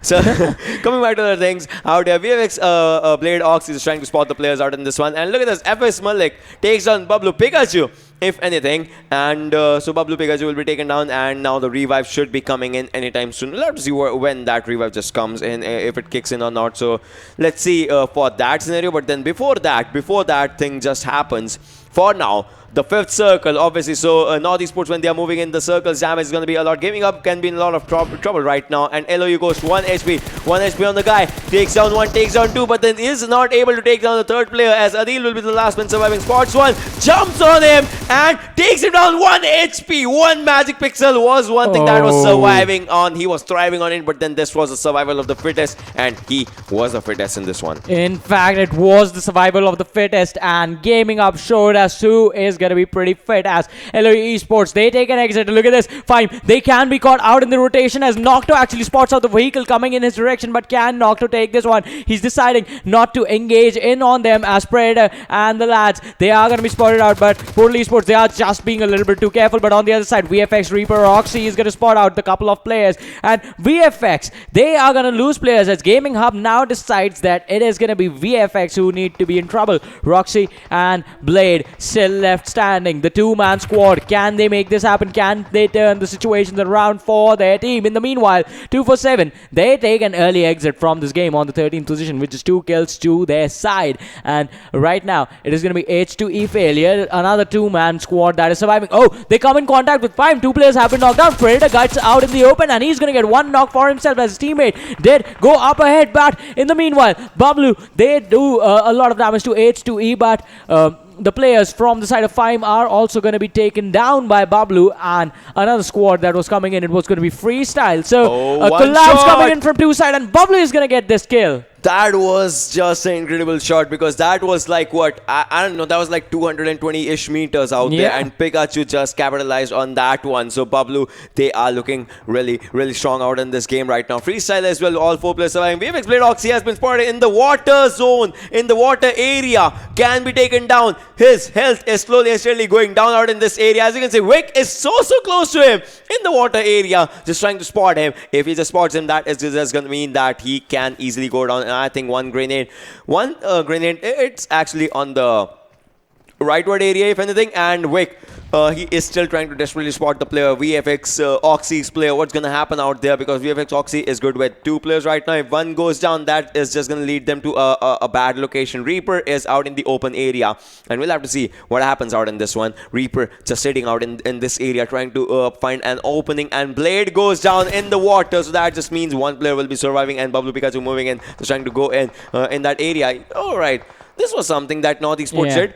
So they knew 1 player is in the water area. They let one of their teammates jump in to spot the location. From there, they actually shot him. That was just a really, really good strategy. That was just a like 200 IQ play that they did. And Bablu moving in forward right now. Bablu needed to move in, and they are going to be moving in forward as in this area. And now water is involved in this particular area. And no, that can't do that. The vehicle that can't do that. You can't use Seaways in this one. Yeah, it is the wrong vehicle that you're trying to do it. And Bablu Ghost is going to be finished off as the other players. They are going to be in the water. And can Danny actually provide the cover fire for his teammate? In the meanwhile, Gaming Hub, they are going to take an exit and read out to 26 players alive, 8 teams remaining, and Danny underneath the bridge. He's going to try and cross this one out. He's he is underneath it, and Portal Esports, their players are also going to be swimming out in the water. So the water is going to be involved heavily in the last circle. This is R3D. They have already taken control of the castle for themselves, and the players from the side of Bablu, they are going to be in a lot of trouble. As Portal Esports, whoever gets to the land first is just going to step up, turn around, and start shooting. Is on 1 pixel. He's standing on a pixel and then start shooting on the players from the side of Portal Esports. Oh, this is incredible. This is incredibly amazing. Can he capitalize on that thing? This is like stars are aligning for Bablu right now from each and every scenario. If anything, they lost 1 player, but then not all hope is lost for them, as Tyrant, Pikachu, and Bablu Danny is going to be out here. Danny is just swimming in this area right now. Vegeta can be spotted. Tyrant is swimming as well, and Pikachu as well. Will they or will they not find that opening? Tyrant is just going to go out there. Plays on takes on FS Malik. So that is just going to be the end of that player out in this one, and Pikachu is still trying to spot the players out in this one. This is a race that is going on from the circle as well, as 1 minute and 30 seconds is the time, and after that the circle is just going to go away, and I think PES can actually win this one because they are right in that open area. VFXoXy goes down, and they are going to be hitting the landmark right now. NES Maxi has taken a lot of damage. A lot of damage means a knock is coming out there from R3D Walker on NES Maxi, so that is just going to be like a hammer also goes down by PES knocked. So PES is taking a fight with NES right now. That means Bablu can have a chance to move in. Bablu is just going to be sitting sitting out there. The players, the teams, you can see it all. R3D Esports, one player needs a revive right now. Bablu is moving in, FS on from one side. What's going to happen in this fight as 7 teams are surviving and 19 players remain? Make it 18. Yeah, make it 18 players with 7 teams. And PES, as you said, they can actually turn around and take out a lot of players from the side of Bablu. But R3D Colossi on the staircase in the watchtower, he's spotted out through the thin window by the players from the side of TUF. And Bablu Pikachu, he's going to be taken down and he's going to be knocked out. Tyrant is going to be the only man left standing. And can he survive this one? No, he's going to be knocked out as well. It's Danny, he's going to be in the water. And Futhritsu from the side of Freestyle can actually end things for Bablu, but he decides to jump in the water himself instead. Oh boy, that would have been unfortunate, but he is going for a rotation with his teammates. But on the other side, once again, the circle, this time it's going to be majority of the water, and this one beach is going to be in there. Walker comes in from the side of R3D, gets one free kill on the player from the side of North Esports, and the free finish is going to come in his favor. And now look at this. R3D 3 players, they have 7 kills. Freestyle, they have 3 players alive, 8 kills. Arkadians, 3 players still surviving and quite strong in this one. They have 4 kills. Team Bablu with just 1 left, 6 kills. North Esports, 1 player left, 6 kills. Portal Esports, 1 player left, 1 kill. TUF, they have no kills, just 1 guy remaining. And Futhritsu, as you can see from that area, you can spot PES's players. Walker trying to spot the players. Arkadians, Leon will be spotted out in that area, and one more shot on Leon can just take him down. He is still surviving, and Walker goes down from behind. So Leon survives to see another day right now. That was just something that happened. Now Ash is inside the water area as well. Will this be a water zone? You never know. Like, this can just happen out in this one as the circle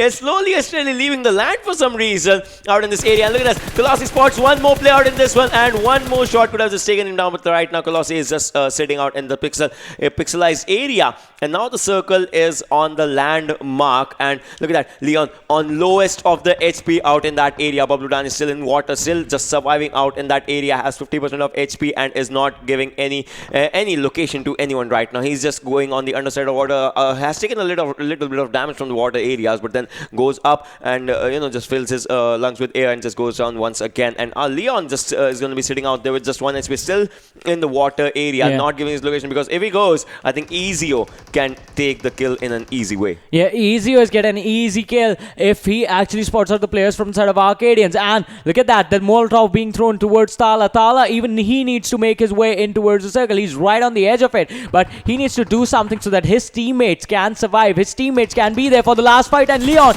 as he gets on the beach, he's going to be knocked down by the player from the side of R3D, Anubis. And Leon is just giving away information about where Anubis is and what he is doing to Tala. Tala is waiting patiently with his AK, and now the Molotov is going to be thrown. He is sacrificing his own teammate for the sake of the kill, but the Molotov is going to miss his mark. Or wait, Leon is going to be finished off by R3D Anubis, and Ash actually tries to give away information as to where Danny is.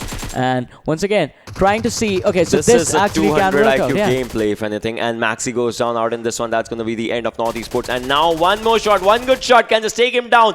Almost missing out all the shots out there. So Tala with that MP5K with final 21 bullets on his backpack for 9mm. He has no more bullets. That's just going to be something. And now players have to move in on the land area. Bablu Dani is trying to move in on that area. FS Baba will be on a domination, as PS Vegeta is on low health right now. He's just using a first aid. But then Bablu Dani, he has been spotted. 18 HP on that guy right now. And yes, Maxi is on a domination. R3D Esports mark their exit. 2 teams remaining, 2 players remaining. What's going to happen? Team Bablu marks their exit on the 3rd position. Look at this. 1 versus 1 scenario. FS Baba versus Arkadians Sala. Will this be FS's game? They started their game. They started their day on the chicken dinner. They'll end it on the chicken dinner. Will that happen or not? We'll have to see. Or will Arkadians, against all the odds, for like what I was saying, we were talking about predicted this thing. What's going to happen out in this one? We'll have to see, as Baba and Tala are 2 players surviving 1 versus 1. The circle is out there, and the circle is slowly and steadily coming to a close. And after this, it's going to be the final circle. 30 more seconds, ladies and gentlemen. Then it's going to be the heal battle zone. But do they have heals? Tala has just 21 bullets of MP5K. He needs to make those count. Otherwise, he has an AKM. But then will he be using that? That's only one of the things. Tala is outside the circle for some reason as of now, just trying to climb up. So Baba can easily win this one. He'll be having an upward advantage for this game, for this particular game, if anything. And 5 more seconds, ladies and gentlemen. 4, 3, 2, And after this, the final circle starts in. Tala wants to move into one area, but Baba can easily spot him. Has a higher ground advantage. And Tala is not going to be giving a kill. Will he be dancing? Will he be dancing? He's just using a motor and just sitting out in that, but not giving a kill. That is just an impressive strategy. Yeah, people usually dance in the blue zone, but that actually sends a really strong message to your opponents. I'd rather burn myself alive than give you the kill. He tried to burn his own teammate for the kill. And so that actually shows Arkadians, they do not care about themselves. They just care about winning. And if they actually come back tomorrow with the same attitude, I think tomorrow can be Arkadians' day.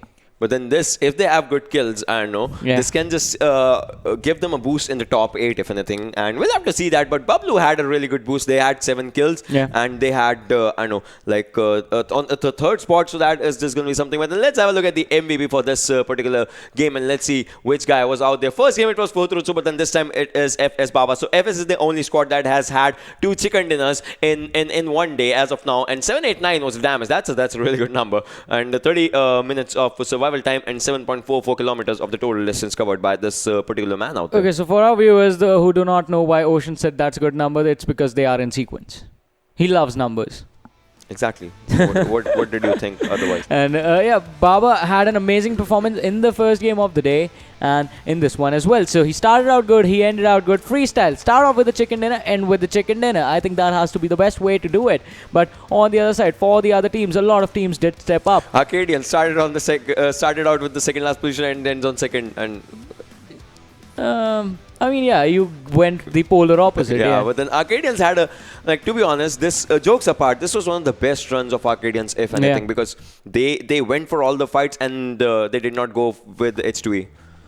Yeah, they did not go with H2E, but it was an even tougher team this time. It was HR that they were battling. And you know what? It was that one man who got the first 3 kills for Arkadians, who actually made sure, whose sacrifice over there was the reason that Arkadians are going to be in there. Let's see if that guy is in top 5, because he can actually be out there, because he did the work out for the team. And yeah, there he is. Yeah, there he is on the 3rd position. As you can see, FS Baba on the 1st, R3D Walker on the 2nd, Fazan on the 3rd, Gaming Ups Adil on the 4th, and NES is Maxi on the 5th. So 5 kills for 1 player. Rest assured, each and everyone has 3 for themselves in the bank.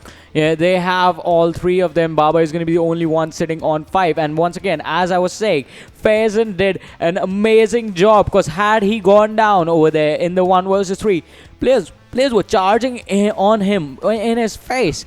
And 2 guys went in at the same time and he did not care. He was like, I'll fight till my dying breath. And the guy pulled off an amazing clutch. I mean, he was so close to getting all 4 of them. Had just one teammate been there with just 1 extra bullet, it would have turned out in a 1v4. Exactly. It would have been a really, really amazing scene to see out in the finals, obviously. But for now, it's second position is still a really good position. Yeah, it is a really good position. But once again, when we move on to the standings, we'll have to see how much is this going to change for the Arkadians. Are they going to make their way into the top 8, or are they still going to be out of the top 8? And will they have to make that miraculous run tomorrow, wherein they are going to be getting like 3 chicken dinners with a lot of kills, like 15 kills in every single game? Are they going to do that stuff tomorrow? Probably.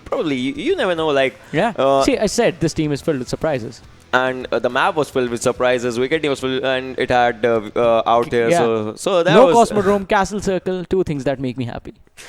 Exactly.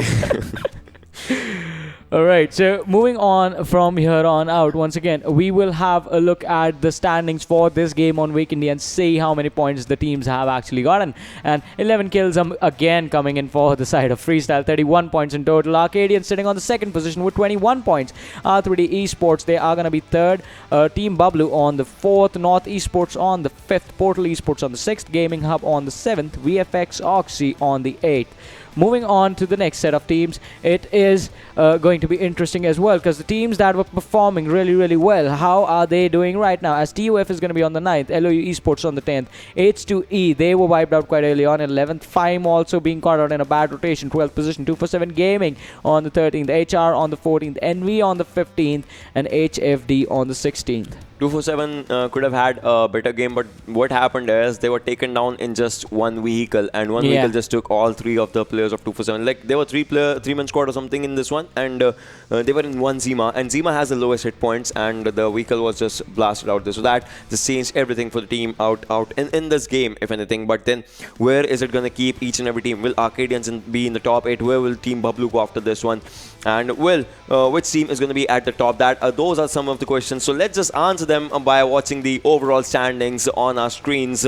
And the thing is that Freestyle, another chicken, and the difference. Look at the difference. That is a 19 points gap out in this one. Yeah, 19-point difference between Freestyle and Portal Esports, who are going to be thrown down to the second position with 77 points too. Then MTUF on the third, North Esports on the fourth, Team Envy on the fifth, Team Bablu on the 6th. So they are standing still over there. Team for VFXoXy is going to be on the 7th, and Gaming Hub, they climb up to the 8th somehow. And moving on to the next set of teams, 247 Gaming, they are on the 9th, R3D on the 10th, HFD on the 11th, Arkadians on the 12th position. So the difference was so massive from where Arkadians were that they are just able to climb from the 15th to the 12th position, just 3 positions up. LOE Esports on the 13th, FYME on the 14th, H2E on the 15th, and HR on the 16th position.